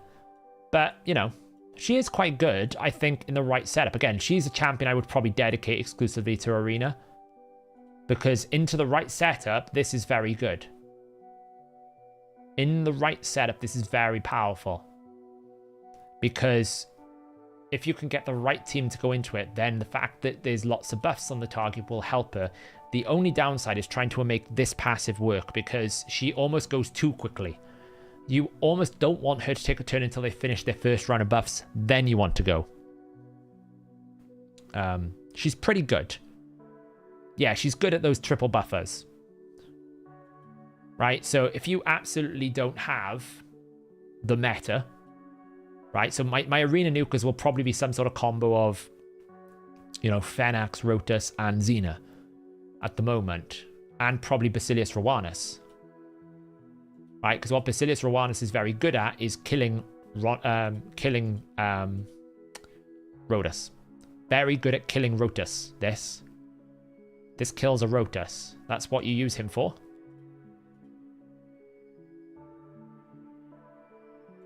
That kills Rhodas. So, so he'll probably be in the mix. So yeah, it's basically what I would really need is like that planning where we go, okay, which champions are dedicated to Hydra, build them for Hydra, leave them alone. Which champions are my clan boss team, build them for clan boss, leave them alone. Which champions are for arena, build them for arena, leave them alone. And then everything else we've got, that can be used for Cintranos. Everything else can go into like this pool of artifact level, which can be used for Cintranos, which doesn't affect my other champions. Because right now, I've lost track of who's built for what, right? I keep moving things around. Like, I think, you know, Michinaki's got some form of build. I don't know what it is. Candrafon's in an old build, probably needs reviewing. You know, I have no idea what she's built in anymore. She's in curing for some reason. God knows why. Morrigane's now destroyed because I built it for... I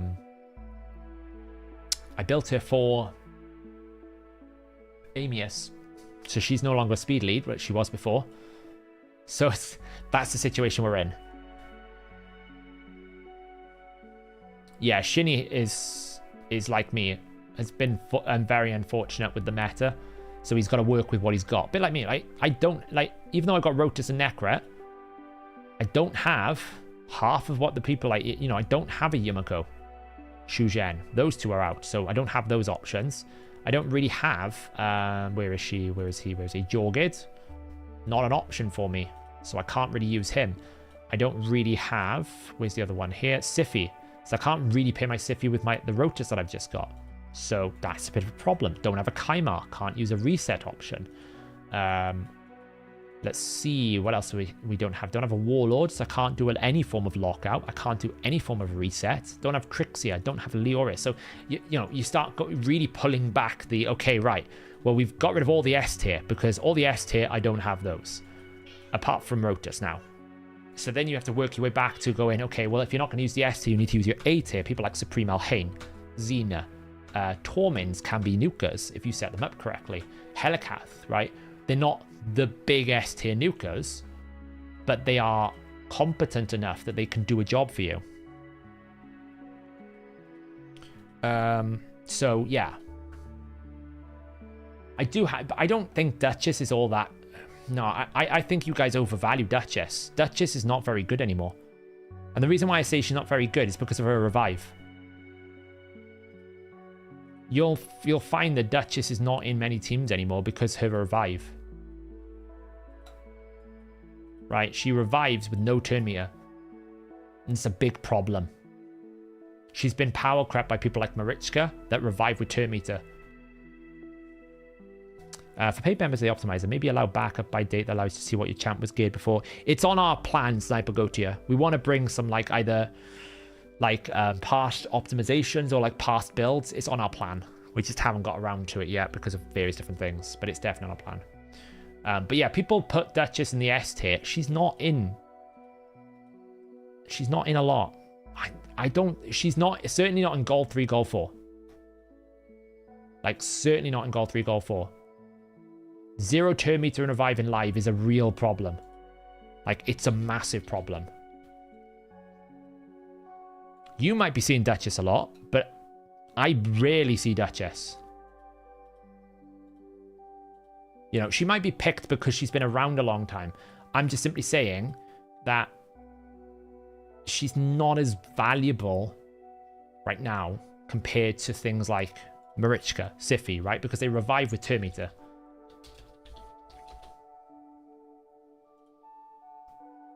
Yeah, of course.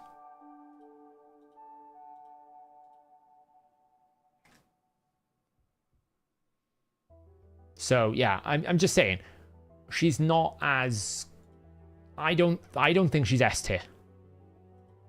Right? She's certainly top of A tier, but she's not S tier anymore because there's just not enough turn meter in her kit. She also doesn't cleanse when she does her block debuffs, which is a big problem. Whereas someone like people saying Pythian, for example, Pythian will revive with turn meter. Where is he? He's a skinwalker, right? Pythian revives with turn meter. Where is he? Somewhere around here. Is it Lizardman? There he is. Revives with turn meter of 50%, and he has a cleanse and a block debuffs. He might not have the increased attack, but he's got everything else. So, yeah.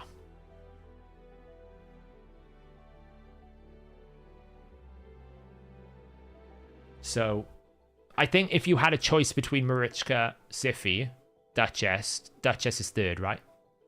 And that's why I mentioned she's not S tier.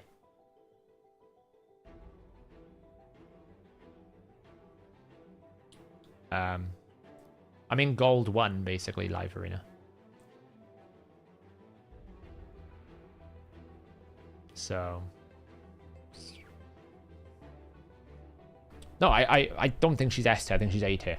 I think she's, like, the best alternative.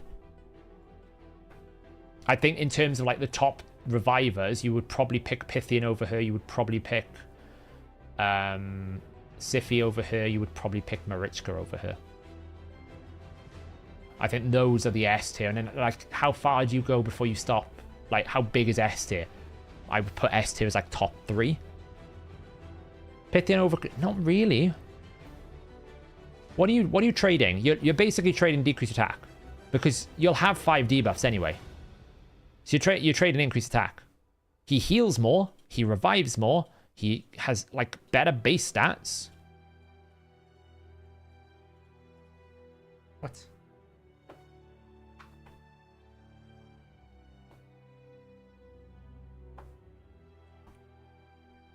Hiding nukers. Yeah, but you're running tanky nukers. You don't really care if someone hits your Taras. They're not going to kill your Taras. They don't really care if they hit you, like, your Ragash. They're not going to kill your Ragash. Or your, like, you know, you got Ultimate Death Knight doing that anyway. Like, the Veil is very low value. But she has less base speed as him. Like, he's just, I think, a better option.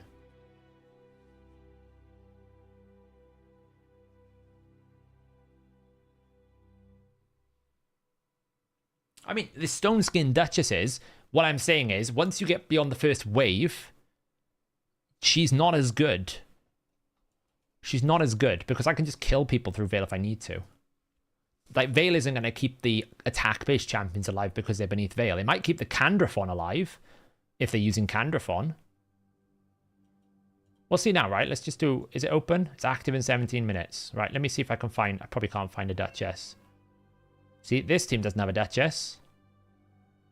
There's one there, right? So what's he going to do? He's going to revive, cleanse. Do you want to see what I want to do? What I do to the Duchess? This is what I do to a Duchess. Let's do that.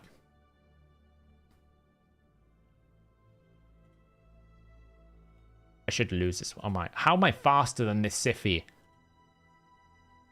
Oh, she's high resist. Okay, I was going to say. So this is fine. This is where Duchess is quite useful. But you can see what I mean. I can't kill anything for 2 turns anyway. Unless I can steal some buffs, I can't do anything for a while.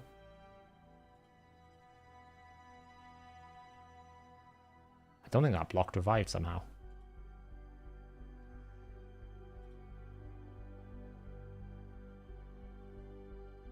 Can we block revive you? Lovely. I think I killed it with Phantom Touch. Boop. That is a high resist Sify. Take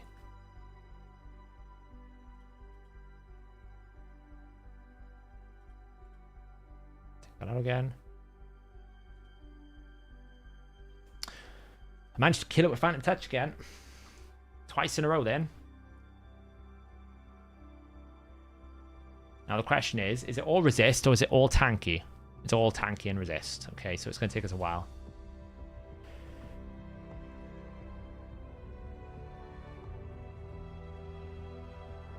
Like, Necret's the one that's keeping this team alive, not Duchess, really. Nope. Revive again. Can we kill and block revive this stupid Rodus? He's going to one-shot my Duchess in a minute. He's going to one-shot my Duchess. That's the only downside, by the way, is you have to keep your Duchess alive. If you're gonna wrap her behind that.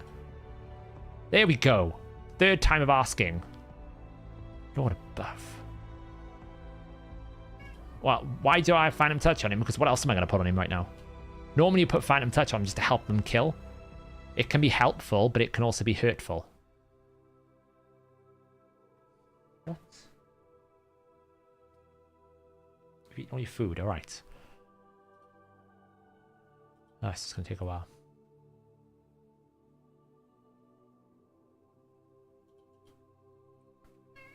What?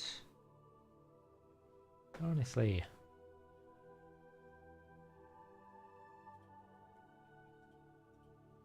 Cardiel and Constantine. Yeah, I mean, that's how you kill a Rotus. Just one-shot it. The thing about Rotus, he's a bit like Harima. If you let him scale, that's when Rotus is a problem.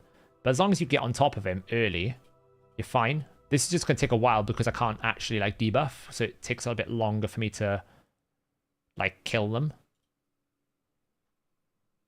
And Siffi's just annoying. There we go.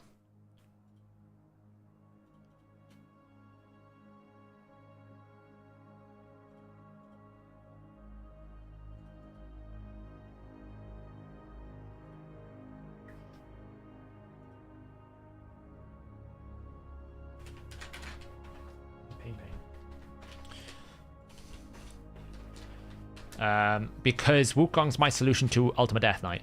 I often use him into Ultimate Death Knight teams. Yeah, I mean, Drock will tell me if I'm wrong. It's fine. I just think she's not S tier because I normally keep S tier as the top 3. And I don't think she's a top 3 reviver. I think there are better revivers out there. Because the turn meter issue.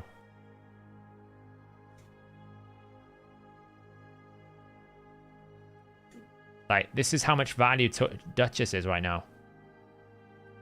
She'd be dead. Okay. So you might be thinking, this is great. Watch the revive come up. It's awesome. Oh, man. She is resist heavy. Veil didn't protect that. Why did I win? Because she revived with 0 turn meter. It's exactly what I'm trying to say. She revived with 0 turn meter, so my Nuka got a second turn. If that was a Pythian, they get a turn before me, Kaimar stuns me and I lose. But because it was a Duchess, they revived with 0 turn meter, I was able to get an extra turn, one-shot the Duchess, A1 across, kills the Baron, and then they can't win. So that's why I was trying, that's my point. If you have no turn meter on your revive, it will probably cost you. I mean, it's the same team in Live Arena. Live Arena is not open, so I can't give you an example. But that's what I'm trying to demonstrate to you. Why Duchess is down on the revival point for me. Because if you actually had a revive there with turn meter, they probably get a turn before I get back around to my Baron. Come on. I can't. Live Arena's closed. But it's semantics. I'm not saying Duchess is terrible. She's probably your next best option. I'm simply highlighting the fact that amongst all the revivers in the game right now, she's down there. She's gone down. She's not as OP as she used to be. Like, she's not like first pickable. There are other first pick champions out there.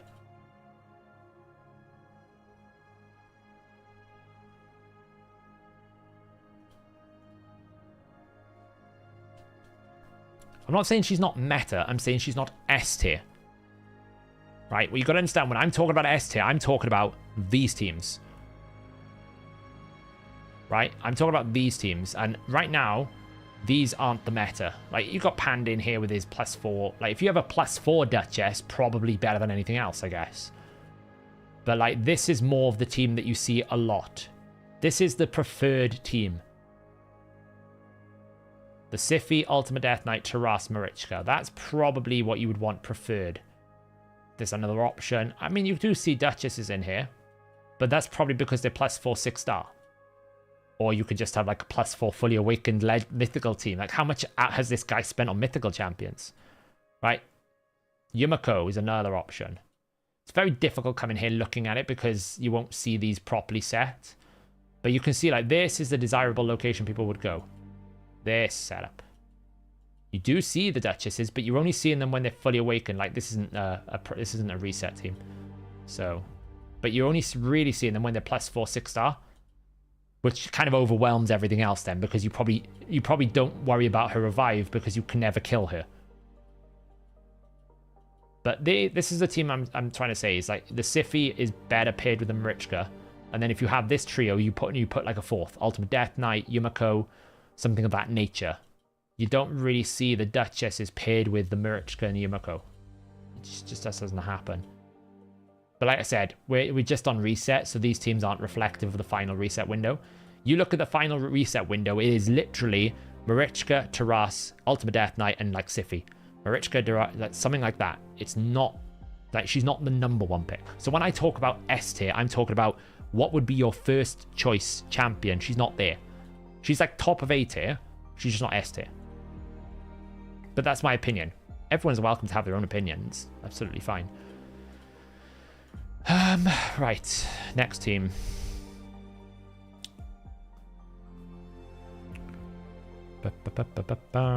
What should be my next team? I can run my old Nightmare team on Brutal, but it's not as good. Like, we can modify this team. So take out Morley. Bring in Archer.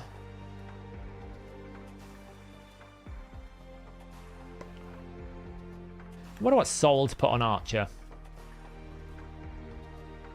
I don't think I've done it yet because I wanted to see the full soul list that I had in my team before I chose who got assignments, but I need to put a soul in there at some point.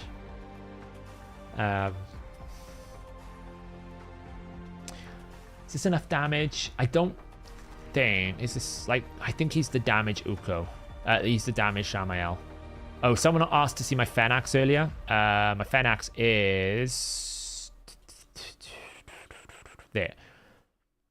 4-star Fenax. He is in lethal crit damage at 210 speed, 6.5k attack, 287% crit damage. Fully booked. Phantom touch on him at the moment. And then in like counterattack, because really we want to try and counterattack. These counterattack masteries help a lot.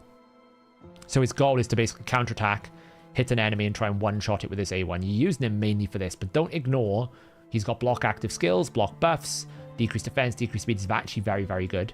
To be honest, I don't think Phantom Touch is the best thing on him. I don't really think like Crushing Rend is either, because you just get like 1.5% ignore defense, but maybe it's probably better overall, especially as you get higher up. At least you get 6% at the top here. It's probably a bit better, to be honest. If I'm being honest, so Fenax is well worth it. Like Fenax is one of those epics that if you have him, he's probably like up there with some of the best legendaries in the game. The reason why is if you set him up, you can take out the win condition, right? So for example, if I try and find a team here, so if we look at some of these teams here, right, you can kind of pick a champion and know what the win condition is. Like the first team, you clearly know it's either Harima or Arix is going to be the win condition. So what you kind of do is you put my team up here. Like this is the team I normally run. I'm normally going fast because my Wukong's like 360 speed. So I'll go in, I'll knock out either the Uko or whoever's going to be first, then go target the Harima and just one-shot it. I'm strong affinity. If I block revive the Harima, I'm probably going to win and slowly kill the Arix. You can do it to a Rotus. It's much harder to a Rotus though because he's weak affinity. You could do it to basically any champion that's a win condition. Like, so for example, in this team, it's Baron. So as long as I go first and kill the Baron, easy. That's a speed team, it's a bit different. Here it's Turvold and Harima. So I would go in and go find the Turvold, one-shot him, he's dead. Great, next one-shot him, he's dead. So I do use him a lot with Necret. Is a bit of a thing where I'll use the counterattack to kill one and then use his A1 to kill the other one. But he hits, his A1 is as strong as anything else. You just need to give him a debuff, right? He just needs a debuff. And as long as there's something like a single debuff out, then you will do a lot of damage. Okay, so. Polymorph counts as a debuff too. Yeah, Polymorph counts as an extra hit. And then if you do enough damage when they return, then you will one-shot them through Polymorph. But you have to do enough damage after you take them out of Polymorph to do it. So it's almost like the second attack transitions to when they become the main champion. As long as you've done more health to the main champion's half of his HP, you'll one-shot it and block revive. Is it possible to get Rathalos Blade Master in draws only login? No, it's only login. You can only get it by logging in. You have Roshka and Alsgar. I need to book them for Clan Boss. Yes, probably do. You need him with an ST champion like Lydia or increased attack. He needs increased attack, ideally. He doesn't need Lydia, but an increased attack. What's my thought about the Joker 3 balance? I did a very in-depth video about it today, Alex. Go check out the channel. 30 seconds. It's not that much. Basically, What was the point? Just started downloading the game for the first time. Wish you luck. Good luck. Welcome. Yeah, Jorgen is very good. Like, Jorgen is obviously a better champion because you can pick a target, kill someone, and kill everyone else. They're different champions, though. But I like him for lots of areas. Like, even outside of PvP, if you just need to make sure someone stays dead, it's very good for that. He will make sure someone stays dead. Now here, do I go Newt or do I go Rathalos? Probably Newt. The only thing is I don't like Nekmothar with Archer. As crazy as that sounds. The reason why is, realistically, I don't want her to lose this, but when she's unbooked, it's probably fine, so let's just do this. I don't like them together because you reduce the value. Because ideally, you don't want to place decreased speed, right? I don't want decreased speed here. Because Archer's going to do it. Right? She's going to do the decreased speed. When she goes back around to her other ability. Let's get this dude. I'm pretty sure Newt is still in his terrible build, by the way. I'm pretty sure he's still in the merciless build that's just awful. Wow, he stole my buffs. Ah, damn. Start.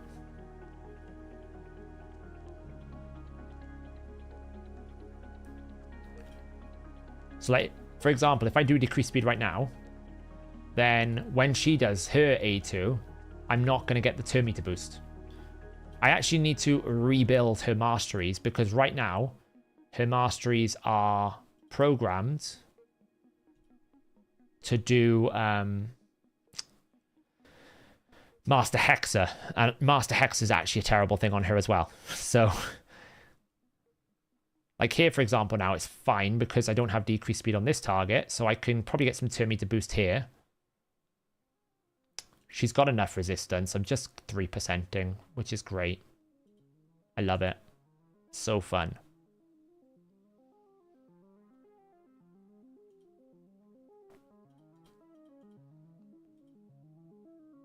Like here, for example, I only get 2 boosts. I got 4 because I actually got Hexer.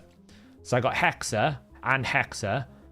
So actually there was great because I got 2 Master Hexers. I didn't get it over here though, so I must have weak it or it didn't roll. But yeah, that's the thing with the boost. If the decreased speed is already on the target and she can't put a longer duration, then she doesn't place the decreased speed. And if she doesn't place the decreased speed, you don't get the turn meter boost. So that's why it doesn't make sense to have Nergigante Archer with Nekmothar, or basically another decreased speed champion, because you actually reduce the value of her kit. It's just not ideal. This team doesn't have weakening in it either. It'll do the job though. Very squishy.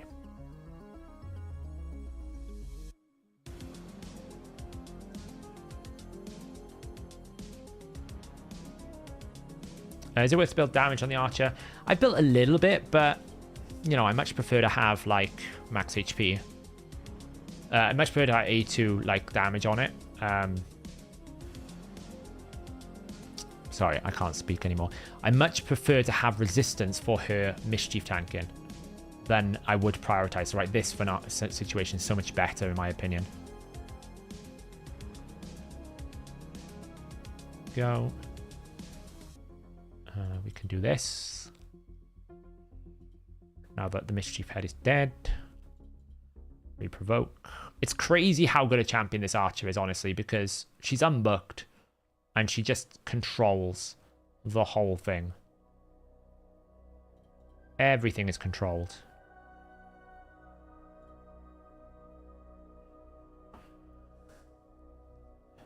She is pretty good damage, though, because you get the scaling passive where she gets 30% more of her base defense or her total defense. So that does help the damage a little bit. So she's not terrible. She's just not going to like set the world alight. You know, she's...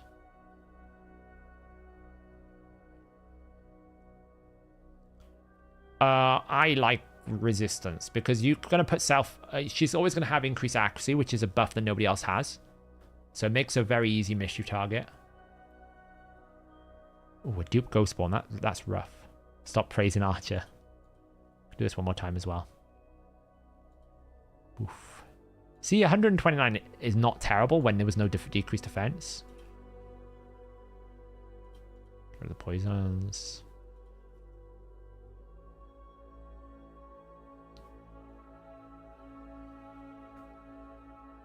You're building your Archer tonight. Lovely. What's my favorite area in Raid? I would have to say Doom Tower. Doom Tower for me is really good. Yeah, she's unbooked too, yeah. She's just a god, basically. And it pains me to say it, that people are not going to be able to enjoy her. It really does. If I could give everyone a portion of my Archer, I would.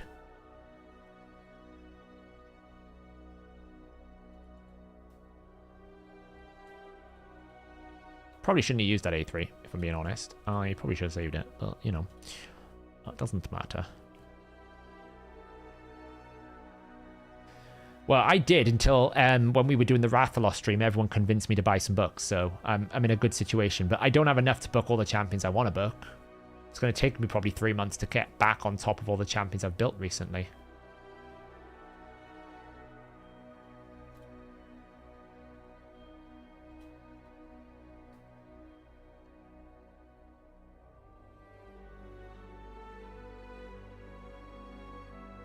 We might throw Rathalos in our normal team, our easy team. Reason why I'm not using Rathalos in this team is he requires HP burn, and that requirement makes this team much more unstable. And I don't have the patience for it tonight, in all honesty. Oof. I don't have a revive. How did we die?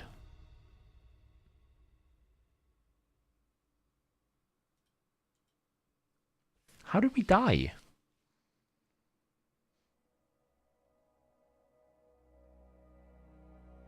No decrease attack. Oh yeah, because guess who's negative affinity? Just get rid of Nekmothar.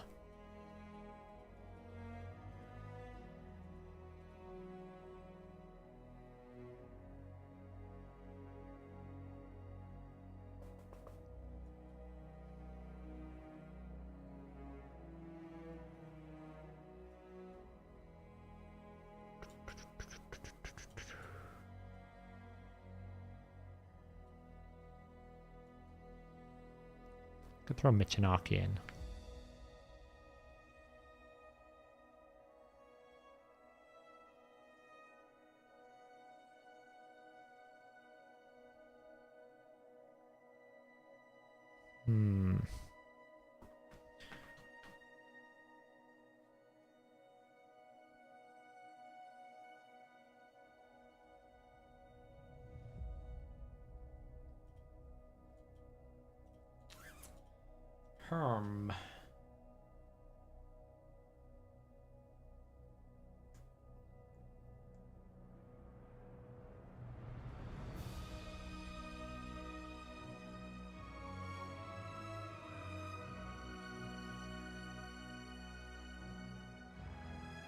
It needs to be decreased attack, really.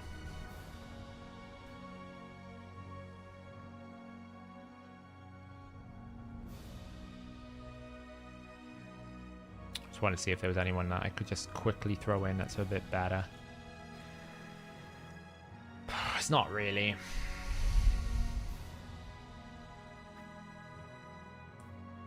Just pay better attention, basically.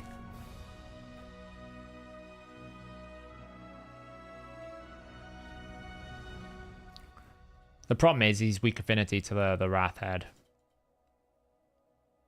I should just pay better attention to what I was doing.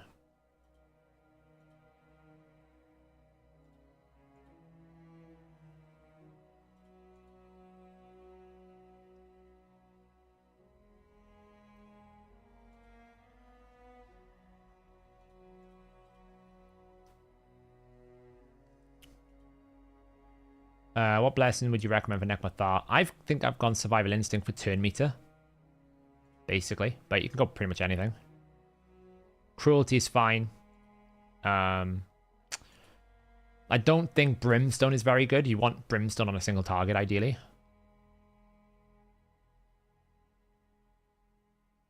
It's all proc the head. That's great.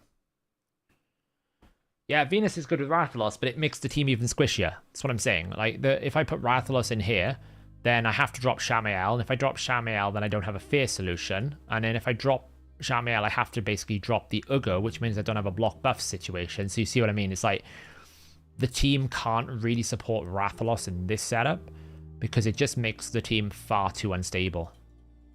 Like someone said, I shouldn't have A2'd last time. I should just A1'd and I wasn't paying attention. So...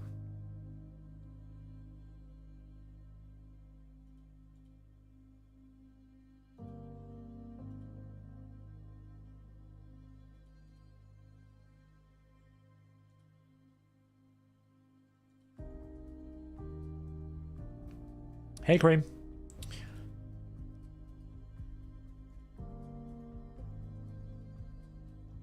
These are just the challenges that we have in Hydra. It's always quid pro quo, for a say. So if Rathalos comes in, I might get more damage, but that comes at a cost of someone else, and that cost is probably too much, right? There's probably... for this team specifically, that I just don't have it set up enough that I can be able to support it. Shamael is also full damage Shamael, not tank Shamael, so he's getting like a bit wrecked. But as long as I keep healing and keep cycling through, and I suppose as well I should be prioritizing taking out the head of Wrath rather than not.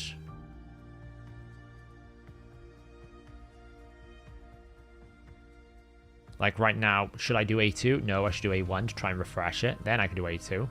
So I can put it on that head. No, only a little bit of 2 meter boost. Now I can probably A2 here as well, get some weaken out. Cleanse, strengthen.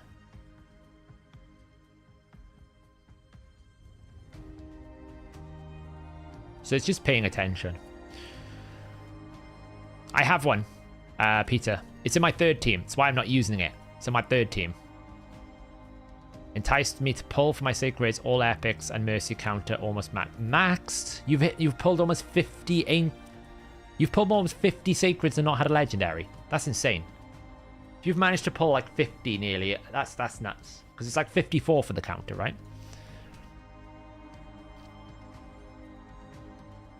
That's crazy if you've got that close.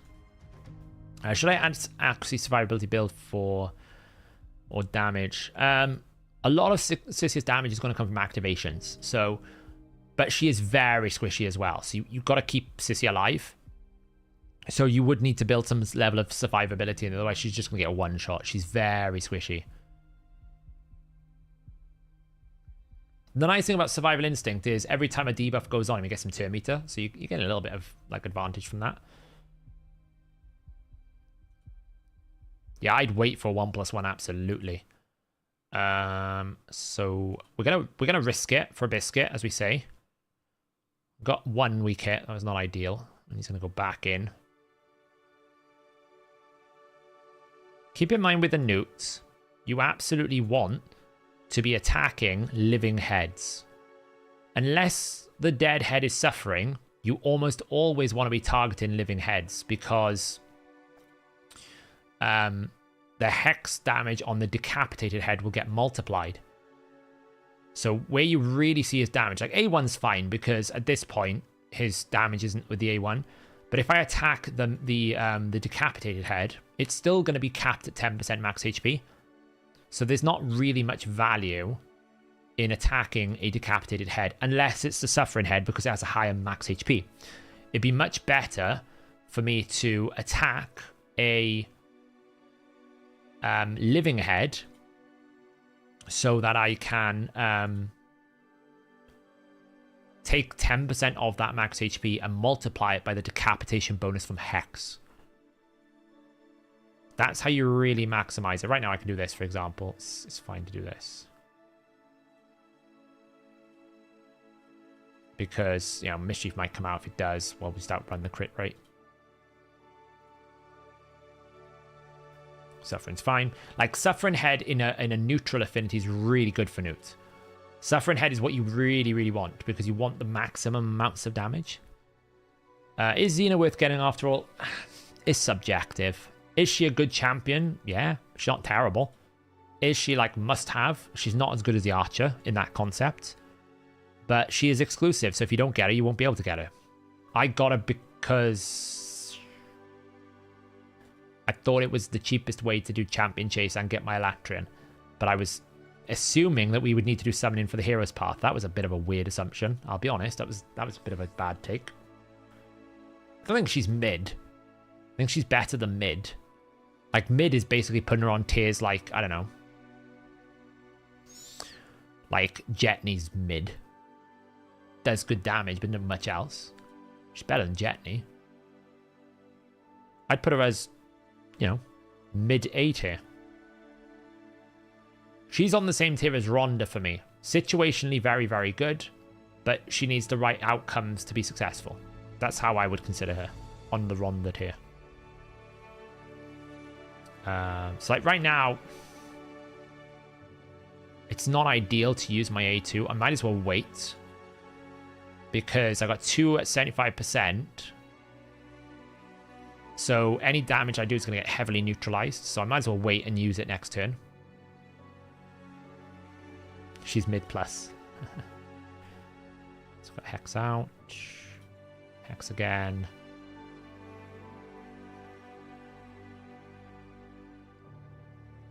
Yeah, you could make a case that Rhonda has a little bit more power when you use her in a niche. What I meant by it, Steeker, was like, Rhonda isn't universally amazing, but in the right team, she's very, very good. I'm still waiting for this, really, but I'm gonna whack this for some damage. It's worth it. I have to part every use by himself. He's a Vault Guardian. Alton of the Shell is a Vault Guardian. The biggest problem with Alton of the Shell is his A2 doesn't have any base healing. And because it doesn't have any base healing, it doesn't give him a shield and all that kind of problems. So he needs to have a debuff to make his abilities work. And because he doesn't, like, that's not an outcome you can produce regularly, it creates a very difficult champion to use. But Owella on her own is really, really good.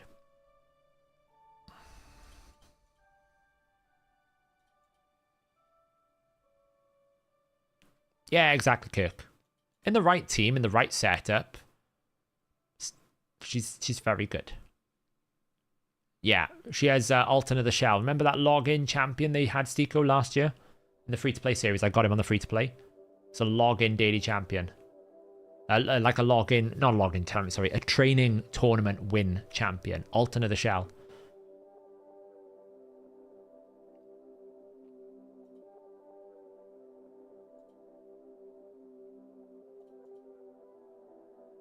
Man, this Suffering Head has had that defense bonus on for like, I don't know, for like forever. Dupe Nari, oh man, feel free, man. It's not what you want.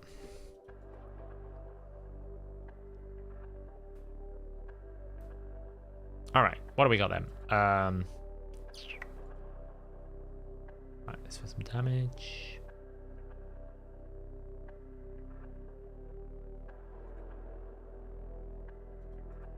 Some Hex out there. Boost, decrease attack. Okay, didn't get decreased attack. So goal number 1, get decreased attack on the Head of Wrath. Let's get rid of these weakens, annoying.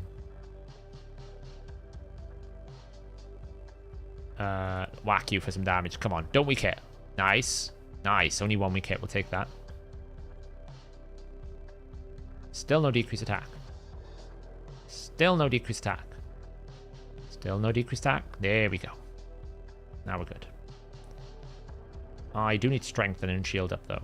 So that's what we're going to use next. Okay, consumption.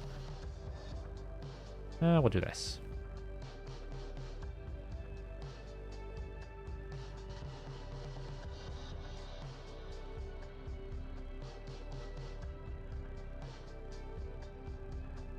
Just got Cillian.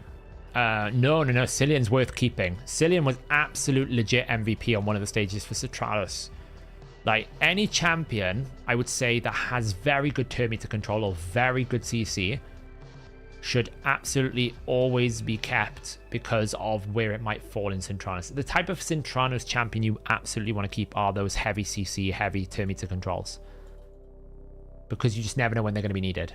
And he's one of them. Like, his A2 blocking all active abilities, excellent, top tier, you can't really complain about it. His volume of stun and turn control in one kit is obnoxiously powerful. It's very frustrating to fight.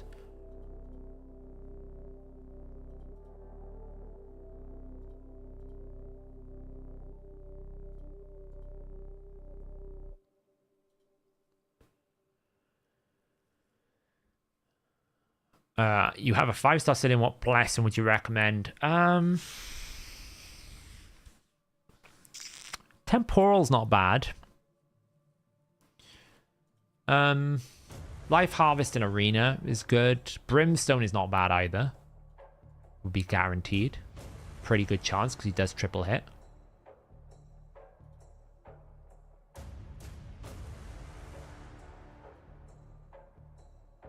How about Razin for that 100% turn meter depletion? Yeah, he's worth keeping. You never know when you need it. The problem with Razin, though, is 90 base speed. It'll always be his problem. Now, I really need to get rid of these poisons.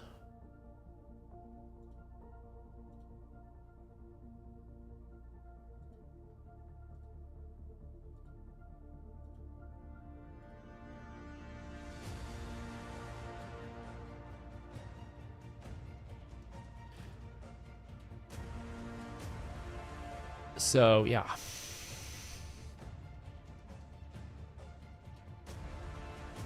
Right, what do we got? Yeah, it's a long cooldown as well. Wait, if you do hard Doom Tower first, does it give you the rewards from normal mode for each floor as well? Don't know what you mean. Do you get the hard and then normal at the same time? No, you have to climb normal on its own. Is there a substitute for Mithrala? I have the rest but Mithrala. Mithrala is just basically like a stabilizer, like shield, strength, increased defense, increased attack. Someone like Uge is a pretty good substitute for Mithrala here. It's not crazy. Mithrala's better. Like, we don't really need a hex component. It's nice to have, but it's not needed. What we're really using it for here is, I shouldn't really use his max HP here, but I hate this mischief head. What we're using it more is the increased defense and the cleansing. That's what makes Mithrala really good here. She's stabilizing the team. Without her, we would die from things like Head of Wrath. That strengthen and shield is really good. So you're basically just someone in the team that can keep you alive. Right, it could be a Duchess, for example. Very good at keeping you alive. It can be someone like a... Let's try to take the Wrath head out. Nice. Yeah, it could be basically, you know, anyone who's got a lot of sustain. That's what you need. Yeah, Alatrian. Although Alatrian doesn't heal, so just bear that in mind. But neither did she. But yeah, Alatrian would be great. Increased defense, shield, block debuffs. That's exactly the type of champion I would use, yeah.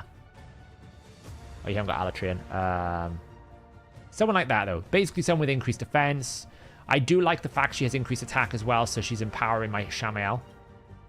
And I had 3 refreshes in a row there. Nuts. So Reap doesn't work because... Oh, lovely. That's beautiful. Now we need A2.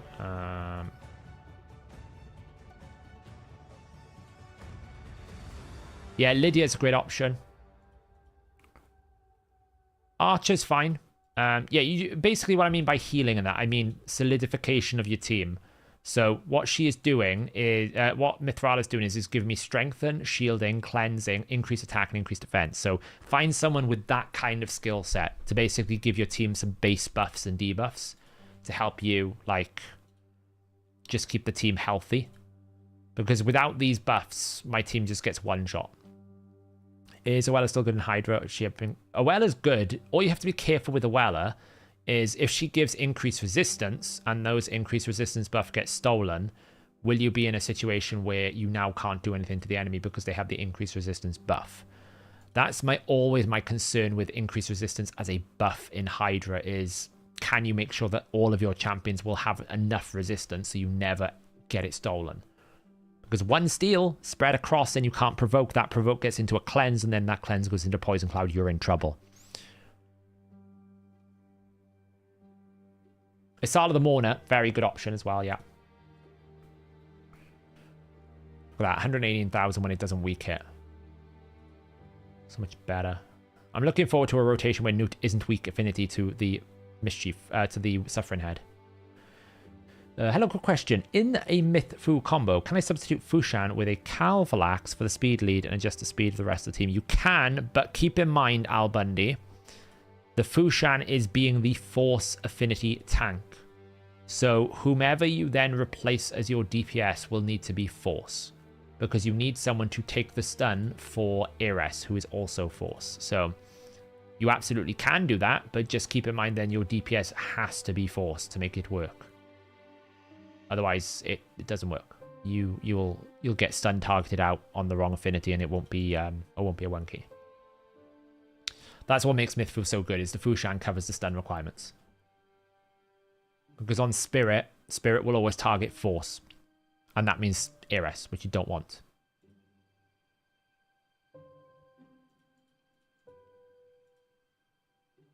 This team is going pretty well though. We're doing about 1 million per turn. It won't last as long, though. That's the difference here. With Permataunt, we last forever. We won't last as long here.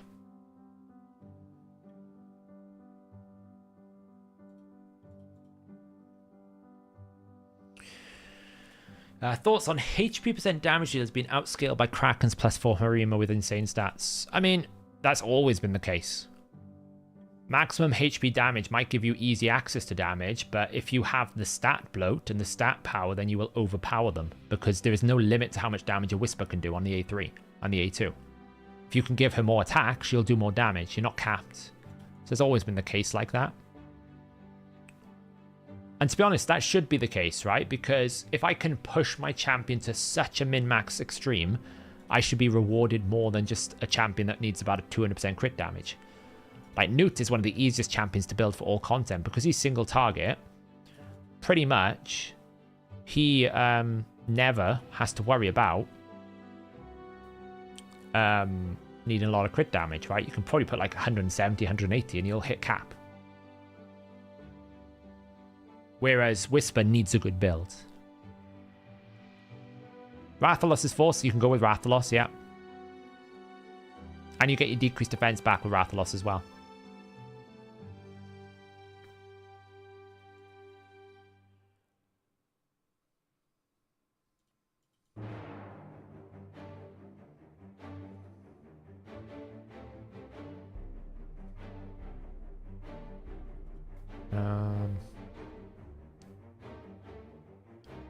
I want to kill this head.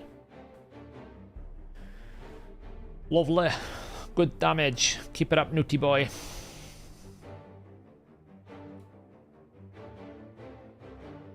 Highest resistance needed for Hydra. Is it like 420, I think it is? Something like that.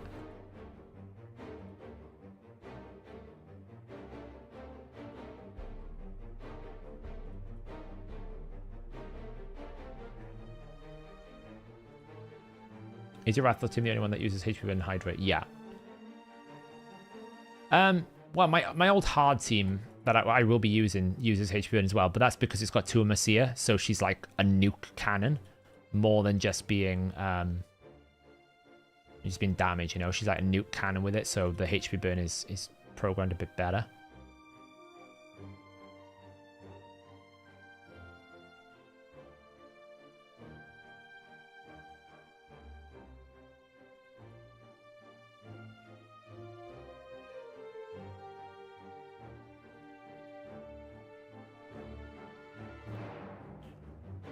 Oh, my Ogre Bell's terrible. I'm pretty sure she's using thrown together gear. I don't think it's very good at all.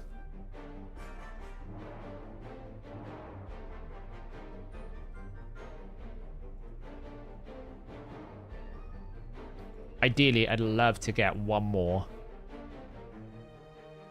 Newt A3, but I don't think I'm going to get it before it's done. Unless I can get back around to another A3 here.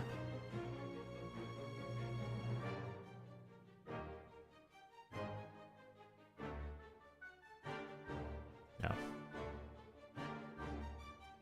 Oh, I can. Get one at least. Beautiful. Soul Reap. Bit of damage. Kill that head off. This is nice because what we're doing is we're killing heads. Like, what you want to try and do is always have 2 heads dead and 2 heads alive.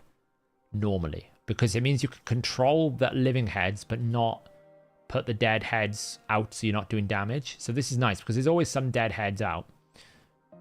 We're able to just, like, you can see here I can cycle now. It's not ideal for me to use it right now because we've got 2 heads alive with this 75% damage reduction. But once I've got them down and I've got Hex out on them, then it's worth doing.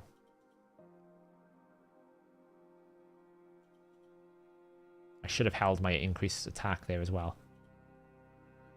Because once you've got 2 heads alive, 2 heads dead, first you're dealing with half the mechanics because half the mechanics are dead. And the other thing is you're not having any situations where they all come back all at the same time and you have to deal with all the mechanics at the same time. So that's also a factor, right?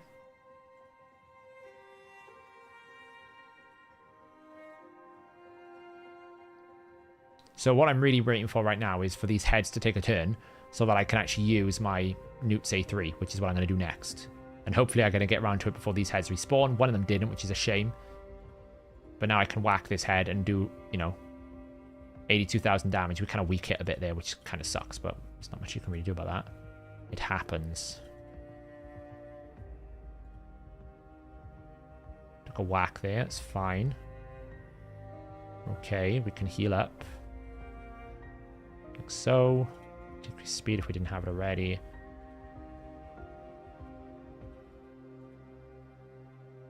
Also, don't have everyone decrease damage taken buff when they respawn if you kill them. Exactly. The 75% is pretty punishing unless you've got a Trunder team. So, like, having this constant flow where someone dies and comes back, someone dies and comes back is quite nice to have.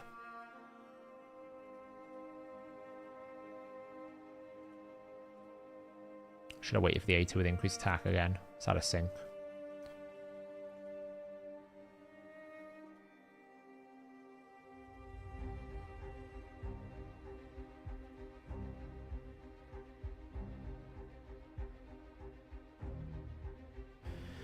This will probably do like 150 million on Brutal, I think. Which is not bad. I can do better. That's not bad. Any word on Alatrian's A1 change? I have heard back from them. It is... I'm waiting on final confirmation of what I can say. But they have responded, which is good. They've given me feedback, but I'm just waiting on confirmation of what that actually means, what feedback I can actually give. I really need to heal here.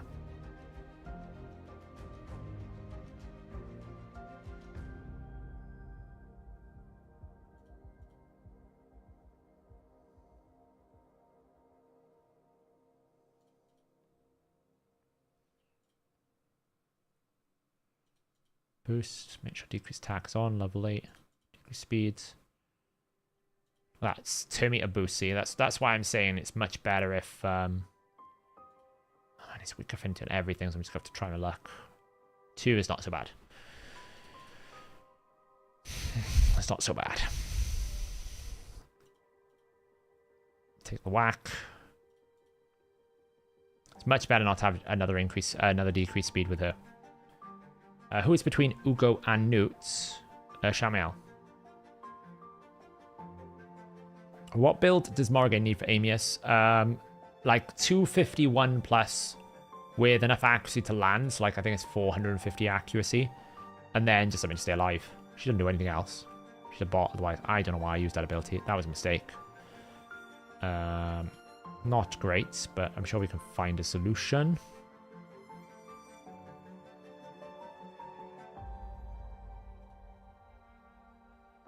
Oof, Shamel must have got a massive whack there.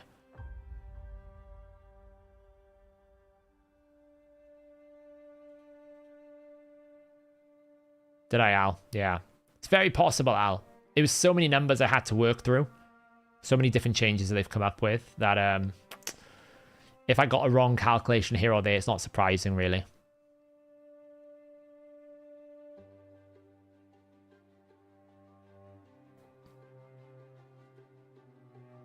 I need a cleanse to basically heal up that Shamael. Oh, there we go. Full heal. Oh, she's so good. Why is this an exclusive champion? Decrease attack. Nope. Okay.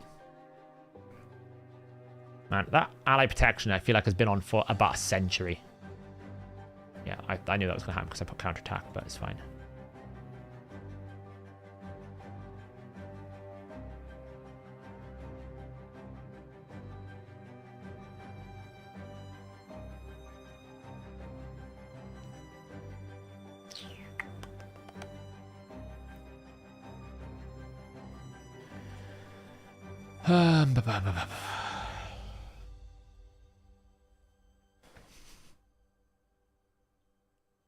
I'm like, I'll show you basically what I put in Discord earlier about how I'd fix Fortis if I was in charge.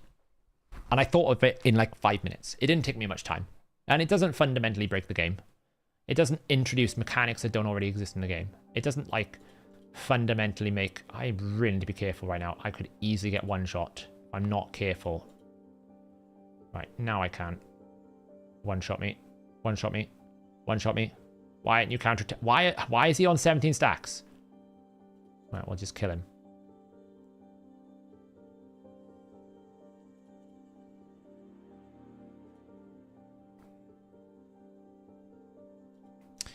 No, I did a video on what was wrong with his passive and how to fix his passive in his current form, but that's not what I would do when I was reworking him. So, like, the main issue with his passive right now is it says in the description, it says in the description right now, every single fear increases the damage his astral terrors will deal by 10%. When actually what they're doing is they're not increasing his damage by 10%. They are... Damn, I broke my harness. It's okay, though, because there was no hex on it anyways. It's fine. What they're actually doing is they are increasing the base multiplier of the skill by 0.1. That is not the same thing as increasing damage output by 10%.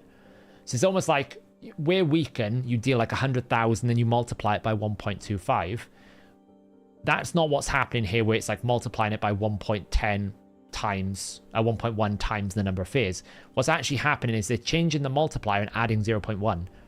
So it's only increasing the damage by 2% every time. So to fix it, what they should do is make it so that it does total damage calculation and then take that damage calculation and multiply it by the 10% condition variable. That's how they should deal with it. They've not done that.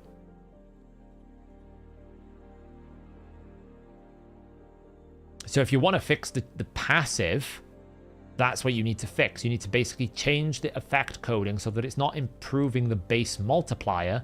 It's physically multiplying the final damage output by 10%. Basically the way that Solus does it. That was the example I used. I basically said, hey, look, Solus is the same affinity, the same faction, and pretty much the same effect. Because the effect is increase the damage of Solus by 10% for every debuff on the target. This one is every time I've used a fear. It's basically the same thing. So what I said was they should change it to match more aligned with how that is coded, which is pretty much the principal way they code damage multiplication, right? Normally you have a 6,000 damage type, which is dealing damage, and then you have a 7,001 damage type, which is modified damage by up or down, right? So you could modify the damage up, multiply the damage as a bonus, like weaken, or you can modify the damage down with a strengthen, right? Multiply it by 0.7, so it's doing 25% less damage or 30% less damage, whichever way you want to do it. So that's like, it's a simple fix, but they believe it's working as intended. So I was like, when I was waiting for the Fortis fix, I was like, have they physically understood? Have we got beyond step 1, which is working as intended? Because if we haven't managed to get beyond that step, then I don't have much hope that we can actually make the champion viable. Because if we physically don't understand that it's not actually doing what the skill description says, then we don't really stand a chance of getting a champion rebalance. Now, I have asked for clarification from some moderators as to exactly what damage increase means. Does that mean the damage we're going to get is like, are we modifying the multiplier? Are we modifying the way that the multiplication effect works? Are we modifying like how much fear gives it in terms of damage? Is that going up to 15%, 20%? Like, has it got more books? Like, how does that translate into I'm doing more damage? Because, you know, when we put the words damage increase, that could mean anything. It's probably going to mean a multiplier increase. And I'll be honest, it doesn't solve the fundamental problem. Nor does it align with what he's meant to be, right? He's meant to be this high defense, tanky, damage dealing, scaling monster, where over time, I become more powerful. Now, the problem he's got is fundamentally, he doesn't scale because you can't actually activate scaling. Right? You can't activate the damage scaling because who am I attacking here? Oh, I need to hold. When you get to a boss or a target that is immune to fear, how do you activate his ability? You can't. Right? You physically can't. So, therefore, improving his hidden multiplier basically does nothing. Because if I can't actually access his Astral Terror, doesn't really matter if it does like 50% more damage, but when I get to a boss, he basically attacks one enemy, attacks all enemies. So, like, he's basically a bot. So that was problem one for me, was how do you make him relevant in content where fear is not applicable?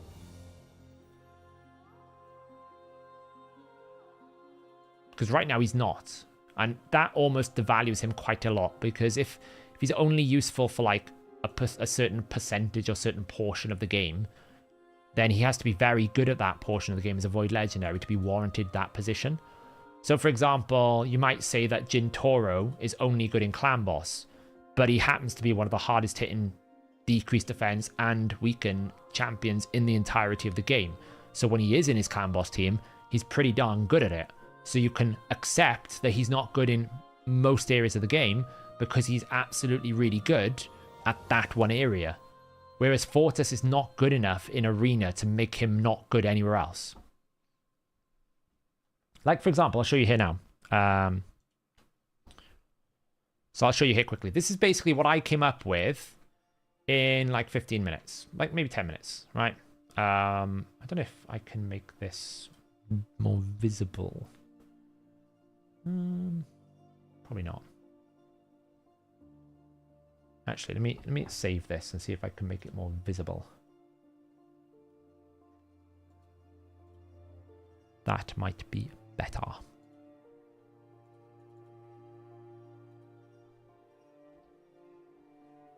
No, it's going to be just too long. Hang about it.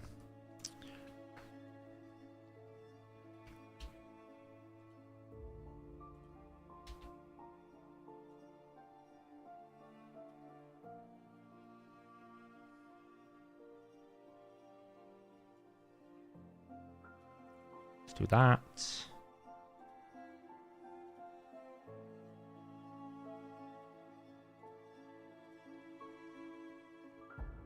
There we go. Magical mystery tours. So this is like, I literally came up with this in 5 minutes. Okay. So what we do, how do we fit into his fantasy of he's a hero that is a defensive base, slowly scaling nuker that if you let him get out of control, a bit like Harima, he will absolutely annihilate you and be a problem, right? That's kind of like what we're trying to tap into here. We want to tap into his fear and his those type of effects, but how do we make that more of a reality and make him more useful? So what we do is we go attacks, his A1 is attacks one enemy. If the target is under fear, true fear, or decreased resistance, this attack is always critical. Not much change there, just basically a good simple A1. Then we got A2, attacks all enemies. If the target is under a fear, true fear, decreased resistance, this attack is always critical. Increases this champion's turn meter by 5% for each target under fear, true fear, or decreased resistance when I use this attack. Now we get some turn meter control, some rotational ability. Okay, this has changed from, I think, placing a fear. Then his A3, his secret ability, attacks all enemies, will ignore 50% of the target's defense instead of 30% if they're under one of those 3 debuffs, and it's always critical. Damage is increased by 25% every time I use this skill. Not 10% for every time I place a fear or a debuff. Every time I use this skill, I increase the damage by 25%. And then this skill has a 50% chance to unlock when a fear, true fear, or decreased resistance is placed on the enemy. Then we have the first passive effect. When this champion attacks on his A1, A2, A3, he has a 75% chance of placing a true fear. When attacking bosses, instead, because we can't place true fear, we place decreased resistance. We increase this target's defense by 3% up to 30% whenever they place a fear, true fear, or decreased resistance debuff. And then the active effect prevents the champion's death, keeps him alive on 1 HP, then removes all buffs and debuffs from him and fully heals him. Then has a 100% chance of placing a perfect veil on him for 1 turn. This buff cannot be removed. Because the biggest problem with this passive is he doesn't guarantee the fear to start with, and he hurts himself too much. You lose all of your buffs, all of your debuffs, you put him to sleep, and you lose your turn meter. It's too much. You know, you're punishing him too much for something that's meant to benefit him. So I think you just take away the sleep, you take away the loss of turn meter, and you make it so that you full heal, and now he's veiled, right? So you basically go again. That kind of demonic lord where you're terrified that he's going to keep coming back. That kind of fantasy of a hero, that's what you want. And by basically making it so whenever he attacks, you can put either a fear or decreased resistance, it means that you don't have to have like this A2, did I unlock it? No, great, useless, right? Decreased resistance, I think, is a debuff that is very limited. So it could be quite useful because it's almost like, if you think about it, you're decreasing the enemy's resistance with fears and stuff like that. I think that's kind of cool. Add in decreased resistance. That gives him boss viability. So, you know, you can use him for the waves, for control. When you get to the boss, you actually have usefulness for the team as well, and you can still activate his Astral Terror. And instead of making his fear, his damage scale on the presence of placing debuffs, just do it based on skill usage. Because then if you can't fear, or you can't decrease the resistance, whilst you can't unlock the skill, you might be able to with other people, at least what you're not doing is going, oh, like, I can't do it at all because I can't land the fear kind of thing. I feel like that gives you more options, because it's not now like I need to land 20 fears in arena before it deals damage. It's like, I may have Astral Terrored you once, and then if I get to do it again, it's much stronger now, right? It's a bit like the way that Harima scales if you let her defense goes up too much. We also get some passive scaling of increased defense. So those combined, scale the defense, scale the skill usage, give him an option on boss, and then just reduce some of the punishment of his passive. You keep what he is, but make him viable. Like, how hard is that? None of these abilities here is unique. There's a decreased resistance in the ability. Scaling defense is an ability. Damage increase based on skill usage is a feature. All of these things already exist in the game. Just do that. That's what I would do. It's not hard to think, you know, that's not just damage increase.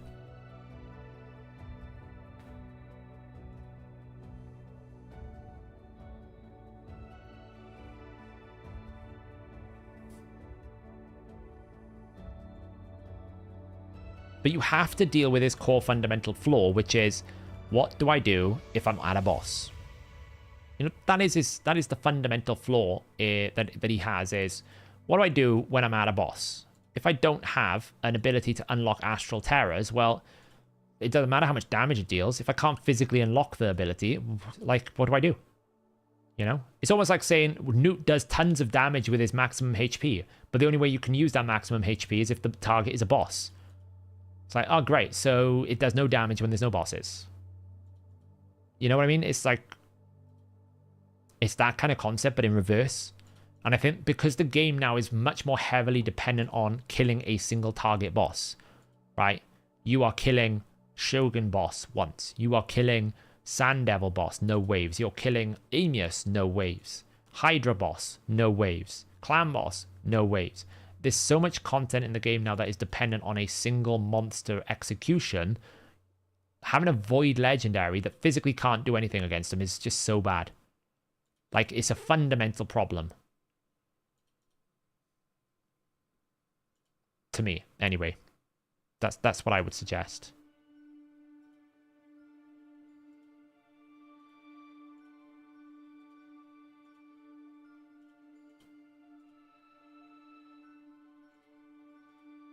That damage should have held that.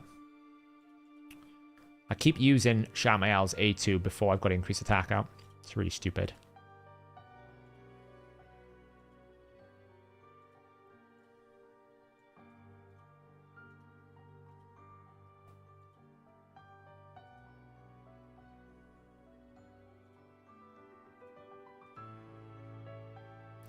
Like, I don't think you can move too far away from the... Like, I don't think you can move too far away from the fear philosophy now, right? Because you've invested the hero into it. So he's got to retain some aspects of the fear. Otherwise, you're just... You know, you're missing a lot of the point of the champion. So you can't undo that. But you can work around it to give him some more viability.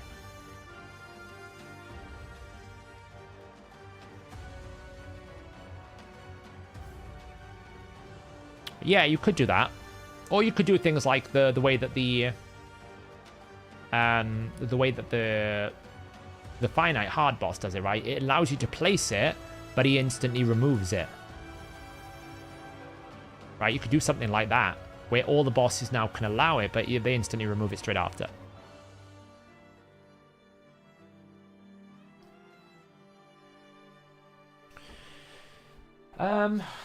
Yeah, the only problem with crit damage is, though, it's not exactly 10% more damage. It's 10% more crit damage, isn't it, in a weird way. I'd much prefer having a direct multiplier that isn't tied to crit damage. That just, to me, feels better. Like, I want the skill to scale harder. So in order for that skill to scale, reusing the skill will allow that better.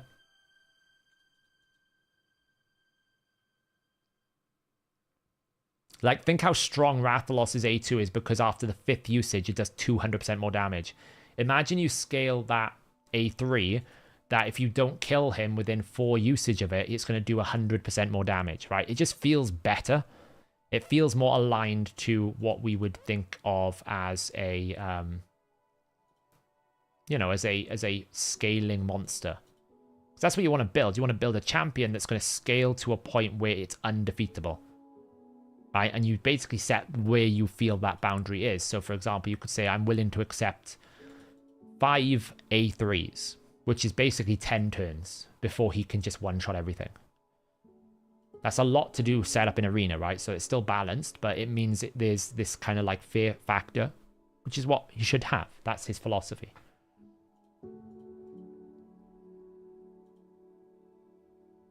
Yeah, they won't do a guaranteed archer.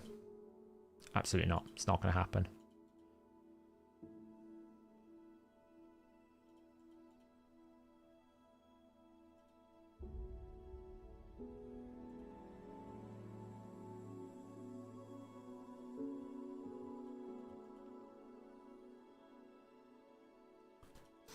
But yeah, by just increasing the Astral Terror, they've basically done nothing, because now it's kind of like, well, it's cool. I've increased, you know, I've increased the damage of an ability I can't use. So, and his main problem in Arena is he requires the partnering with a defense buff champion, right? So he requires the partnering with, say,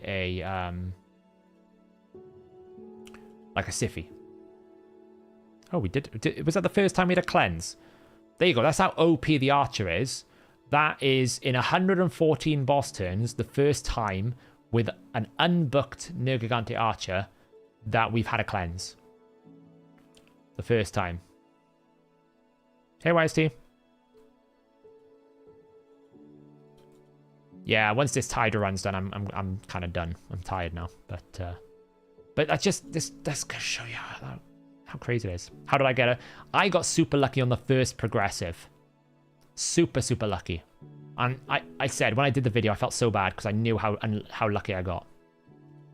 So as much as I sit here, like, I don't know what it is lately, but I have got extremely lucky with champions lately. So I'm not, whenever I pull a bad champion, like I pulled Blood Gorged, I was like, you know what? I can't complain because I've had such a good run of it lately that there's probably plenty of people out there that have had a worse run than me. So I can't really sit here and complain when I've just pulled like Archer and Rotus. Granted that I don't really have much use for Blood Gorge, but at least it's a non-dupe, right? And the same thing with Samson. It's not the best champion I could possibly pick, but on the balance of everything I've had lately, I can't really complain.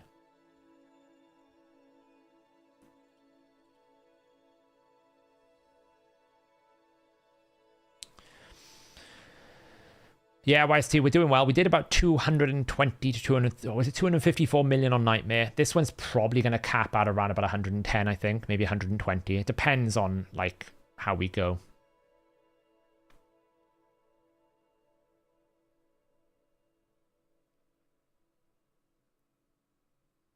Yeah, Bloodgourd's multipliers are just too weak. Fundamentally, that's the problem. His multipliers are just too weak. It needs like a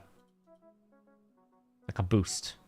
He is the type of champion I would say just needs damage increased, right? He's the type of champion I would expect to see damage increased because his kit is great. He's got block revive, he's got lockout skills. He just doesn't hit hard enough, so just boost his damage, and Blood Gorge is great. But on his current multipliers, they're not good enough, whereas Fortis has fundamental flaws in his kit. He needs more than just a multiplier fix.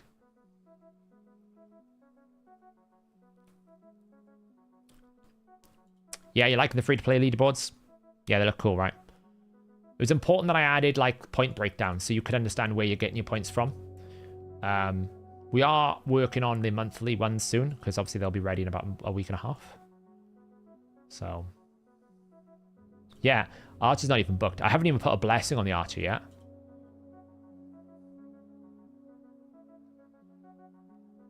Yeah, exactly, Shooter. I gotta say, I kind of like, as well, the animations of the Archer. Like, it just feels really good to use the Archer, like, the way that it, like, pulls the bowstring back and everything. It just feels really cool. Especially in Relentless. If you get, like, lots of Relentless procs in one go. It's real cool. Quick question. Does Frolny's passive trigger mid his AoE if he kills multiple targets? What Frolny's passive? Let me double check what Frolny's passive is.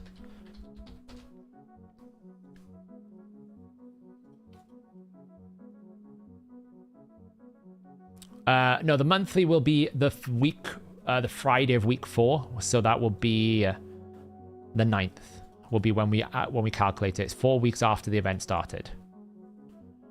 What does Frolny's passive do?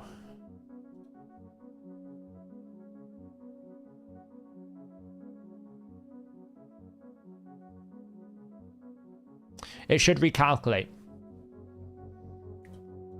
Crazy Thunder. So if you kill the leader before you attack, essentially in the way that the coding works, right? Because the coding, even though it's AoE, will go leader, champ 2, champ 3, champ 4, right? Everything is single target, even if it's AoE.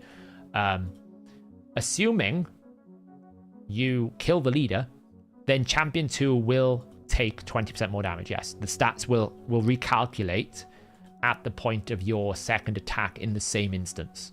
It doesn't do it after. Unless the ability phases differently. If the ability is phasing after the effect process, then maybe, but I'd imagine he's not, right? I can double check, but I'd imagine he's phasing after damage dealt.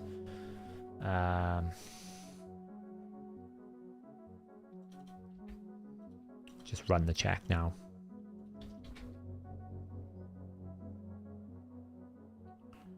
It's 21.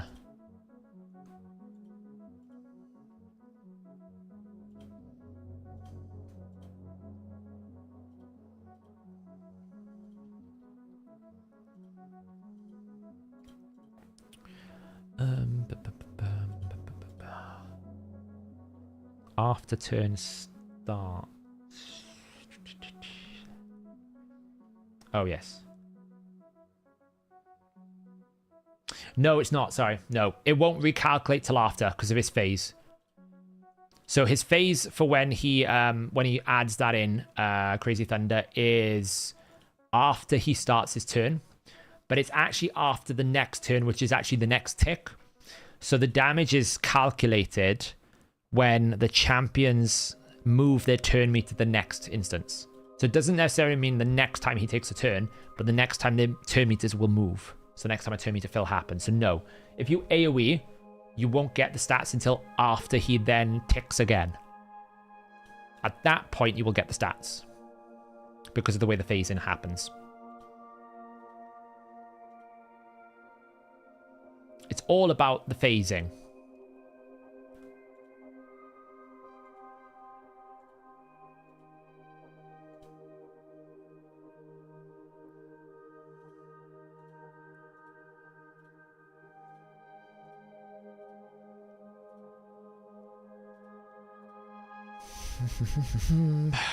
What do we got up? Mischief Head. Way to get mystery shards. 12-3 campaign. Just campaign. No, just brutal campaign be fine. Hey, what about Miracle Heal for Archer? I'm not a fan of Miracle Heal in Hydra. The problem with Miracle Heal is it has to be based on the missing health. So, for example, if I use Nergigante Archer and everyone is full health, it is not going to restore it. Like now, for example, right? If I do this, everyone's full HP, yeah? And I got a shield. And say like I go in and I whack this head for some damage, right? Because it's got suffering, we're going to triple weak hit, it's fine. When I attack now, and if I was to use Miracle Heal, this will not heal anyone. Why? Because I've got no missing HP. So Miracle Heal would essentially do nothing. So I'm not a fan. Now, if you said curing set, I would suggest yes. That's not a bad option. But as a Miracle Heal, no. Miracle Heal is not very good for her, in my opinion. Just because I think Miracle Heal in general is not very good. There's very few places where Miracle Heal works. And that is Sand Devil. Damn, I just used Provoke there. That's really bad timing. I gotta focus here a second.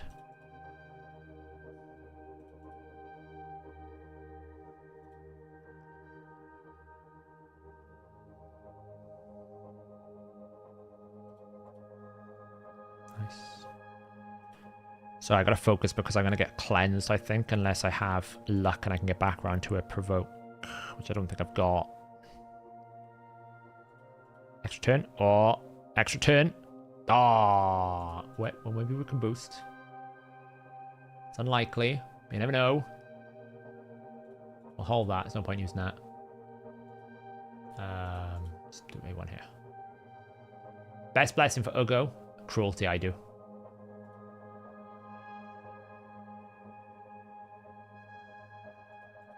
Reapply now. Oh, damn. She's got blimmin' Poison Cloud. I didn't even see.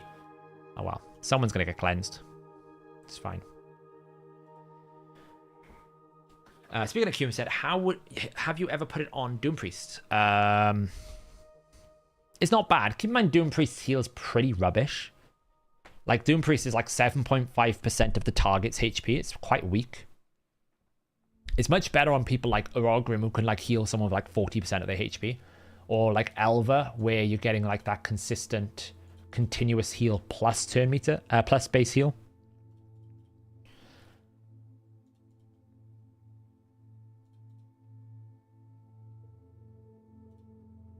Like, Ugo is a great curing set candidate because her A3 heals for such a considerable amount. Of course. Now we've got to deal with that. Who's going to get eaten next? Shamael. That's good. We haven't got a Torment head out.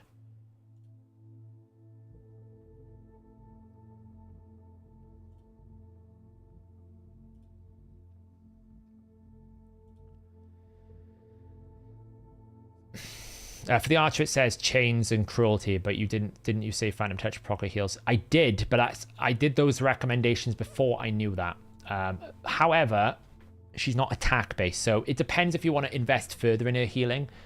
Keep in mind that Phantom Touch can only proc once on an AoE, right? So as much as it will help on the single target, it doesn't really help on the AoE, so you just got to make that decision yourself as to whether or not that's going to be valuable for you. I might add a third one on there, though, for healer for Phantom Touch. It's a very good shot, actually. I'll do that right now while we're doing this. I'll find her. Because I agree. Like, for a healer, that's the best one for her. There we go. We've got it back into Provoke now.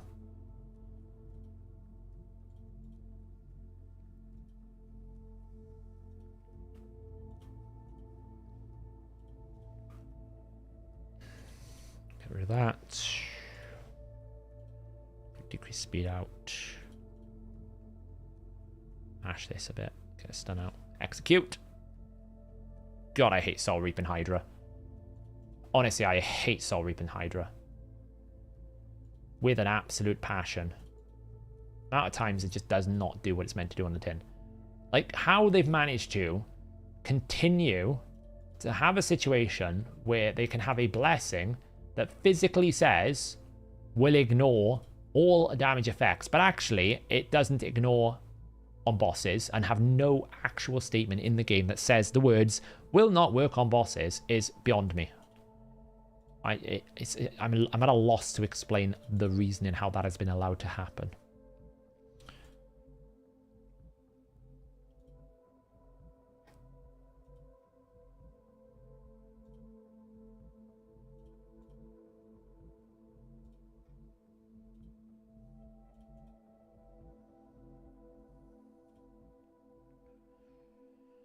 Opinions on Ostrox. He's actually an epic I would like to get my hands on at some point to play around with. He's one of those ones where I'm curious, but I'm not necessarily blown away by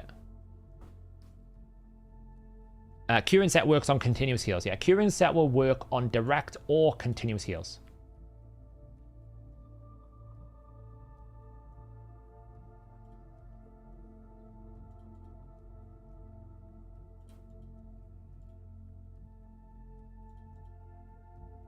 Who's next to be eaten? Nergigante Archer. That's a bit unfortunate. So we got to kill this off next. You're literally writing a bio guide for him as you speak for the site. Oh, Ostrox, there you go. What do you think about it, Ostrox? What are Ostrox? YST? Good lord, my brain is starting to melt. What do you think about Ostrox YST? What are you writing about? Give us a little intro to your bio that you're writing.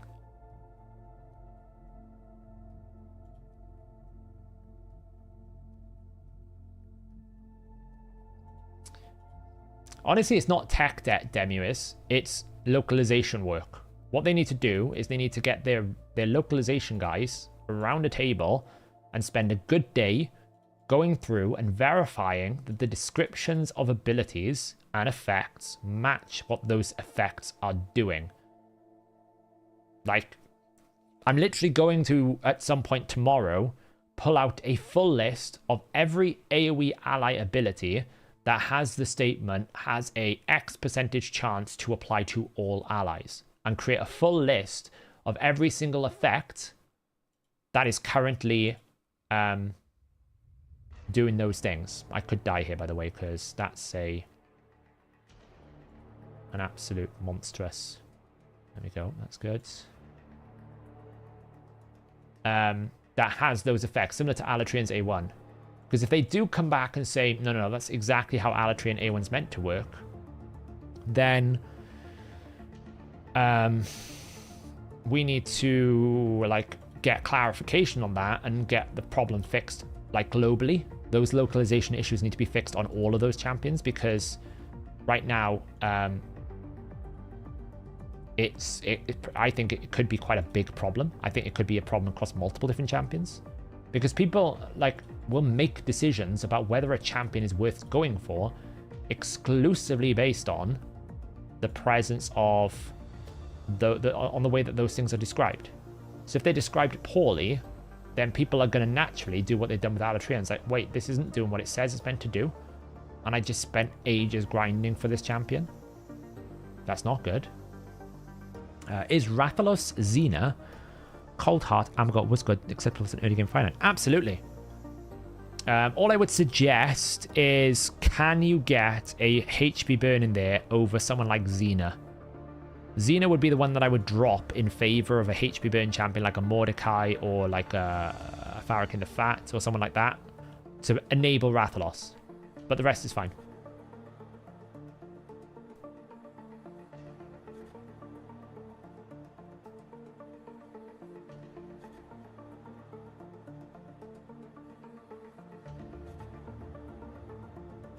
Who should I book first? 20 bucks. Helicath, Jorgid, Nekret, Archer, Vlad, Wukong, Artak, Abda.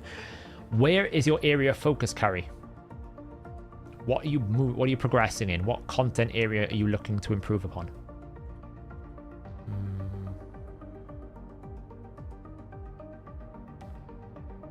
I feel like we wait.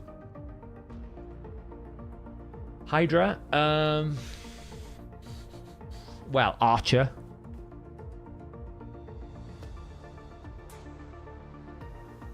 Archer's the only one that I would say is very good for Hydra there. Artak is good, but there are, like, it depends on what other options you got, but like Artak and Archer are the ones that I would absolutely say is what is good for Hydra there.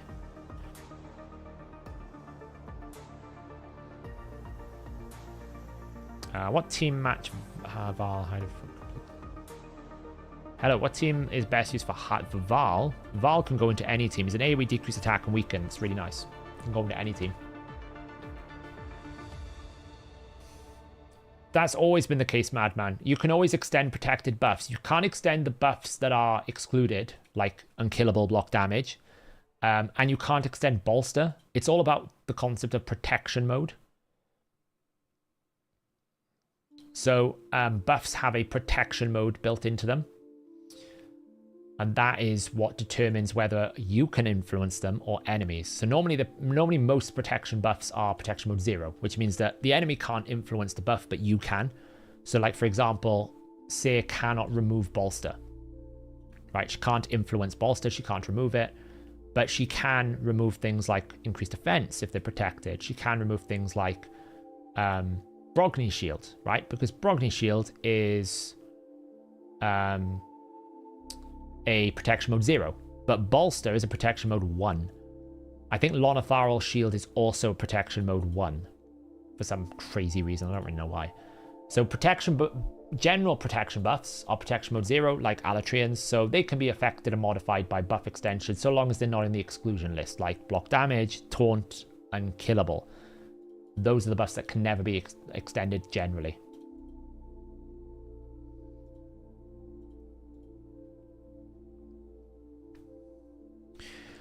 Yeah, Helicath's good as well. Helicath is a general all-purpose champion if you need him, so he's not a bad shout. But definitely Archer first, and then probably like Artak Wukong. Vlad is great for Sintranos. I use Vlad everywhere in Sintranos.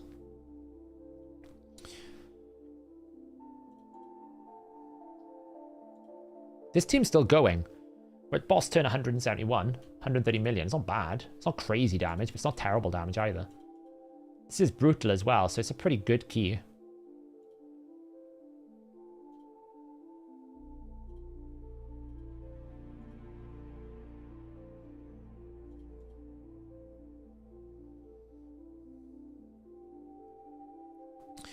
Do you know if a protected buff protection set that has... yes, it will be overwritten. I'm pretty sure it does. I'm pretty sure that the precedent around buff, I'm almost certain that the precedent around a buff replacement applies over the protection set, right? That you will always replace a protected buff if the duration or the strength of it is greater. So if the shield is bigger, the shield is longer, in terms of duration, the shield is like the type of buff, like you go from a 15 to a 13, it'll replace the 15% protected buff with a 30% protected buff. It should do. Vlad's great without his twin, yeah. Them just making Vlad an AoE A3 was so good, because now you have AoE decreased defense and block active skills, AoE leech, AoE turn me to control, self-heal. Oh, look, that's the second time. So only twice have we ever been cleansed here. That's kind of crazy. If you have Constantine, they are much... The Constantine What all Constantine does for Vlad is make it so that his passive gives him a lot more turn meter and healing. He doesn't actually improve his overall skill set. It just makes him more survivable. Whereas the other way around is Vlad makes Constantine block revive everything. So that's much stronger.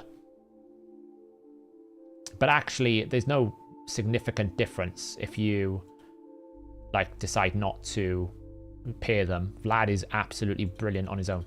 In fact, Vlad carries my Doom Tower when Constantine is dead most of the time. He's my principal carry in Doom Tower. Hey, Omar. Welcome. Can I use Anger and Hydra after buff? I mean, he's a provoker. Is he the best provoker in the game? No. Is he a provoker? Yes. Will he do a job? Probably. But he's absolutely not the best. Like, there are better options.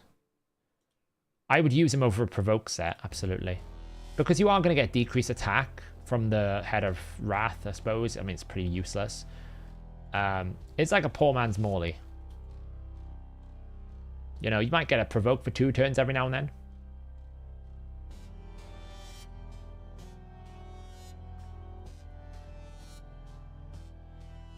Like, if you gave me the option between Umbral and Anger, I would choose Umbral. But if you're telling me you have no other provokers, then it's probably better than a provoke set. How would you build Shamel in an already tanky team? Full damage. So I actually think I need to do the math, and that's going to be tomorrow, I think, if I have time. But I think that Helm Smasher full lethal is the way to go. Even though you ignore defense on the A2, his A1 with Methodical can actually do considerable damage on decapitated heads. So I think it might be better to prioritize lethal with Helm Smasher to try and make his A1 as good as his A2. And just go full on damage. Yeah, I think that could be a better build. I need to run the numbers to see where the stats break. Because I think it will be build dependent. Like, if you have a rubbish, like not a rubbish, but if you have an average build, you might find it's not better to do that. But if you have a high-end build, then there's a fair possibility that that could be a viable strategy. So I'll reap. Lovely. I need to do the math on it. I haven't had time yet. It's on my list.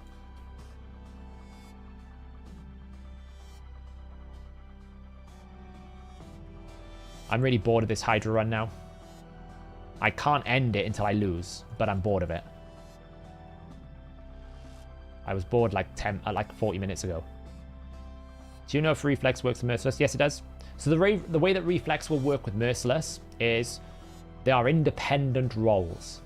Now, they are not exclusive roles. Unlike Counterattack, which has exclusive roles, in the sense that once you counterattack once, the other counterattack effects can't happen. With Reflex, they're not exclusive. You can have it counter as many times as you want. So, for example, if I have Cycle of Magic, that's one. If I have Cycle of Violence, that's another. If I have Reflex, that's another. If I have Merciless, that's another. If I have, what's the PvP set? Zeal, that's another. Right, so you can combine all of them together, and they all will have a chance to roll. Now, they'll all roll independently. So, for example, you get, say, so let's just take, for example, you have a Cycle of Magic and a Relentless, Merciless and Reflex. You have 3 chances. So it will roll Cycle of Magic once at 5%, then it will roll Merciless at 30%, then it will roll Reflex at 40%. You could technically get 3 in a row. That's absolutely viable. You can get 3 in a row. I actually I'm probably going to build a Rathalos in triple refresh, Cycle of Magic, Cycle of Violence, 4 Merciless, and 4 Reflex. I'm going to test the concept of can I permanently keep his A2 off cooldown. I need to just check what gear I've got for it to do it. But that's a concept that I was thinking about. Can you just permanently and always keep his A2 off cooldown because you are, you know, Cycle of Magic, Cycle of Violence. Because he will proc Cycle of Violence, right? Because he's going to hit hard enough. Yeah. What are the odds? What are the odds we get something for the 2,000 points on Xena that we have collected? Nothing. No odds. You have a slot for refresh. Yeah, so sorry, 1 refresh. Yeah, sorry, Lufty. You know what I mean. You know what I mean. Basically, 1 refresh, 2 merciless accessories, 2 merciless artifacts, 4 relentless artifacts, 4 reflex artifacts, cycle of violence, and cycle of magic. Like, that's a lot of chances to basically always have the skill back. What are your thoughts on W Miko Rathalos if Trend is not an option? It could work, but you've got to then build in HP burn, which you don't need with Trunda. So that's all you've got to do is build in HP burn, but it could work, yeah.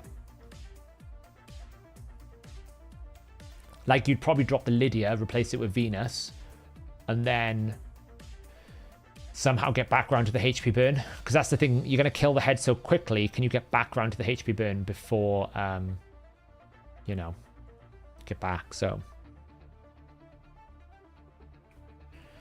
would Relentless not get many turns? Well, no, because the goal is you A2 every single time, because the A2 ignores defense, right? So you just want to A2 over and over and over and over again. That was the plan. You could go the Relentless route, but you'd only be getting 18%, whereas the goal was to basically always A2. You could pair it with something like a Shugen, right? Shugen will give him a bonus turn. I'm curious to see if it's good. I don't know. Yeah, you wouldn't use his A2, A3 there. I'm trying to think of it as a better build. Like, the way that I'm looking at it right now is if you have someone like Mikage or Martial Ed, then you absolutely can use a...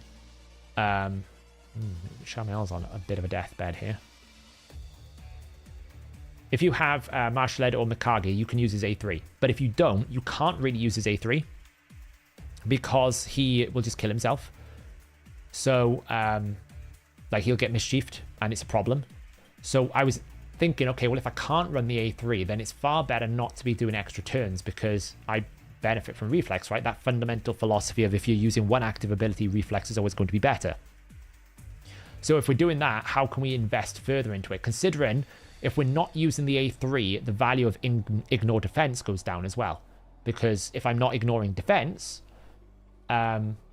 if I'm not using my abilities that require me to ignore defense, like A1 and A3 a lot, if I'm just using the A2 mostly because that already ignores 100% defense, then there's not really much value in me having lethal. Or like 6, sorry, not lethal, 6 merciless. So if I drop back down to 4 merciless, I get the reflex value. Is it then better for me simply to just run as much skill reduction as possible? Is that a better alternative build for those who can't run the full damage merciless build because they can't use the A3? That's what I want to explore. I've used Skull Lord as a provoking Hydra before, yeah. I actually used him as an alternate between Krisk and him. Krisk, Skull Lord, Krisk, Skull Lord. So they alternated with the provokes. It's actually pretty good. You get decreased attack on a more regular basis as well.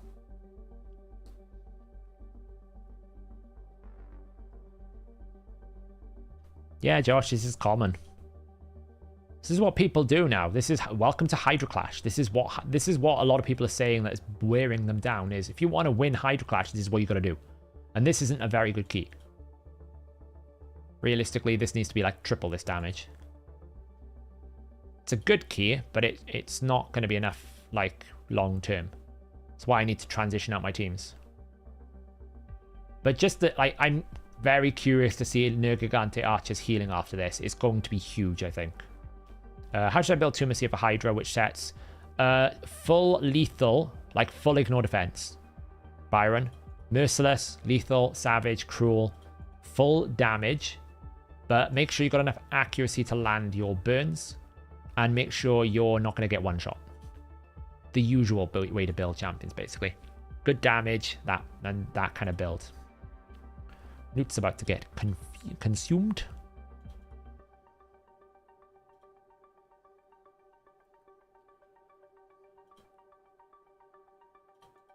Bum, boom, boom. It's out. When will this end? When will it end? Do you know what? I started this run. I was like, this is never going to get to 1500 turns. This is how absolutely freaking OP this archer is. She's basically carrying this team to 1500 turns.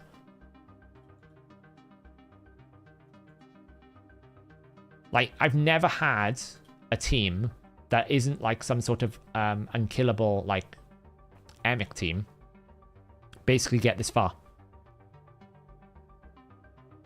without dying. Because the consumption, normally whenever you have, like, teams like this, where, let's be honest, the damage is not crazy. I've got 2 damage dealers. Newt's in a terrible Merciless build, and Shamael is probably in some rough build.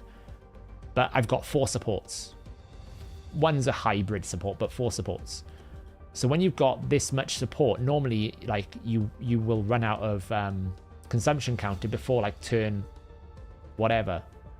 But because of the archer's ability just to keep the team fully healed and just cycling, it's just, we're just getting through it really quickly.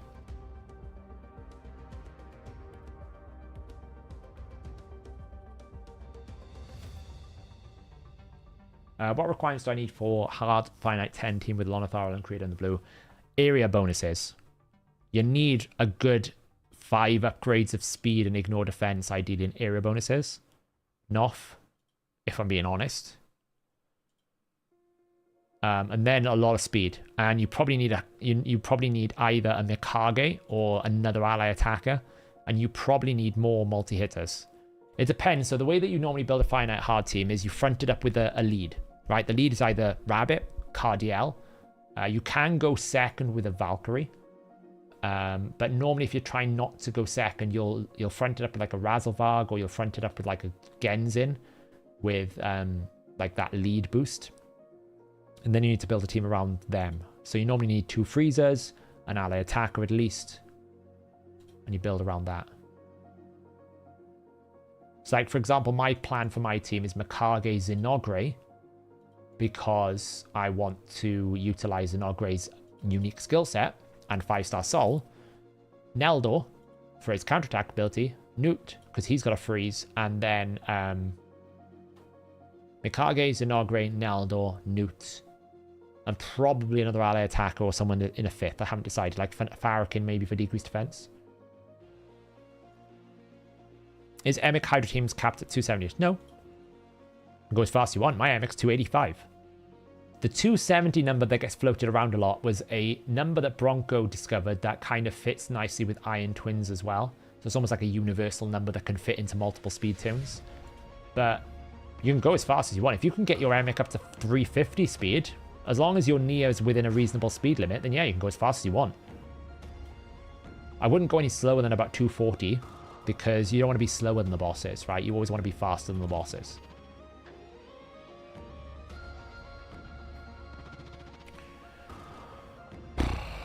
God, this is ridiculously long. Are we going to go like the full whole 50? Surely we can't go the full 1500 turns. It feels like we could. Let me play on your account for a week. Let me become a god. I don't know about that. Genzin, Lonothar, Farrakhan. I'll create another freezer. Yeah, that's it. Something like that, yeah. Genzin's really good because he gets a lot of turn meter and he's got the decreased defense. I think that's how people have used him. He probably requires the double ally attack, though. Yeah, exactly. That's it, Titan. It's like a number that Bronco came up with that allowed him to centralize Emic in a number of builds. Yeah, YST's here. Genzin's is his bay. Have you built your finite hard team yet, YST? Around Genzin. I don't know if we talked about it.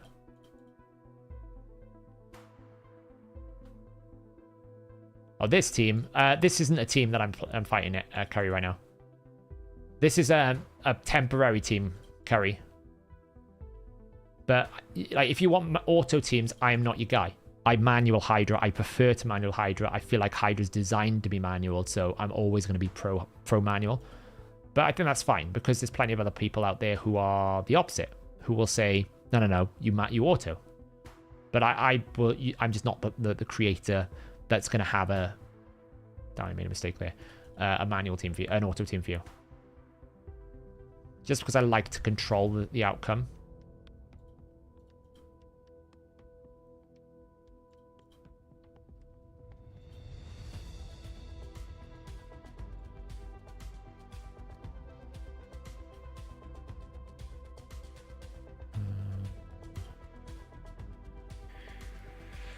Yeah, it's going to be tight, Lucer, but I'm surprised this lasted this long.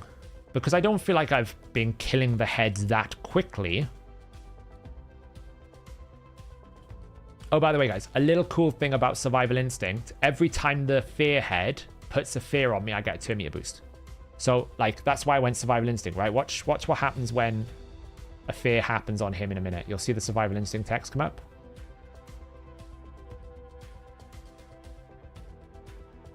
So I'll boost. Watch what happens with this thing now. Survival Instinct. So every single time I hit that fear head, he gets a 2 meter boost. It's quite nifty. If you're like trying to index into his concept of going as fast as possible, it's very good. What other freezes do you think is good for Ken to join that roster?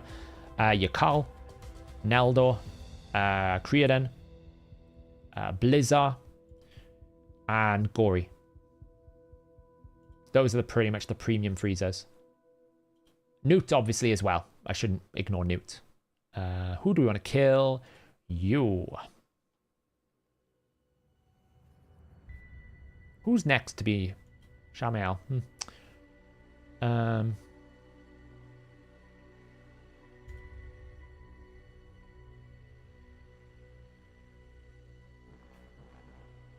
Honestly, I'm surprised how well this key is done.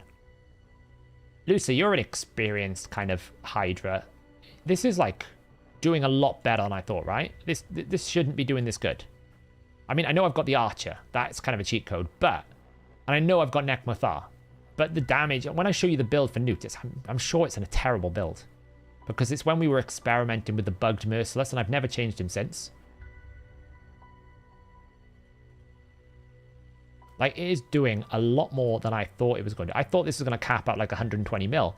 It could go close to 200 mil at this point. At the rate it's going... Oh, mind you, I could get cleansed here. Need an extra turn. No, didn't get it. I don't know if I'm going to get back round to it. Let's pray. Pray we have Nergigante Archer. Because we don't have a provoke. We do. Pat. So OP. She's so freaking OP. Oh, man. She's so OP.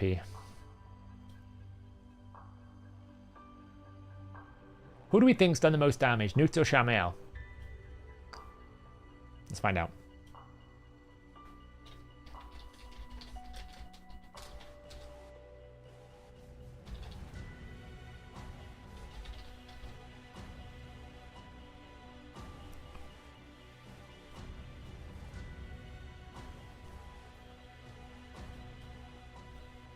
Archer most damage. I'll probably reset 2 meters here.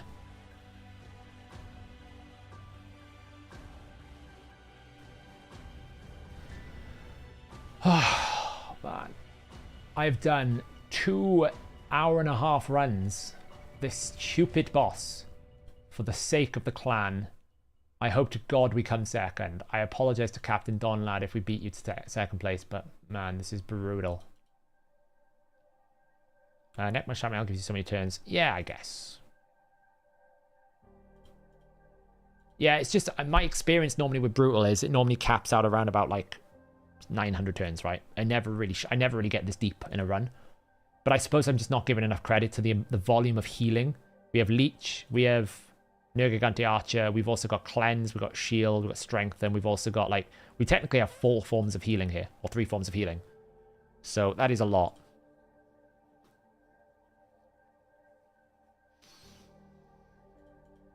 And like, she's just... Like, it's ridiculous. I've never gone into a Hydra team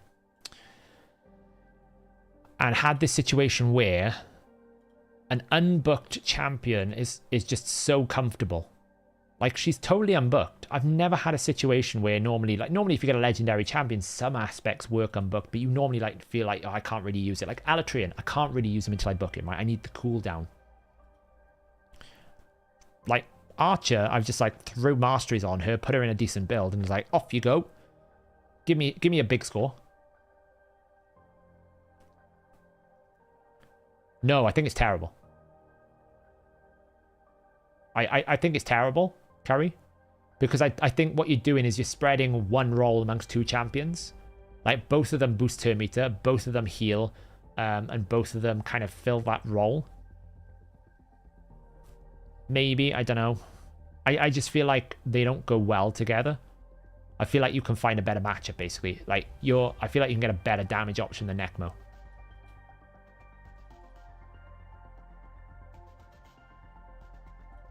We can use this A2.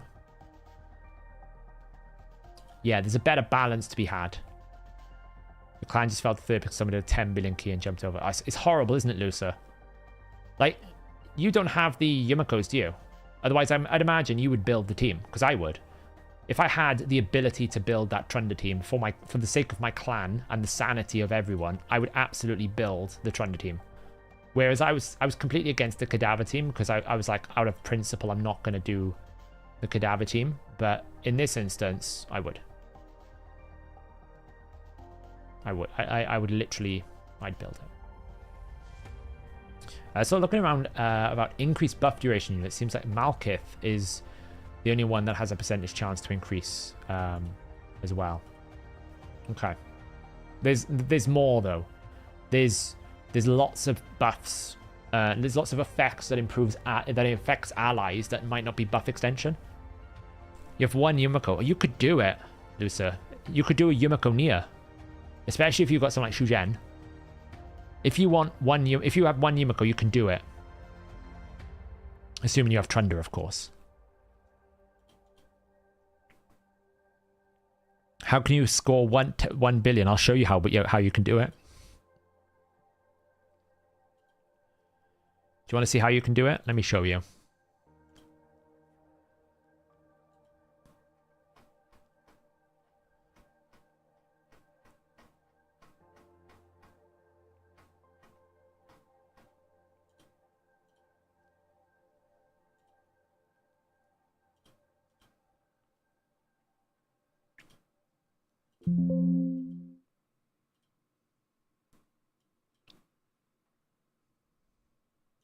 This is how you do it.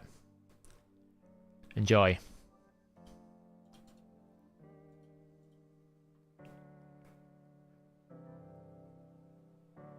That's how you do it. You ready for it? 3 and a 2 and a 1. Well, in a second.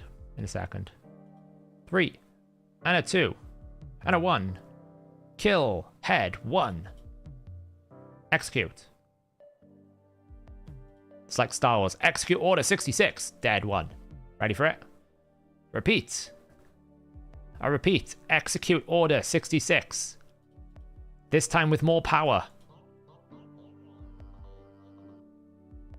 Here we go. Boom. 30 billion. Now, surely that's enough. No, it's not. Repeat. Execute order 66 again. Boom. 80 million. And just in case it wasn't enough, repeat order. One more time, for the sake of just to prove that it's definitely broken. Tell you what we'll do. We'll revive the heads. Let's see if it can deal with 75% damage reduction. Surely it can't, right? Surely that will stop it. Surely that will stop. No, oh no, it won't. It basically one-shot it through 75% damage reduction. Oh wait, there's another head. Maybe we can stop it again. Right, surely it can't keep doing it. Surely it can't. It's gonna live, absolutely. No, it's dead. It 100%ed the mischief head through 75% damage reduction. Well, I guess we're back to execute order 66 one more time then. Go again. Keep doing it. Keep doing it. Execute order 66. Yeah. That is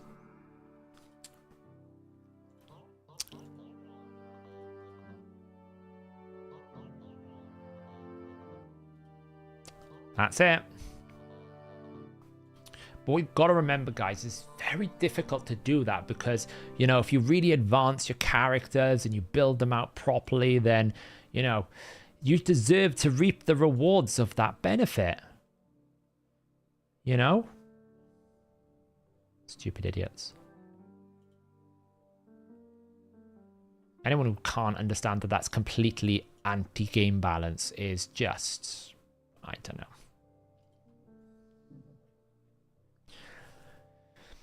There's a game principle that one should always subscribe to. It's called don't multiply multipliers, because this is what happens when you multiply a multiplier. It gets out of control. Individually, 1A2 is not a problem. Okay? Individually, 1A2 is not a problem because 2 billion damage of one, you know, that's very difficult to scale. The fundamental problem with it is you're taking a multiplied value and multiplying it again. So essentially, Trunda is sitting on 500% crit damage. You're getting 400% decapitation bonus. That's the fundamental flaw. Don't multiply multipliers. That's how you get around that problem. They should do what they did to Madman. The secondary attack is purely 60% of the first attack. It's fixed. It cannot crit. If you do that, it's absolutely balanced. Will it kill Trunda teams? Probably. Will it? Well, I don't even think it kills Trunda. It just brings them back down to a reasonable level, right? Because probably Trunda can't one-shot the respawning head, so therefore you have to build a team around it. It might kill the team. I don't really care at this point. It's so imbalanced. It's stupid. The other thing you can do is just fix Yumiko. For God's sake, like how many times do we have to tell you? She's the only champion that does more than 2 turn CD reduction on an AoE basis that can do it, like can reset itself. She's the only champion. You know, Kaimar can't. Nia can, but it's a single target, so it's not a big deal. Renegade can't. Well, we might actually finally lose our first champion here. Unless we get lucky. If we get a Torment head, we're fine. Oh, no, we're not. We're okay. Shamel's got his thing. I think this is going to go the full 1,500 turns, you know. Oh, it's not fun, Lucer, but I'd build it. Because I'll be honest, I'm fed up of having to... Honestly, I'm fed up of having to try and... Fed up is the wrong word. I'm frustrated with having to constantly lift the mood and the motivation of the clan when we go for a victory and we look good and then we get sniped by one person doing one key. It's very hard to keep the clan motivated to push in. You have to really love Hydra, and not many people do. You know, if you can't walk away with some form of success, it's very difficult to keep lifting people back up to go, you know, let's go again, let's go again. So if I could build it so that my clan has a better chance of success, I would. I would happily take one for the team. Which is why I'm entertaining the concept of running triple Nia. I don't know if it's going to work, but I'm entertaining the concept. I'll take one for the team. If it means the team has a chance of, performing, then I'll do it. If they can win. I feel like that's my obligation as, the clan leader.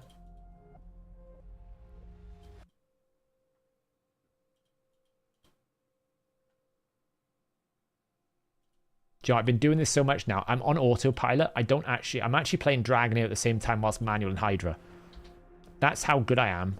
No, not so much good. That's how brain dead I feel. I'm actually just I've got Dragonair on the background, just going in and out.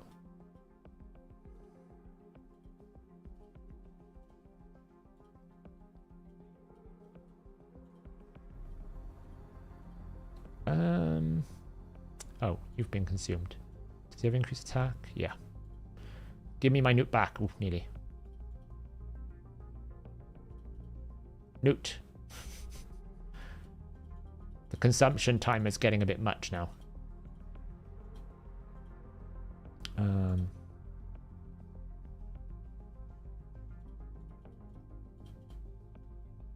I have to milk a cow in Dragonair. Don't ask me why. I just do.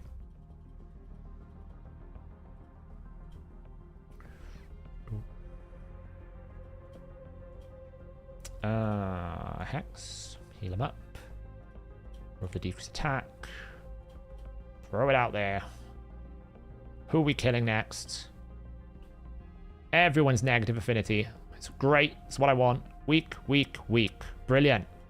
Stupid. 33% that was. That's twice in a row. We have had a double weak hit. But it's meant to be 30%, right? Of course it is. Just like fear is 50%, but it never works for you and it always works for them. You know, all these lovely statistics. Well, we're nearly at the final turn count here. Somehow. I don't know how. But somehow we've managed to get to this many turn counts. I'd love to know how. Heal.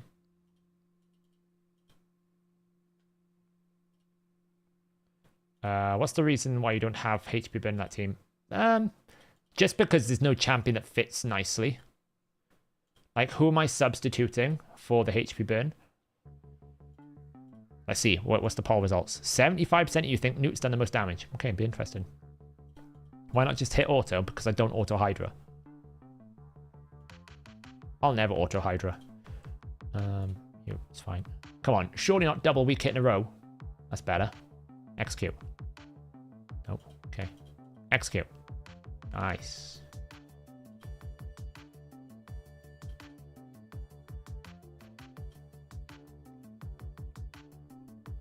This is like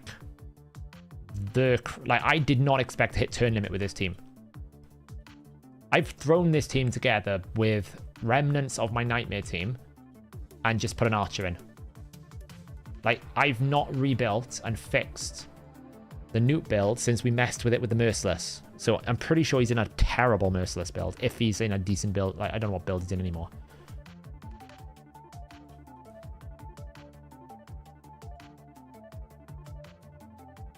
What best blessing do you feel for Lydia for Hydra purposes? Cruelty's not bad. Brimstone's okay. Yeah, one of those two.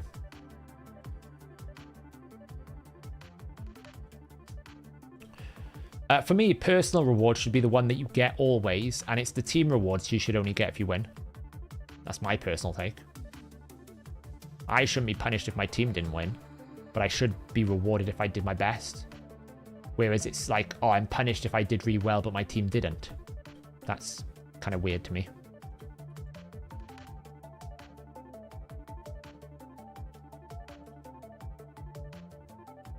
Yeah, if you get block buffs and decrease attack on it, Wrath, you forget even does anything. But he's one of those, like, unforgiving situations. If you like, forget about him, he will absolutely tear you a new one. Like, he has clear counters and a clear use. There's a clear way you deal with him. And if you don't deal with him, you will pay the price. But he absolutely does not do any damage if you set it up correctly, you know?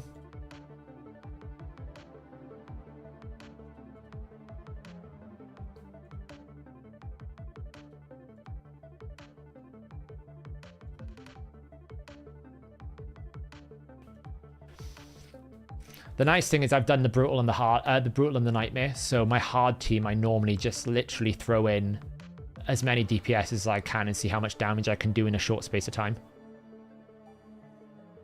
I got Rathalos for that if I want to. So,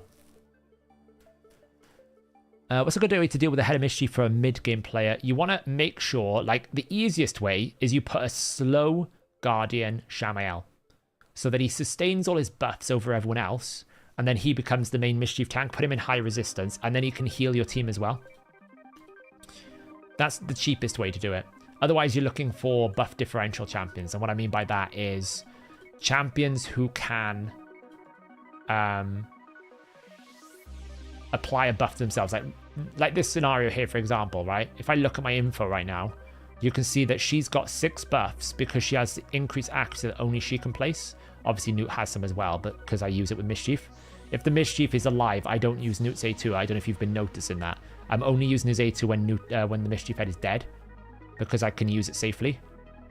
I'm actually going to attack this head because I can do non-weak hits.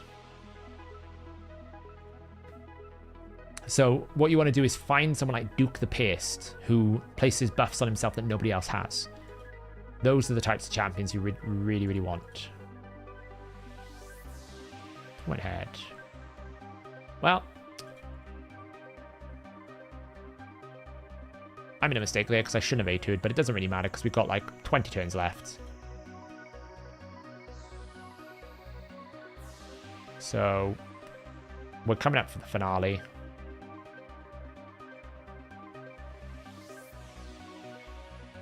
$221 million. I'd have never thought this would have got this far. Honestly, this team has surprised me.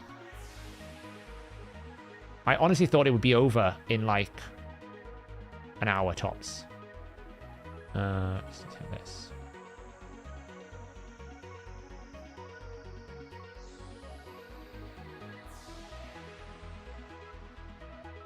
I have Trunda, one Kaimon, and an Ears as well. You can try it. You can do it with that, yeah.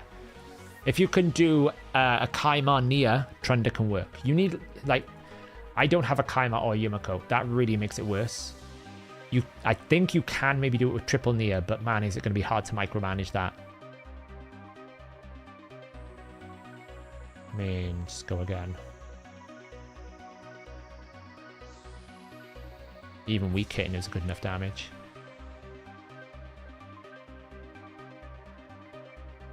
It's done. Shamael has out-damaged Newt. 75% you were wrong.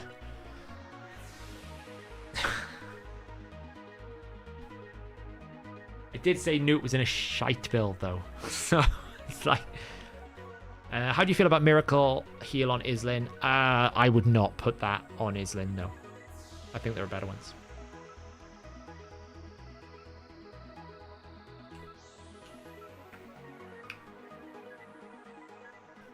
Look at the healing on Archer. Look at the healing on Archer.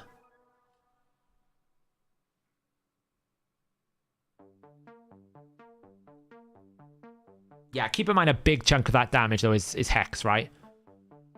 A big chunk of Archer's damage is Hex, so you've got to take, like, probably, I would say 40 million of that and put it between Shamael and Newt. Like, Hex is big.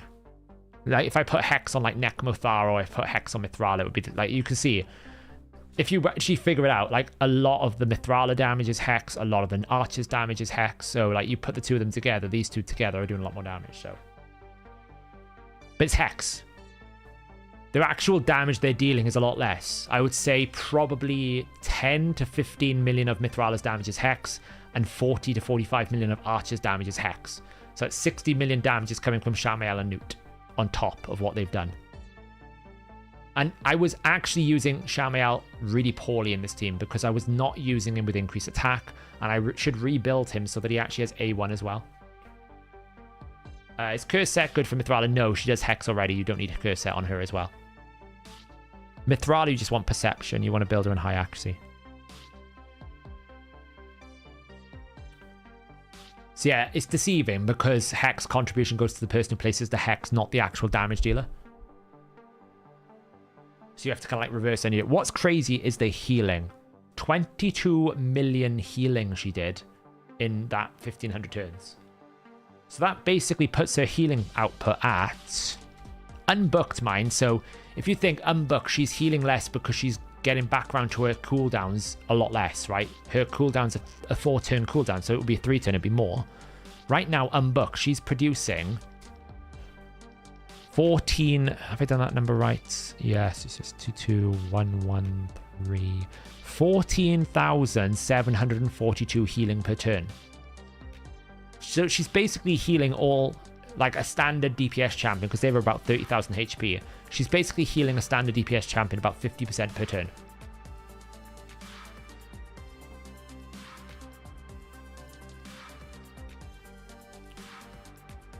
Crazy, right?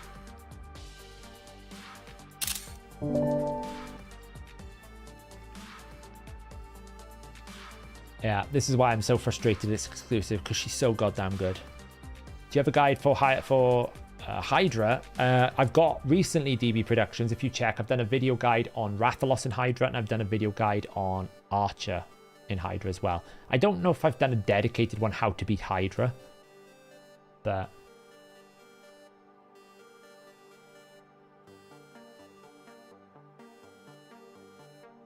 yeah.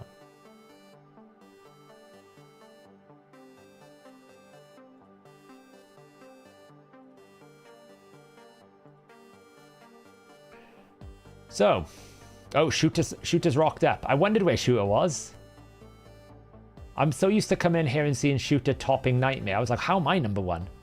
Because Shooter's team is nuts. Look at this. He's probably had a bit of a rough run there. Normally he's at 400 mil. Has he done his Brutal Key as well? No, he's only done his Nightmare so far. Right, that's pushed us in the lead a bit. There you go. That's pushed us in the lead. 1.6 billion.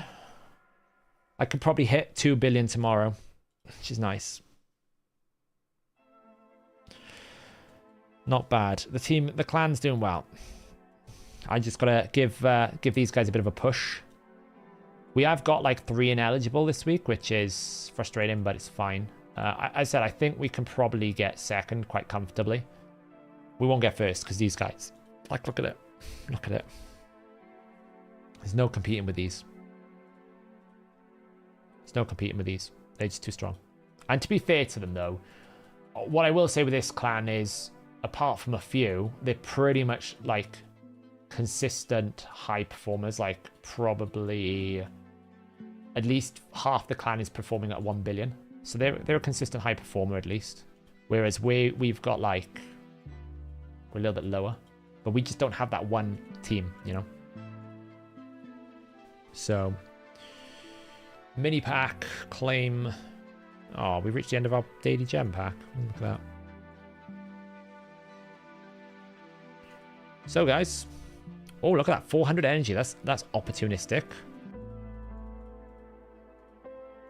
We've actually nearly completed all of our daily achievements. We've got these to do now. Some of these are awful. 150 buffs on allies. That's easy enough. I can just have a heavy buff team. Win 75 boots. I don't want to do 75 campaign battles. I've just done about 5 million.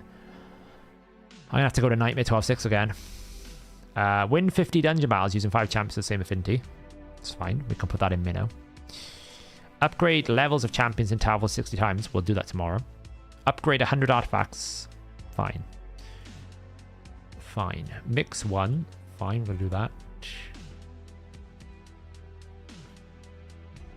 Win 3 classic arena battles using the Spirit Champion.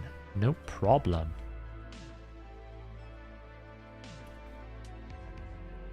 Back to campaign, man. Do you think new buffs will pull Fortress and Anger out of the vault? No, I think it will put them deeper in the vault. Hey, Shooter, there you are. No, it wasn't bad. I'm guessing you had a bit of a problem. Yeah, that's it, Shooter. I thought you might. That's what I meant by you had a problem. I think something bad happened, RNG, because I know normally you hit 400 million. That's a good key. I mean, it's still top key. I wouldn't call it a bad key by any means. It was what shocked me, Shooter, is normally when I do my key on a Monday, you've already done like a huge key, and I'm like I'm chasing the leader. I'm always chasing you. So for once, I had like a moment of supremacy where I was like, oh, I'm not last. This is great.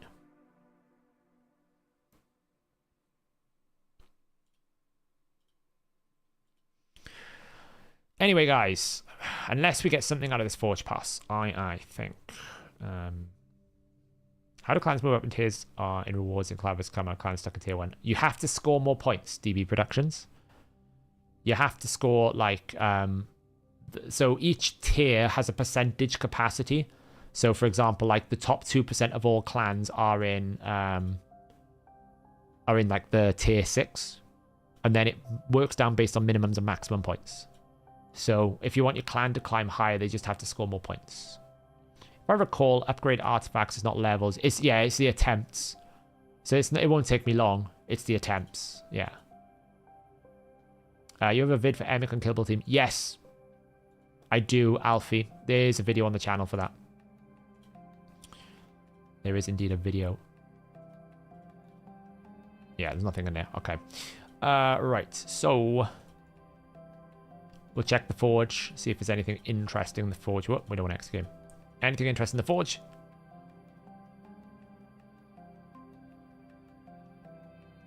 Tempting.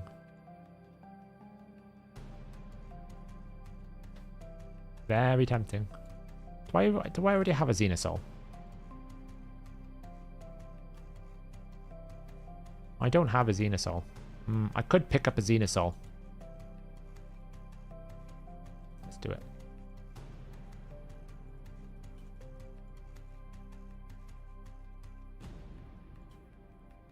I had to eat him to my stockpile to get my rank 4 Whisper, so...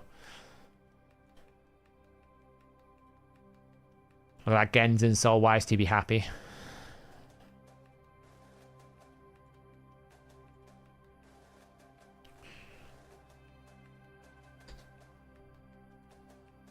Summon. There we go. Right, guys.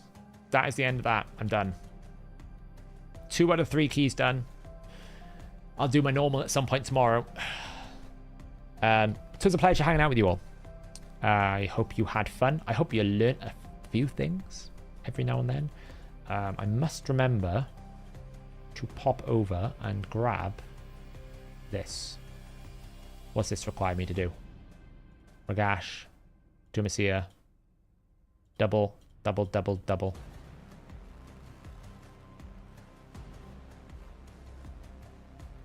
Okay, we're pausing the leave-in while I do this quickly. Double cat. Okay, well. Can we just kill the coroner, please? No. No, apparently not. Oh man, honestly.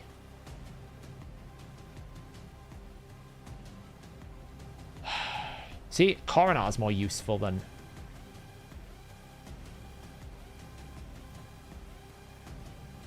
Coroner's more useful than Angar here. Right. Annihilate him, thank you. Honestly.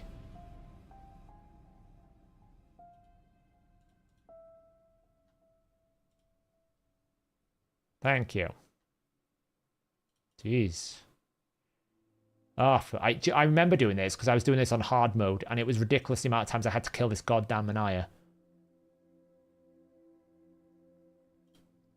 Here we... I remember these waves. They stressed the hell out of me.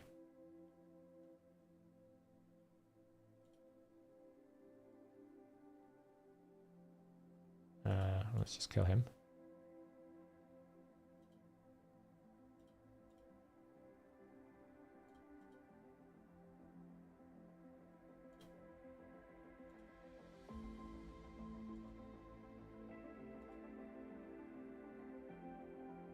I learned Starfleet likes Archer. Yeah, I know. Don't we all? I should just A1 the Sifri there. Oh well. Whack.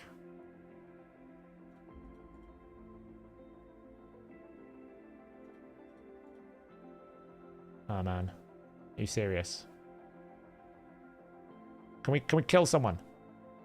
Ah, oh, jeez Louise. You die. It's fine. It's not a problem. It's a problem. Don't tell me I'm going to fail right at the last minute.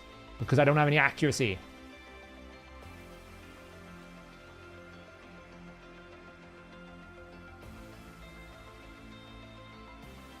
Dude, the block damage nonsense.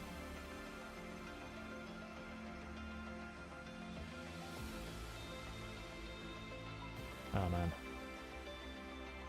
Oh, man.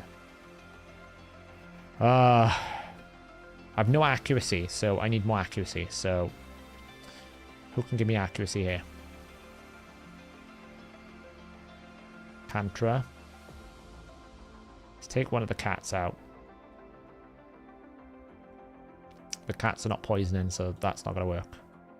The cats work when they poison. If they don't poison, they don't work. Let's try that. That should do it.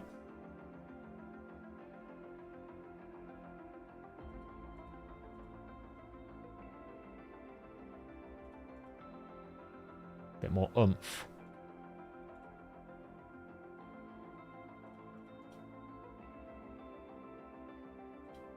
Oomph.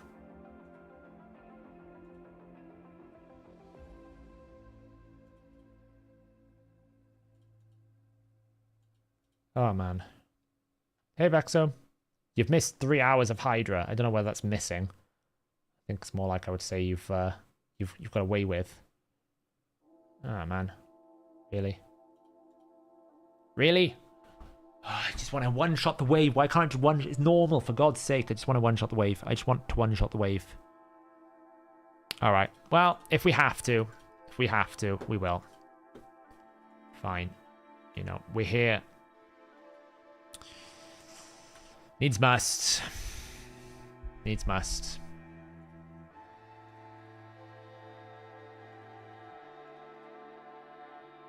Oh, even she doesn't have enough accuracy. How much accuracy? This is normal.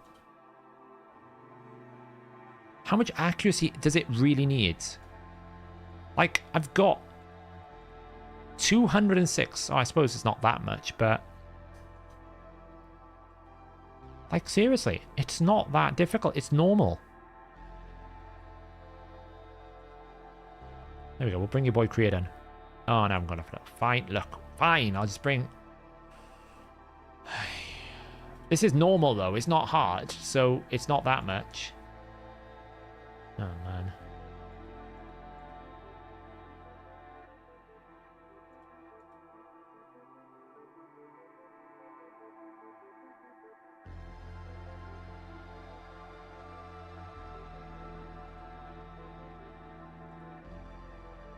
Okay, now we've got to kill Manaya.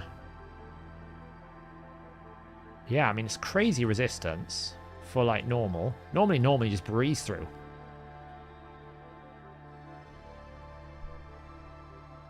When normally, what I'm saying is, normally you just breeze through these.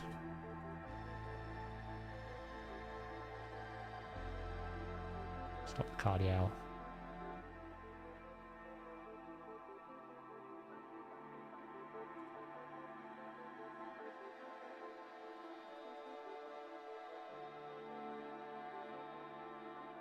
Yeah, it was great, actually. Yeah, so I definitely watched the VOD. It was really interesting. I didn't expect Team 2 to survive as long as it did. We went full 1,500 turns, both of them, Vexo. Both of the teams went full 1,500. It's kind of insane. Oh, man, I don't have... Oh, wow. Oh, well. Okay. All right, she's flexing now. She's like, even I don't need books. I got relentless. I can do this all day.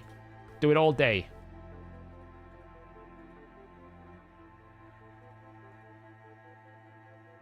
She's like, I can stun them. I can CC them. I did green virus, yes. She's just a bit of a monster, really. This is what I want. I want these things. What can I one-shot with you? Who else can I one-shot stuff with? Oh, well, the one-shot variability options here is quite low. Let's do that one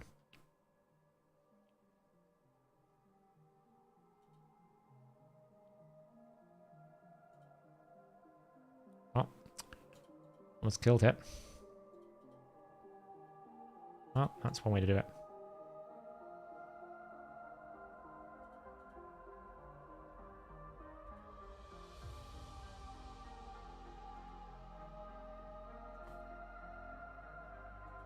Well, we survived wave 1.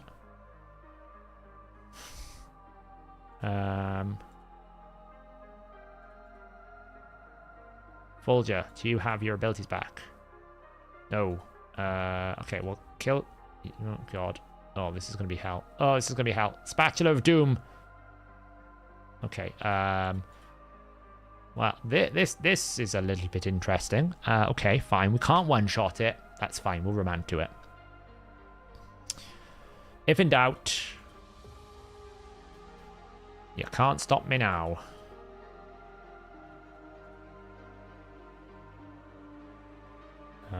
Just do that.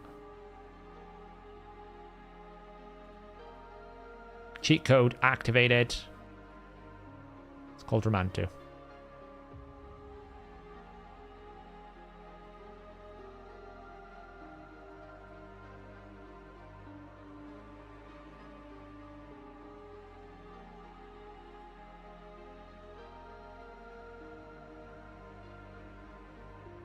Boost. Oh, Spatula of Dooms. So much for fear. Freaking cleansed. Jeez. Excuse me? What was that? Nonsense.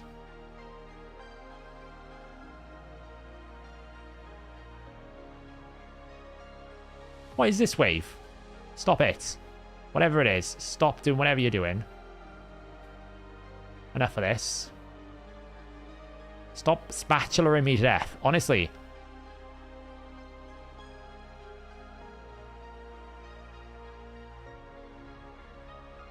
Jeez. This Gerp Tuck done off like nuke. You notice that? The Gerp Tuck proper nukes.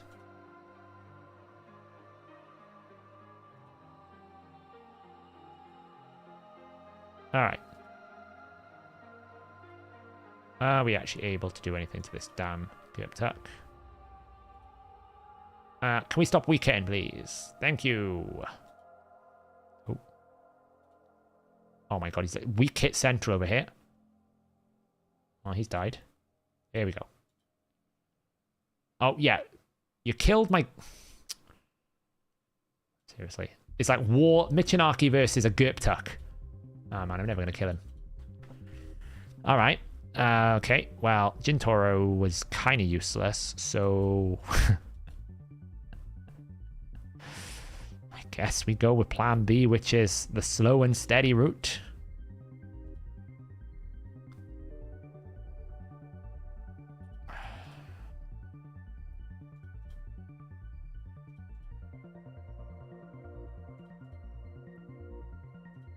Oof. Alright, well, you died. And, like... Gotta take out Tog on the conjoin, because he's just, like, a nightmare otherwise. I also want to stop...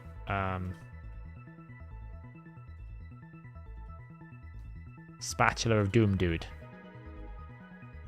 Because Spatula of Doom over here is a bit of a nightmare as well.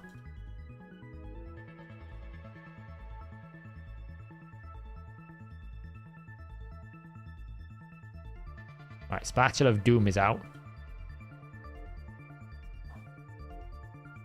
Look at the passives. Got you this time, haven't I? Oh, crud. I've got double... Jeez. Okay, well, we'll do this. That was not a good call. Here stun. Execute. Order. 66. Really? Are you serious? Can you just die? Thank you.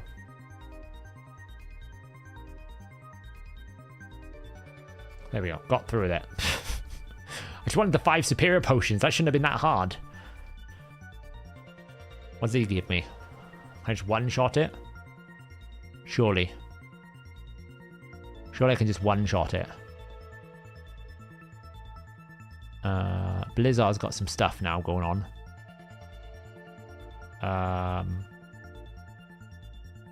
There we go. We'll just one-shot it with this. Oh, it's only 12 stacks. It's nothing.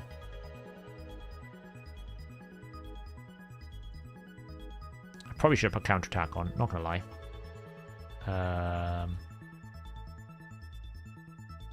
Let's just do that. Almost kill Blizzard. It's fine. Now I probably don't need to do that.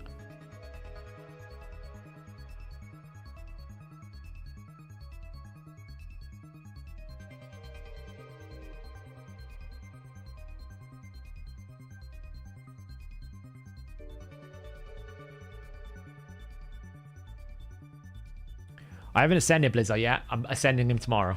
I've got it all ready to go. Yeah, just haven't done it yet. There we go. Okay, that Blizzard didn't fear a goddamn thing.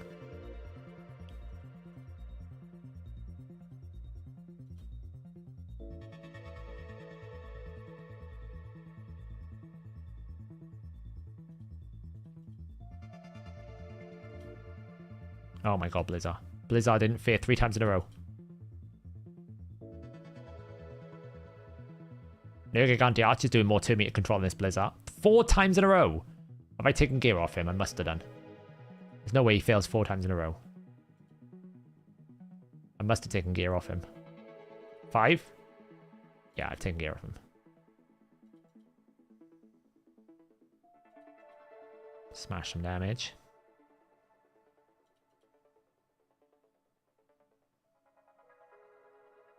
Yeah, it's the normal one. I've probably taken gear off Blizzard. I'll be honest. It's what I do. This is what I do. I take gear off people and I'm like, oh, why is that not working anymore? It's probably because he's got no gear. It's fine. Nergigante Archer's doing the decreased speed.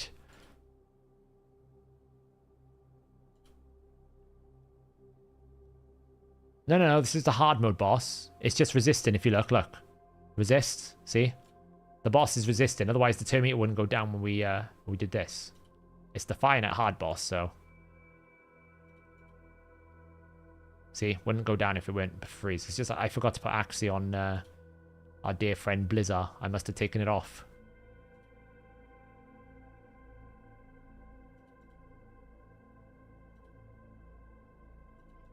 You'd be dead. What we got there? Bad. Meh, maybe okay. Meh. Nah, it's got speed, we'll take it. Bit of superior oils, we like it. You. We'll whip out the old Fortis, shall we? Let's see who can do more damage. Whisper or pre-buff Fortis. Well, that's a double mortar wave. That's a bit nasty.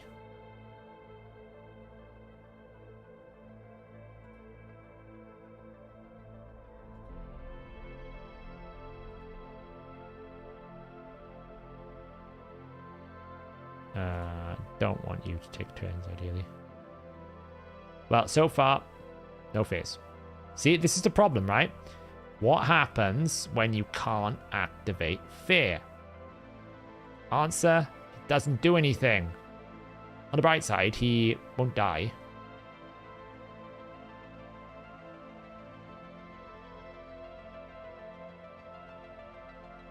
See, he won't die. But, I mean, he won't do anything either.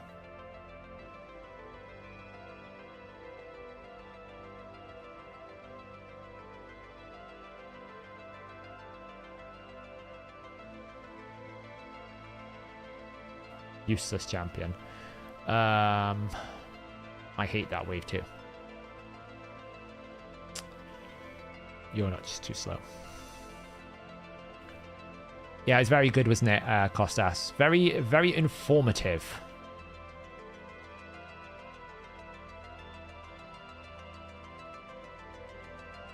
See, his damage is quite good. The problem is he somewhat lacks.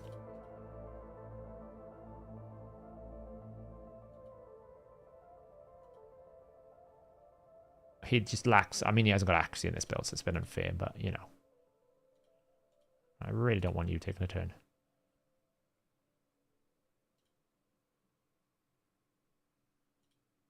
You die. And you heal.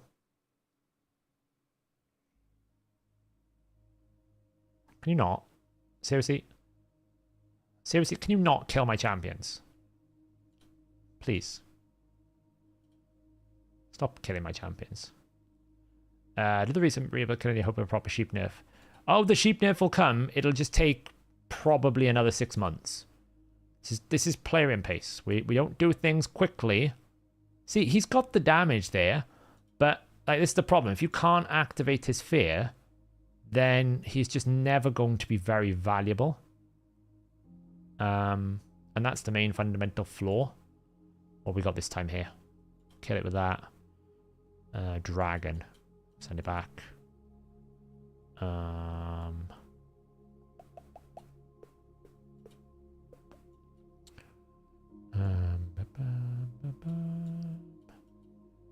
We probably need a clone killer. A clone killer or Sarts. Don't really have a good clone killer here, if I'm being honest. It's somewhat awkward. I don't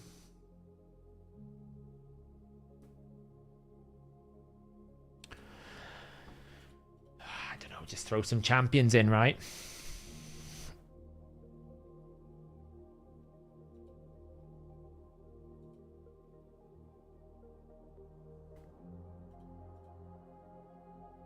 Oh. Apparently my clone killed me, but not the other way around.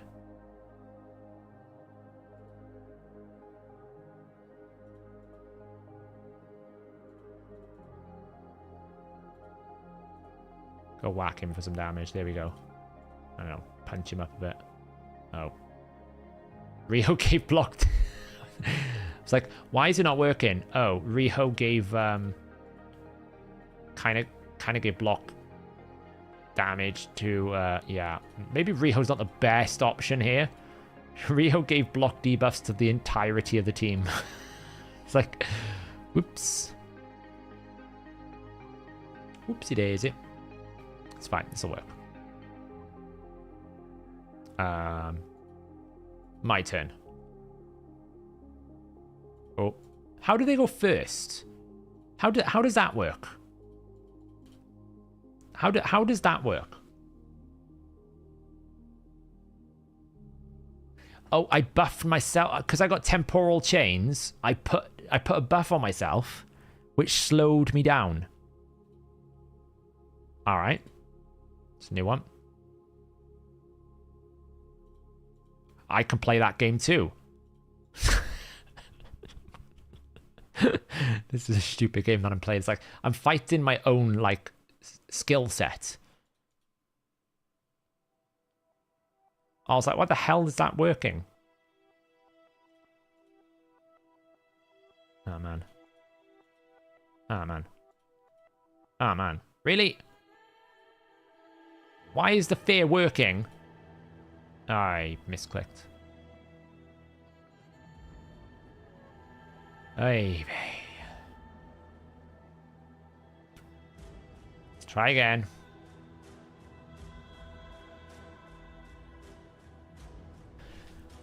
I haven't got a buff. They have a buff. How does he get turn meter? I do not understand. I do not understand this. How is that even possible?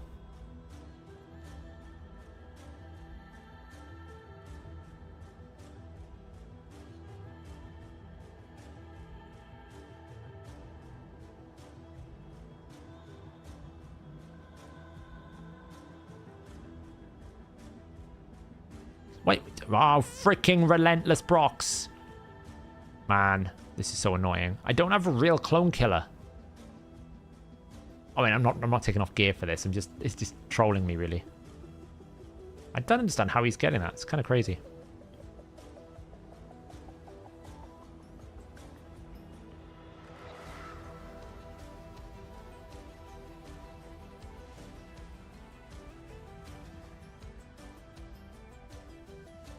Okay. My turn.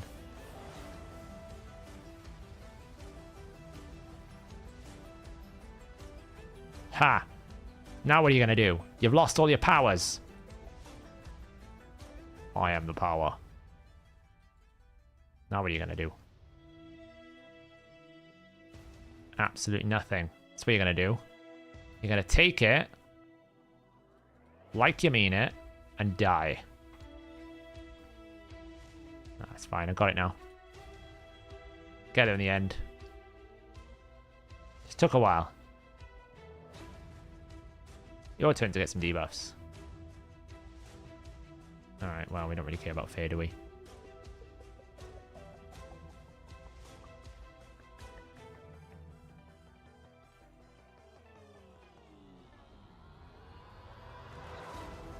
Can we just, like, one of them die?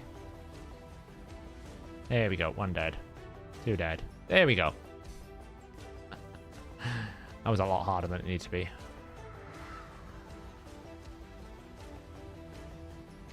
Pieces are terrible. One more and then I'm done. Wait, have I started the last awakened stage? I don't even know where the awakened stages are. Ooh, there's some silver there. Can I one-shot this wave? Maybe. Is Cranky Boy still built?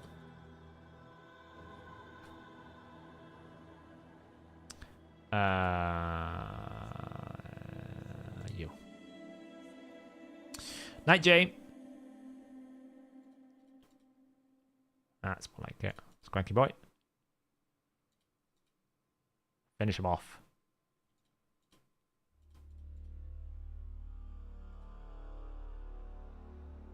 Finish them off.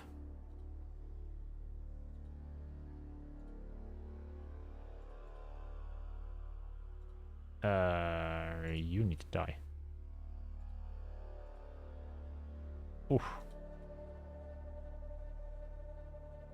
Not great. It's alright, we survived. Could have been awkward. She is, isn't she? You died. We'll take you and finish you off. Extra turn. Ooh, we didn't get it. Oh, okay. This is not great. Can't really take another one of those. Thank you. Here we go.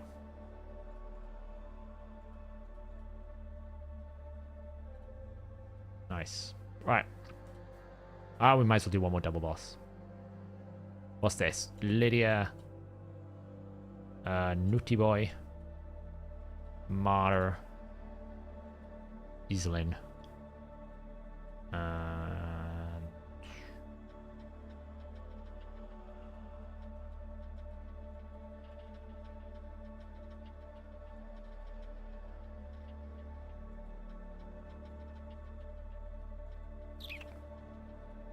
Bringer of Frost. The Bringer of Frost is here.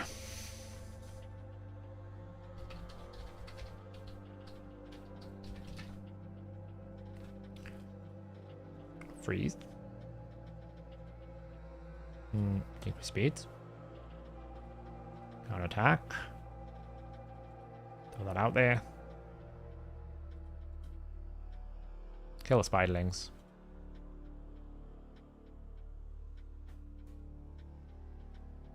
Got Lydia. We'll see if the passive works. That's why I haven't put the HP burn in. I wanted to test if Lydia works. People saying it's not working. Find out on today's episode of... Really? Did you have to freeze me just at that moment in time? I was just about to put heal reduction on the idiot over on the left. Don't worry about it. You can go again. It's not a problem.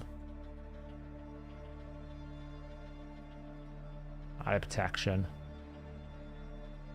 Do. Well,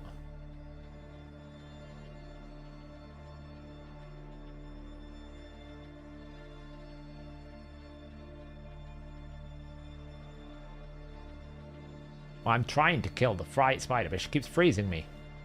It's quite annoying.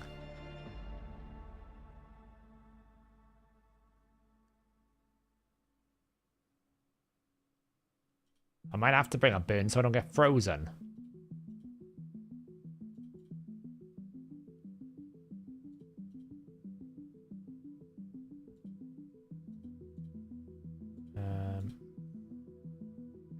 Oh, stop freezing me!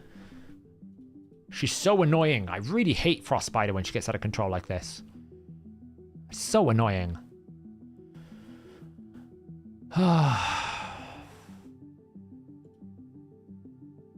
Right. It's fine. Don't freeze me. Don't freeze me. Don't. Okay, good. Yeah, good. Alright, we managed to survive. Right. Okay. Let's get this down. Get a bit of control.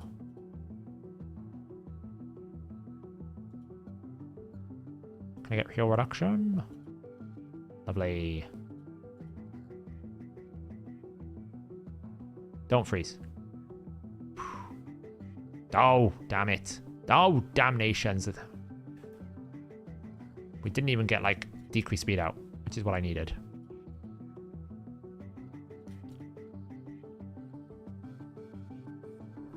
Boom, boom, boom.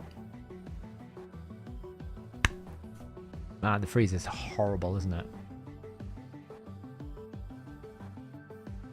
Imagine doing this without actually properly geared champs. It'd be nightmarish. Honestly, I just have to stop the freezers, so you have to bring a burn. So, like, for example, this comes out.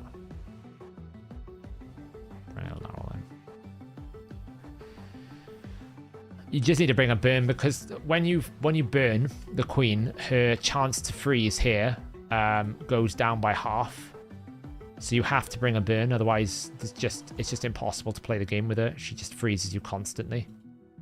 Yeah, I can absolutely smack her to pieces. Look, it's not a problem, but she likes to freeze you otherwise. So this is really helpful. And obviously you want to get rid of the spiderlings as well. So the way to beat this kind of situation, you beat the spiderlings. We did it for a long time, so I kind of know how to do it. Now you kill the spiderlings as quickly as you can, then keep the queen under a burn. Otherwise, you're just like this freeze happens all the time if she's not in a burn. It's a real problem. It's still pretty bad, even though she's not. Eleanor is really good because you don't need accuracy. It's one of the few.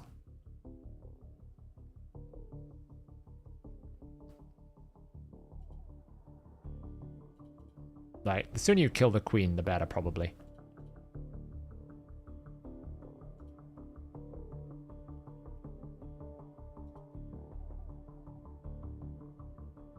Right, the queen should die now, hopefully.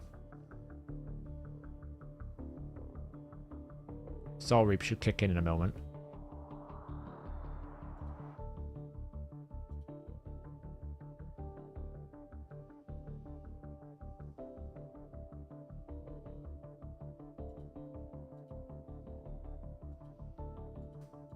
Right, she's down. And now we can just focus on killing this thing.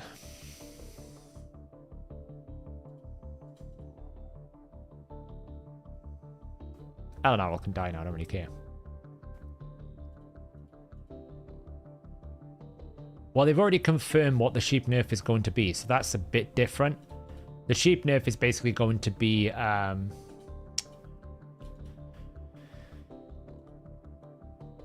it's going to happen once per skill, not once per effect, right? That's what they've changed on that, so that's going to work quite well. Right, smash him up for a bit. There we go. Put a decreased attack in there as well. Lovely. So it's going to work fine, right? So there's one check instead of multiple, yeah. So when I use a skill, I have one roll of it. That will fix the problem. That's a pretty good fix. It certainly will mitigate the repetition of the effect, right? The OP-ness of the effect.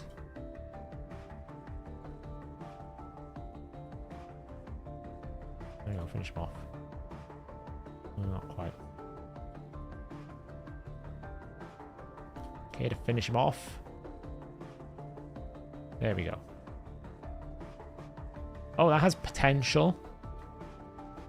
Ooh, that has potential. Maybe all right.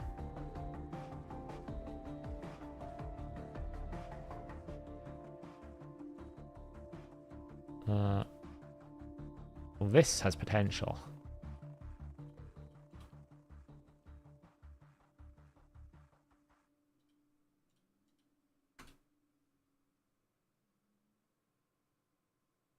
Crit rate.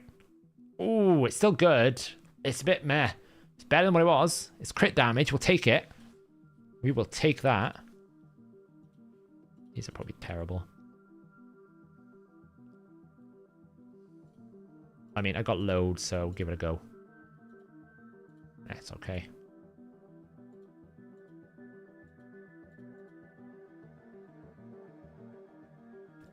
it's just not worth it. If it's going to split roll like that, it's just not worth it. But when it double rolls, it's okay.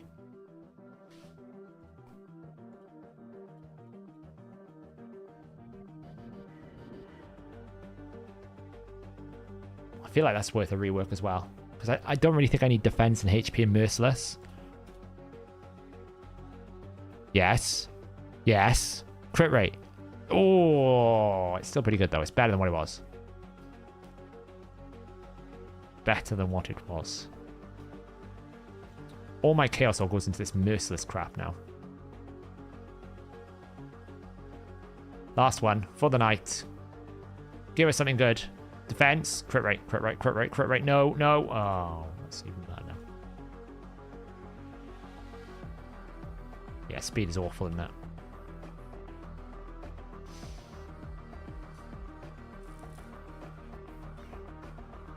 You know, this could have potential. Double crit. It's good. It's good. It'll do. It'll do. It'll do. Level 12. Finish it off. It'll do. It'll do. It'll do. You know. Oh, I've got some terrible stuff I should have sold here.